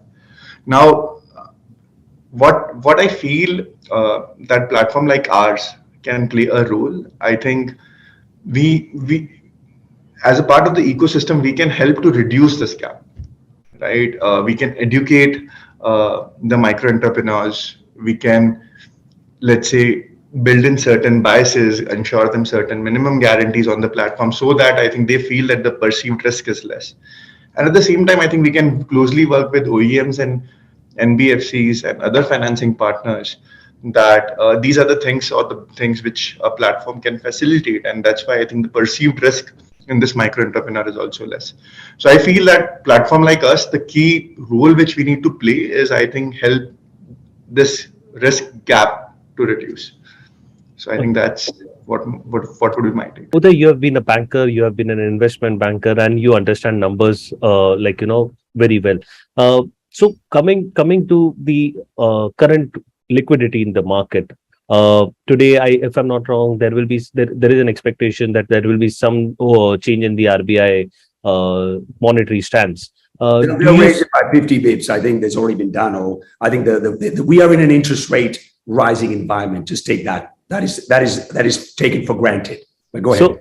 So assuming that there is the liquidity situation does not improve in the market, how do you see that electric vehicle players are able to drive sales? Because as you mentioned, I mean, as I correctly understand from all the gentlemen here, there is an appetite, there is a demand in the market, but right now the challenge is, where do you get or where do you access funds from for the retail customer, for the individual customer? Because in the electric passenger vehicle space, the three-wheeler space, there is still some acceptance, or there is still some lending. The lending is better compared to the electric three-wheeler cargo space. So what, according to you, can be done, or what should be done, both from the OEM side or the other stakeholders included involved in the segment? Sure, great. Yes, you're absolutely right. I've been an investment banker too long. I can't even, I'm wearing suits too much, even in this heat. So you're absolutely right. I need to change that. Being now some of these young entrepreneurs here. I think clearly, I would love to see people like Porter and many other new players that are there, that they would be moving more and more to electrification. I will tell you that despite an interest rate rising environment, despite you got to run marathons. You can't look at these up and down short-term markets. I've been in markets for 30 plus years in the US and Europe. I think from all the global, and I spent an enormous amount of time building a global business on the electric business, electrification. We're even going to go with our trucks to the US. You'll hear about it in the very near future. But I will tell you that I speak to the Blackstones and the BlackRocks, and the interest, the next 1,000 unicorns are going to be out of this green energy and sustainable energy space. So I think despite it's called reallocation of funding. And so everybody knows, not just in India, but globally, that this space requires a whole lot of investment. I think people are underestimating the demand of India. I think, obviously three-wheelers and two-wheelers are very acceptable. You can clearly see, I believe, the two-wheelers is a bit overdone. Every day there's a new person says, I'm going to sell 1 million scooters. I don't know if I total up all the millions of scooters, India will be selling, I think everybody in this country will be driving, a two-wheeler, including you and your son and your daughter. Depends on our age if you look at the numbers of announcements that are being made. But the point is that financing is available. I think you are seeing a drastic change. From my understanding, the money for this space, and I see, our friends at Alti Green have done phenomenal. Saurabh has done phenomenal. Porter is doing, so all these guys are raising substantial money, which is great. I love that, coming from the investment banking, being a hedge fund manager for so long. I think that people that build products of quality, I work very closely with Log9. Dr. Akshay is doing a phenomenal amount of work. I think there's some other new players that I'm sure, Alti Greens, and other players are working with it. And I think what I see is money is going to be available. What is important, and I will tell you, what is most important is quality. If you produce a quality product, the jury is out. Who is the best? Everybody's the best, in my opinion, right now. I think the best will come over the next 5 years. In automobile, being in business for 50 years, we have a large steel, we are the largest steel processor in this country, and we do automotive parts all over for all the big players. It takes time. And I think, the winners will be the ones who have longevity, who produce good products, and money will be available. I don't see money as an issue. I do believe now newer startups will be a bit more difficult, but if you have some technology and if you have a product, I will support it. I want to support enough new men and women that build products. But coming back to your question on money, I think the money's there. And I think some of the panelists here have shown that even with fewer vehicles on the road, they have raised substantial capital, which I really enjoy and see happening in India. I see Porter here doing fantastic work also. And there are others that are doing that. So I think the money, you build Rome and they will come. I think the business has got a lot of, I'm a big optimist on this space. I think whether it's green or blue energy, this space is going to see continuous money. I think as long as we build safe, quality products and we give service is very important. I'm sure I would like Uttam to be 100% electric if he's confident enough with the trucks and the three-wheelers and whatever vehicles that he needs. And I'm going to come back one last time on the retrofitting. We are going to come up with some products, and I think Uttam will share some products with you in the very near future, where the retrofitting, cracking the code on the money and the quality, will be able to provide, diesel lao or electric le jao. I think there is going to be a combination of everything. So me being disruptors, we want to make sure that we're able to provide products to all of the players. And I think there could be many deliveries in the electric space. And I hope Porter's one of them. Thank you. So, Dr. Saran, you heard Mr. Narang, and we see a lot of interest and excitement from his part. Coming to you, you started in 2014 when the electric three-wheeler, industry was almost non-existent. When I say the electric three-wheeler, I'm talking about a proper made in India or a proper product that is L5, built. yeah, Correct, in the L5 category. And if we look at it right now, there have been very few significant players compared to the electric two-wheeler space. Where, as Mr. Narang mentioned, every other day we hear about one or two new companies adding to the electric two-wheeler space. So coming to the electric three-wheeler space, which is also the first and which also is the lifeline for the first and last mile mobility in the country. How do you see this segment driving ahead in terms of electrification? Because if you look at the big legacy players, Bajaj and TVS, they have not yet introduced an electric three-wheeler product. So do you see that they will cut the electric three-wheeler space will be driven by the startups? Startups have to be the disruptors in any space. This is not just in the electric vehicle space. Any vertical, any domain that you take, startups will disrupt. Disruption will always happen from the fringe. It's never from the middle. The big guys will not want to disrupt, whether it's Nokia, whether it's Kodak. You look across verticals. It's also got to do with the disparity between exploration and exploitation. When you are a market leader, when you lead something, you want to exploit the resources that you have rather than trying to, explore new and spend more money. Think about it. 2012 is when we had started exploring this space. 2012 to 2022, 10 years, there has been BS2, BS3, BS4 and BS6. So a lot of these incumbents have had to invest R&D and resources in doing all these developments. What has Altigreen been doing in the last 9 to 10 years?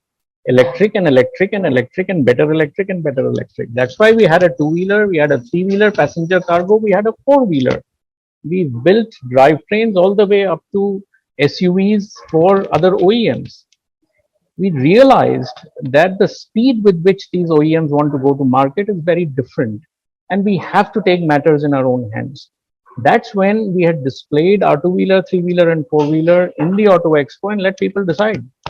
Who am I to decide which vehicle I should be building? It has the customer. It has to be the customer. I put it out there. Customer said, my three-wheeler looks really nice. We said, okay, we'll take it to series production.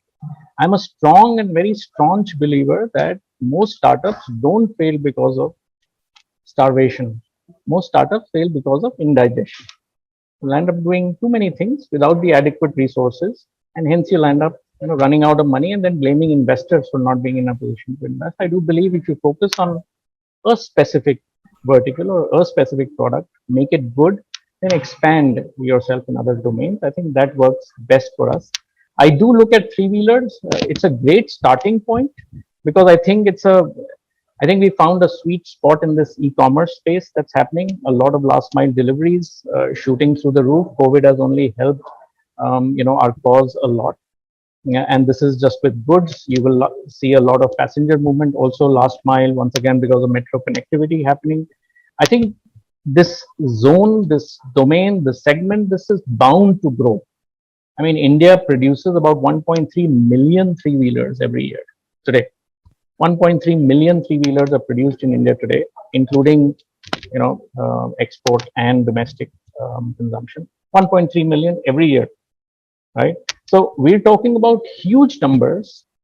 Demand side is not a problem. As long as we build good quality products, I think financing will follow. People will step forward. I think the right kind of business models are going to emerge, whether it is full buyout of vehicle, leasing, financing of vehicles. Why do you need to have ownership for next 10 years? There are lots of business models that I see coming out in the near future, but last mile transport has to grow. And we haven't even seen the tip of the iceberg. You'll start seeing newer types of vehicles. Three wheels doesn't mean the traditional three-wheeler that came to India in 1970. Three wheels have a lot of potential in India and the emerging markets. It's a very, very nice combination, very nimble vehicles to be created. You will see a lot of progress and a lot of movement in that direction. So three wheels is not just three-wheeler. But last mile transport, three-wheelers, small commercial four-wheelers, mid-size, that entire space is going to see a lot of traction. Sort of coming back to you, what do you think, has helped drive the cause of electric three-wheelers? And right now, you have one of the, one of the original looking or a different looking product in the market. So, over there, how do you see the customer acceptance? See, first question, what has helped the three-wheeler adoption? I think, see, the unit economic works, the kind of customer that we were chasing, I think the bottom of the pyramid, like folks who were single entrepreneur driver, for whom it's not about the vehicle is not a luxury, it's a mean to sort of put food on the table. So for them, they're very, very conscious about the vehicle, what would be the earning capability of the vehicle, what would be the operation cost, what will be their saving, all of that, right? And convincing them means that you have to build a product.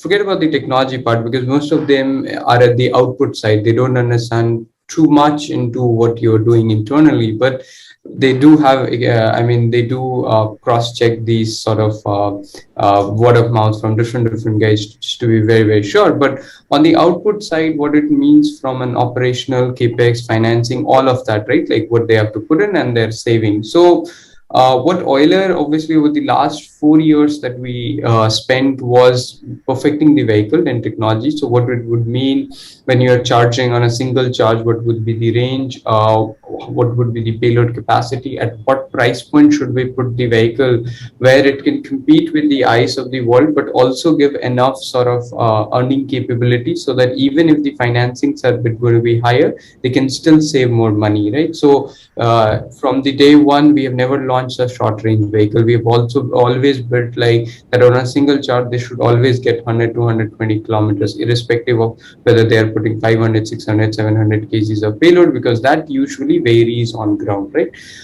Those are the reasons why customers love our product. Like, I think we have seen huge amount of traction even outside the e-commerce segment. Obviously, the numbers on e-commerce today overshadows what you can look into the sort of the retail market, but there has been adoption even in the retail, which kind of gives us a very good insight into the fact that we have built a right product market fit. At this point of time, we are thinking about obviously the expansion, as the everybody had mentioned, that there's a huge amount of sort of order book that all of us has to fulfill, and I think even everybody together on this panel might not be able to fulfill what's available today because everybody is grappling with all kinds of challenges for this year, and the best might come in the next couple of years. But the point is, I don't think anybody of us are fighting with each other. It's mostly the eyes that we all are thinking about replacement.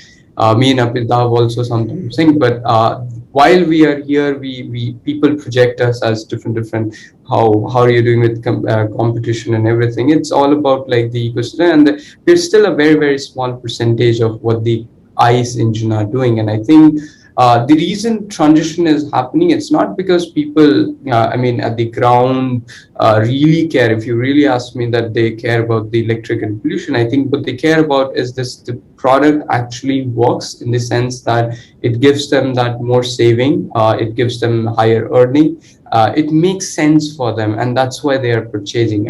While the bigger customers like your Flipkarts and Amazons, they have a secondary sort of objective as well, which is to transition all of their fleet, electrify all of their fleet. So when we say success, we are getting, obviously it's in last mile, we are getting success from the larger clients, which also meets their expectation, whether it's in the carbon neutrality or whether it's in their own operation requirements in range, payload, voluminous capacity, all of that. But at the same time, when we are seeing success with the smaller fleet owners, or even while we are running it on on porters of the platform, everywhere we are going, the product is actually being able to perform at par, or if not better than any of the eyes of the world, and which gives us a lot of confidence on that on the segment. So that's where I think we are as a player.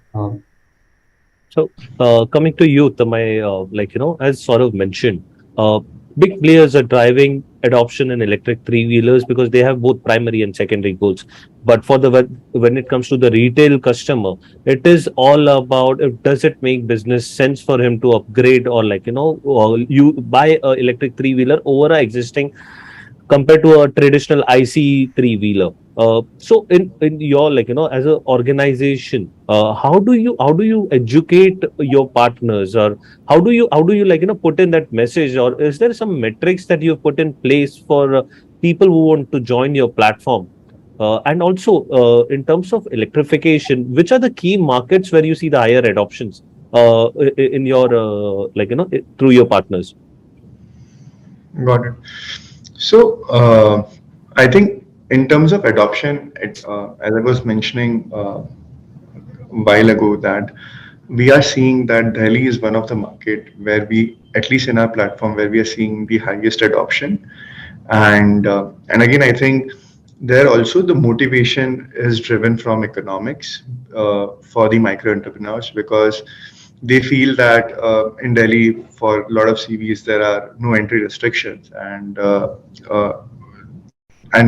the good part about Delhi government is that they have allowed EV to apply in that restriction. So I think a lot of people in Delhi at least are seeing that if they can invest in EV, they can utilize their asset well and hence earn more. And I think I couldn't agree more with Saurabh that at least what we're witnessing in our platform is that I think a lot of these micro entrepreneurs, given their socioeconomic background, I think they are very much ROI focused, that whether this investment would make a lot of sense.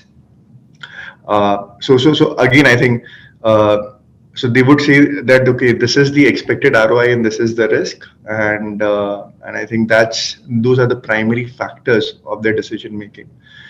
I think the role, as I mentioned before, I think we just see that there is a gap in the market, and as a platform, we are just trying to bridge that gap by incentivizing people to invest in that asset, telling them that the part of the risk can be hedged by, let's say, Porter offering minimum guarantees on the platform, and so on and so forth. And again, I think in Delhi, one of the things which we are also educating partners is that if you invest in EV, you can also apply into no entry restriction time, which would mean better earnings. So I think what we are doing is we're trying certain earning sustainability or earning predictability on our platform. At the same time, we are also playing a role of advocating the micro entrepreneurs on our platform that this is what it is going in the EV segment. These are the new NBFCs which are willing to finance. These are the people who are willing to lease, and so on and so forth.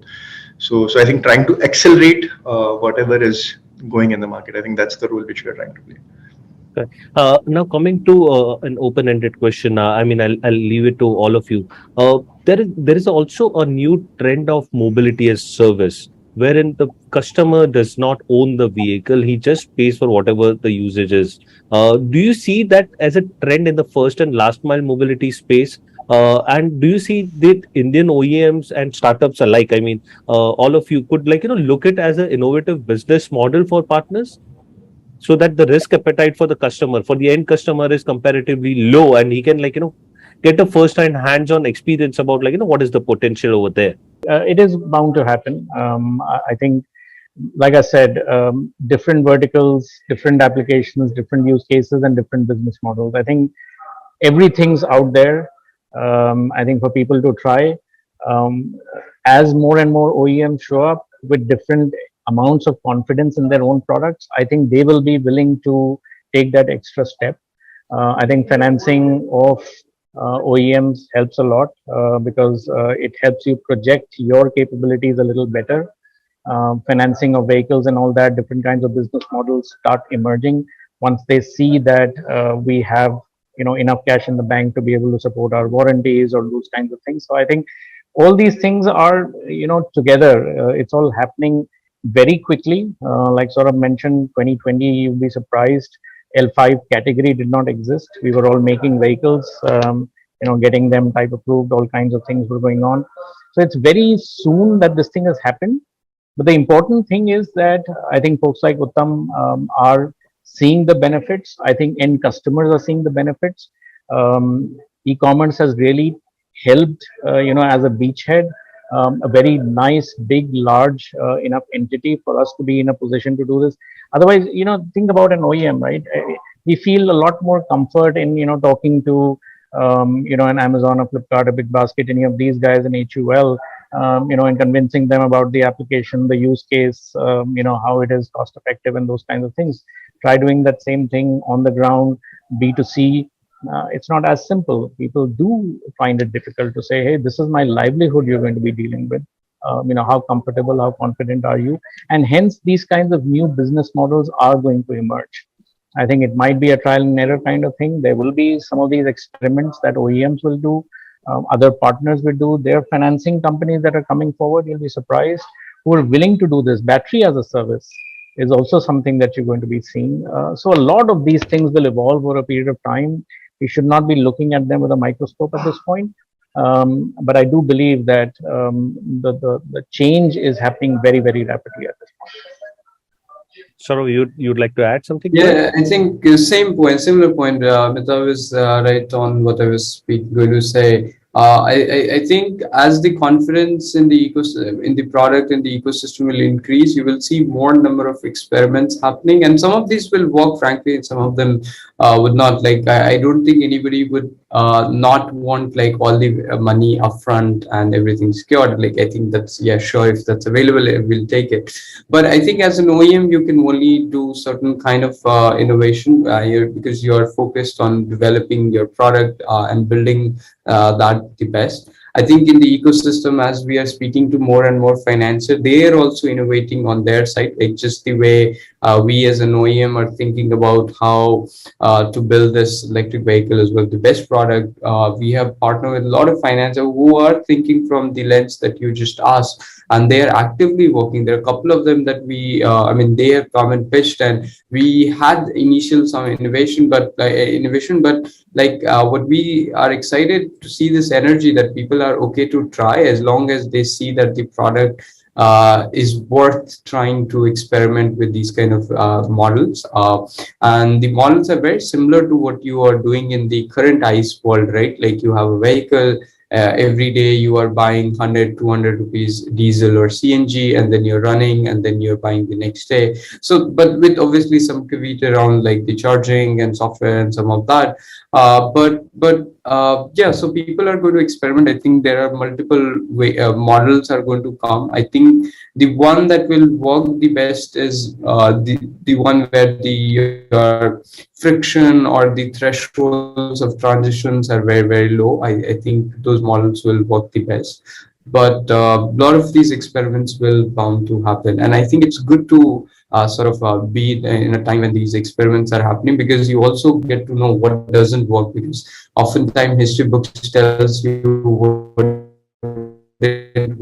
worked at a very, very high level, but knowing at the ground level and being a part of it, that's really great, and you can build solid fundamentals around these disrupting businesses.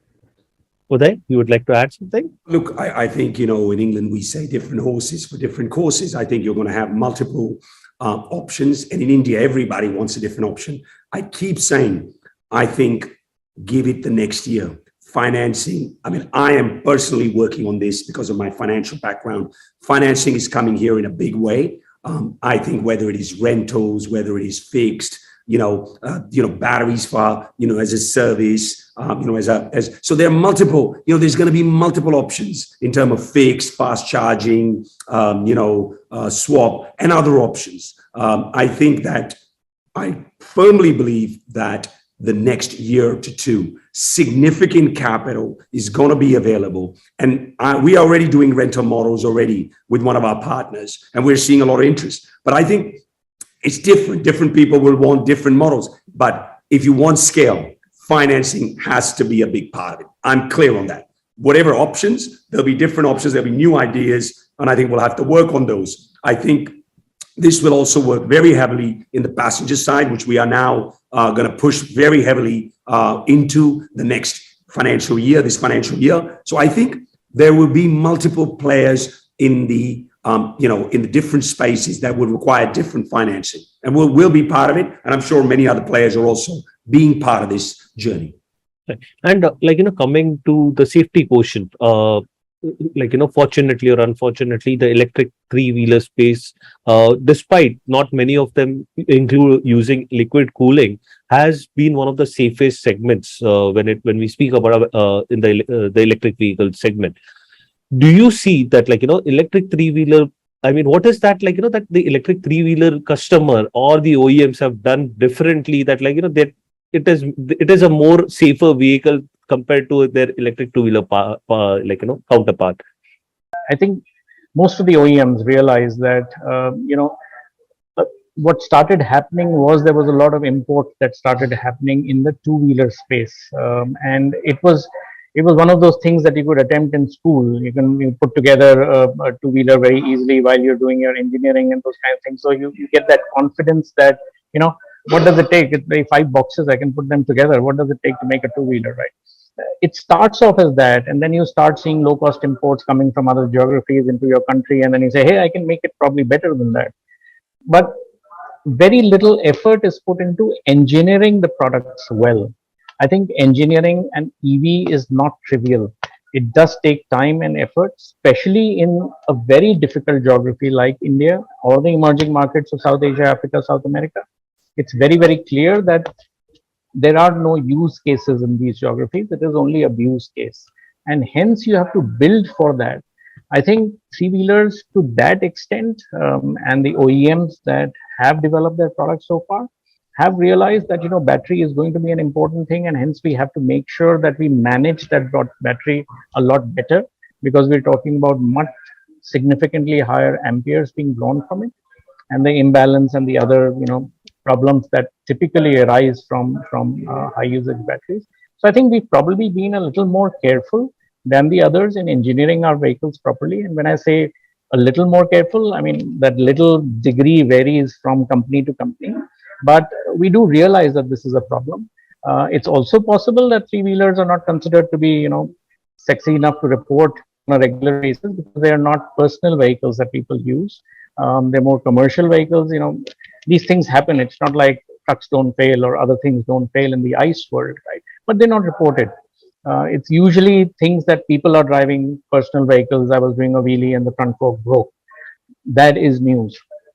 Battery is burning or life and all that safety is very, very important. So I would take credit in terms of the three-wheeler industry to say that, hey, maybe we've engineered our vehicles better. We were being cognizant that we're building, commercial vehicles for a use case, and hence we should engineer them better. Perhaps that is what has happened in the three-wheeler industry. I think I agree with absolutely the comments you're making, and I keep saying this, and I'm repeating myself. Let's build quality, let's give service, and let's look at a longer term.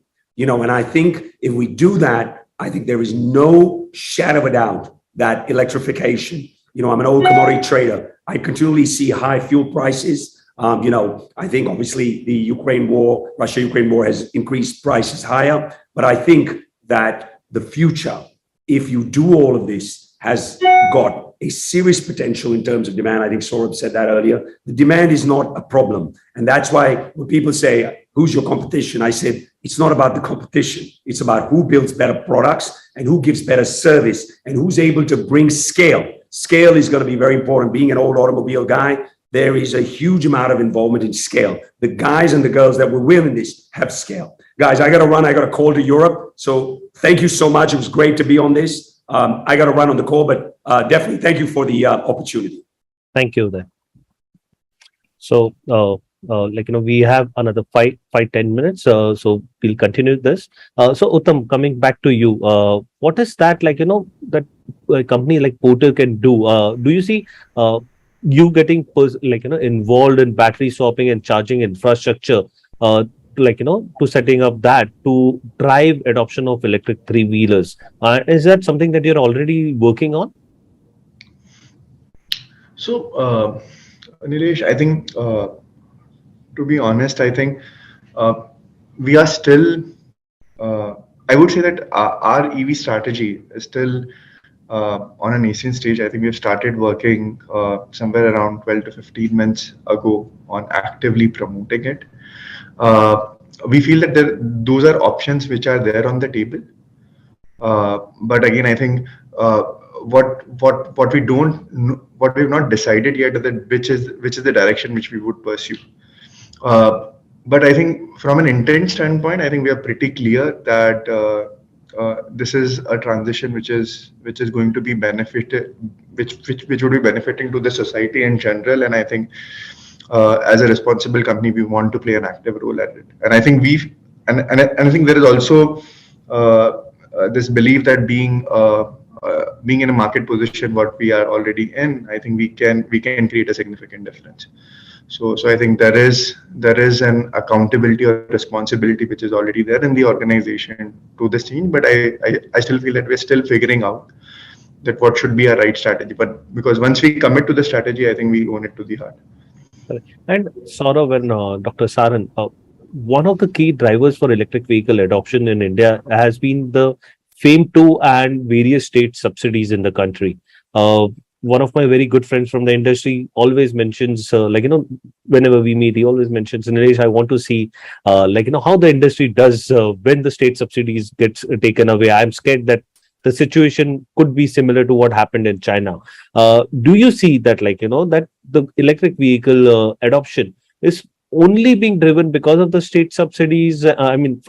Because of the state and central subsidies, or now there is an actual business case in the market with the TCO, that people can actually look at EV adoption going forward?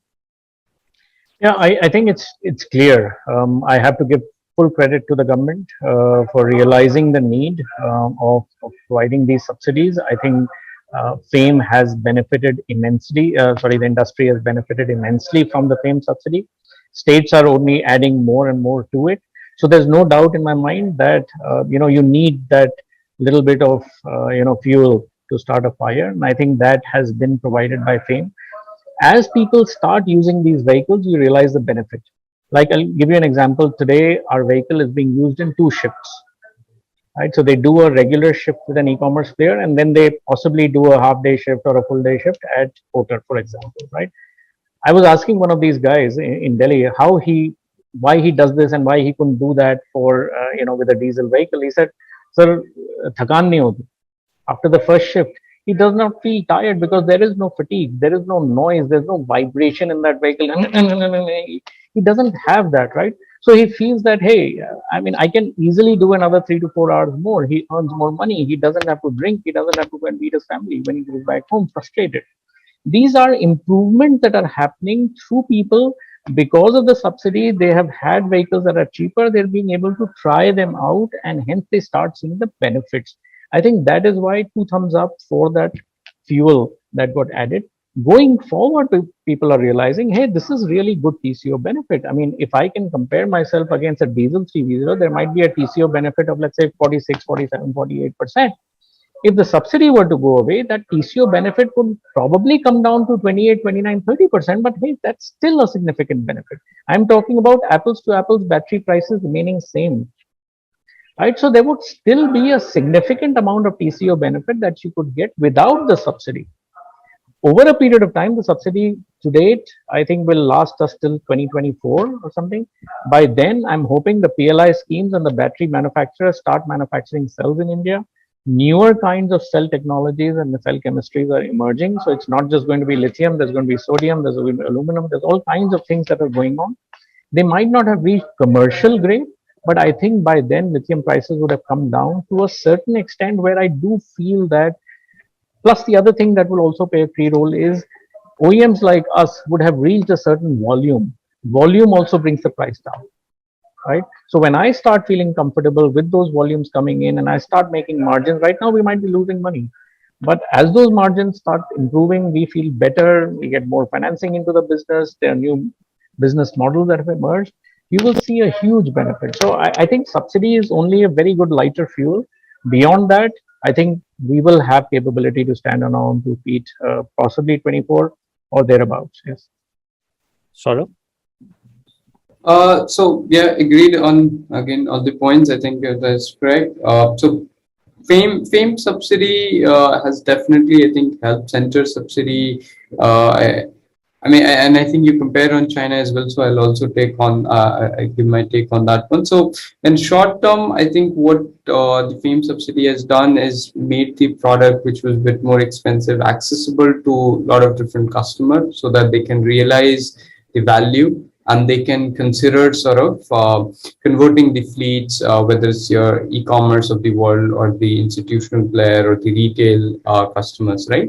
And when they convert, with FAME, they could, let's just say, experiment with 10, 20 vehicle, 100 vehicle, and then they can say that, okay, next 1,000, I'm okay to convert. That scale starts to get into the industry. That scale helps everyone bring the price down. And when the price comes down, you no longer need the FAME to subsidy. I think obviously I think the bigger challenge would be to kind of make sure that the OEMs have scaled enough, the demand had scaled enough, use case have scaled enough, and the prices, some of the prices around your semiconductors and batteries and all of that has come down significantly down to match that transition, right? So I think that could be a bit of a tricky part. If there was no COVID, I think it would have been, I think everything would have been on the right path, maybe because of the rising sort of commodity prices and the lithium ion prices. That 2024 transition could be a bit tricky where the government has sort of not given visibility past 24, but even till then, like, I think it's a very, very good move. One thing that I personally really like about the sort of the latest EV policies, whether at the state levels, the central level, is that governments are willing to sort of test different sort of policies. Some of them are working really well, not just in the physical, but even the non-physical one. I think Uttam was talking about the no entry and some of those around Delhi. I think some of that also increases the ability for the customer, right? Like, it's not just the physical what you get in upfront, but also what am I going to earn every single day, right? So those are the other thing that showcases that government is willing to try, and at least it's in the right sort of direction. What happened in China was a bit different. What they said was initially the policy was available both in physical, non-physical for all electric vehicle, and then they later pushed the subsidies more toward better performing vehicle. So they wanted energy densities to be a bit better, so that they can compete, so that their sort of the ecosystem, battery ecosystem, all of that could compete with the NCM, NCAs of the world, where the energy densities was much, much better than what China was building on the LFP side, right? And that also helped them push. If you see the LFP energy densities went really, really up. I mean, all the way up to the point that now it's almost 200 watt per kg in some of the OEM cases that I've read, from like all the way from 130 that I used to read in 2018 sort of timeline. And just to give you context, like 250, 300 is where your most of the best to best of the NCM and CSR. So their subsidy went from like available to everyone to available to higher performance to push the industry toward that. I think India is also doing in somewhat in similar ways. I think between the FAME 1 and FAME 2 that I've understood, the localization, all of those are right push. I think it's also, I mean, if you ask from an OEM perspective, we'll just say that give us everything, like, I mean, don't worry about like what is inside. But I think the push around it also makes us difficult to get that subsidy. So it also pushes us to go in the right direction, which is going to be good for the ecosystem. And eventually we are going to, I mean, if you're not Indianizing, if you're not building high performance vehicle, the transition is not going to happen, because you can't be just dependent on other sort of countries for the electrification of the industry, right? We are already getting to the fourth largest sort of the automotive country in India. So we need to make sure all the right directional pushes there. So very much aligned on what government is doing, I think, with the subsidy and how it's turning out. Okay, so I think we've already overshot the time a bit. So last parting thoughts, key takeaways. Uttam, I'll begin with you, then followed by Dr. Saran and Saurabh. So I think, Nilesh, the way I see this, right, I think whatever we discussed, and I think everybody in the ecosystem is trying to bridge the gap, which is there, right? I think there is a realization that everybody has to play its part. The way I see that is, I think government is also encouraging a lot with subsidies and right incentivization. What Amitabh and Saurabh just mentioned, I think models like leasing, rentals, I feel personally these are good ways to induce a trial of the vehicle, and I think then probably financing can work. So again, I think it's the ecosystem which we need to create, and which would eventually solve this. And again, I think there is no competition in this. I think every disruption needs a lot of high hands to join in and disrupt it. So I think that's what essentially is the need of the hour. Dr. Sarah? So I think ditto on everything that Uttam just mentioned. I think as an industry, we are evolving, and I think we're doing the right things as an industry, making good quality vehicles. I think you'll notice the quality has improved steadily over the years. I think we're all realizing that we're on here for the long haul. It's not just about come here, gone tomorrow. We're here for the long haul, and hence we will together build an ecosystem that will ensure that people see us competing with the ICE vehicles, both in price and performance. And that change is happening very, very rapidly. You'll be surprised. I mean, in terms of the time it typically takes in the ICE world, you'll notice whatever has happened in the ICE world has happened over 120, 130 years, right? Compare that to what has happened in the EV space. If you set aside Reva, so very quickly things are happening. I think demand side, I don't see a problem. Good quality vehicles, a lot of financing availability, and as a sector together, I think we will see a lot of changes happening over the next couple of years. Saurav, your parting thoughts? Yeah. So if I have to say, demand is not going to be challenged for a very good product in the market, and good is in terms of performance and efficiency. I think we all have to, in short term, work in a sort of an ecosystem. I don't think one individual partner or the stakeholder has all the answer, like the vehicle financer, OEM, platform. All of them will have to come together to sort of push this transition. Euler has always been like in sort of an ecosystem player. We have thought not just from an OEM lens, we've also thought from the charging station and some of the other pieces. We'll continue to do that.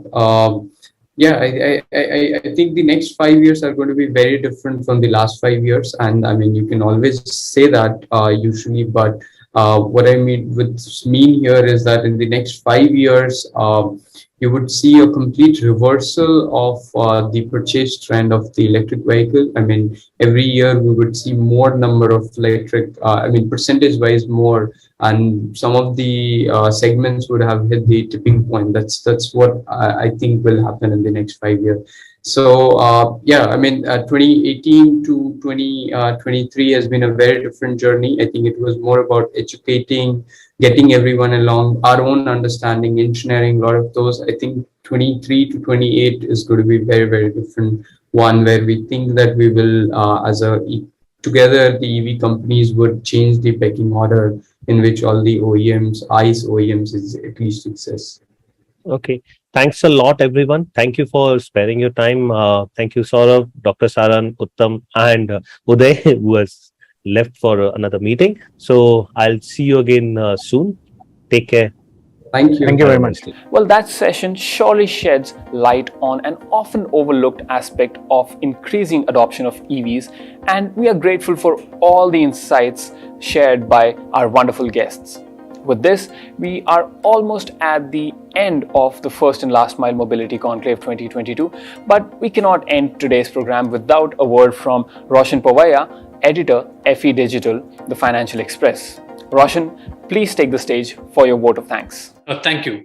This wraps up the day at financialexpress.com's first mile and last mile mobility conclave 2022, putting the spotlight on electrifying 2 and 3 wheelers of India. I think all the sessions and fireside chats you have witnessed today have thrown light on a segment that is fast growing. Every day, you have new players emerging in the space. Every day, there are new challenges that are being faced. But steadily, as urbanization spreads and congestion increases in cities, the need for easy connectivity, whether it's for passenger mobility or e-commerce deliveries, is steadily increasing. I would like to thank Mr. Naveen Munjal of Hero Electric for his insightful inaugural address, which nicely set the tone for the sessions to follow. The panel on making India self-reliant or Atmanirbhar in EV manufacturing, which had key decision makers from Niti Aayog, Greaves Cotton, Kinetic, and Log9 Materials, all pointed to one thing: reduction in costs in the long term to manufacture electric vehicles in India. If India is to become a key player in the global economy for EVs, especially for components and batteries, the time to plan it is right now.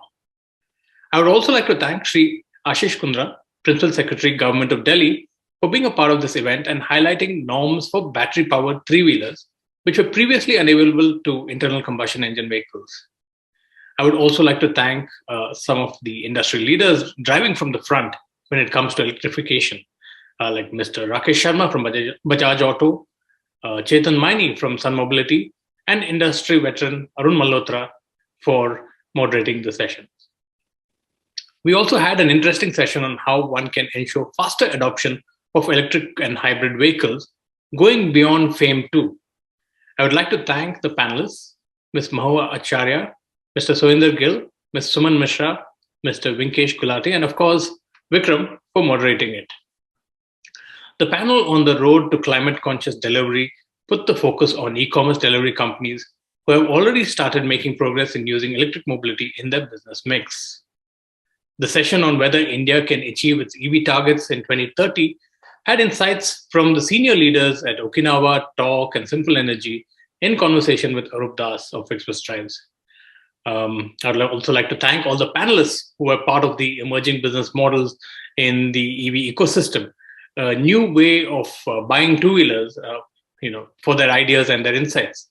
And the panel on finance and leasing, which is the real catalyst behind electric vehicle growth, it highlighted new ways in which to make EV adoption more accessible on a larger scale.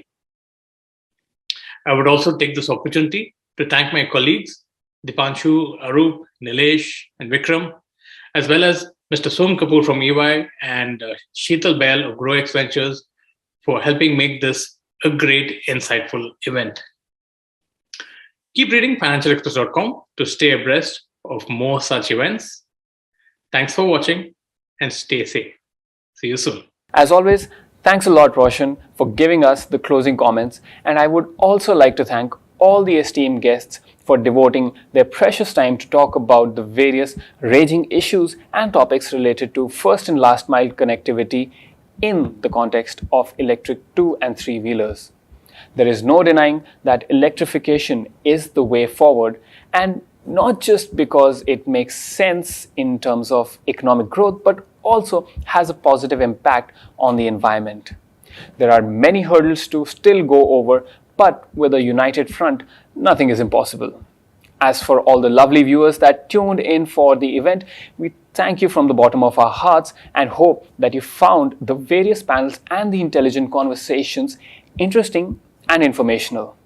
Just like the other events hosted by Financial Express, this event will also be available for future viewing on our YouTube page and on our website.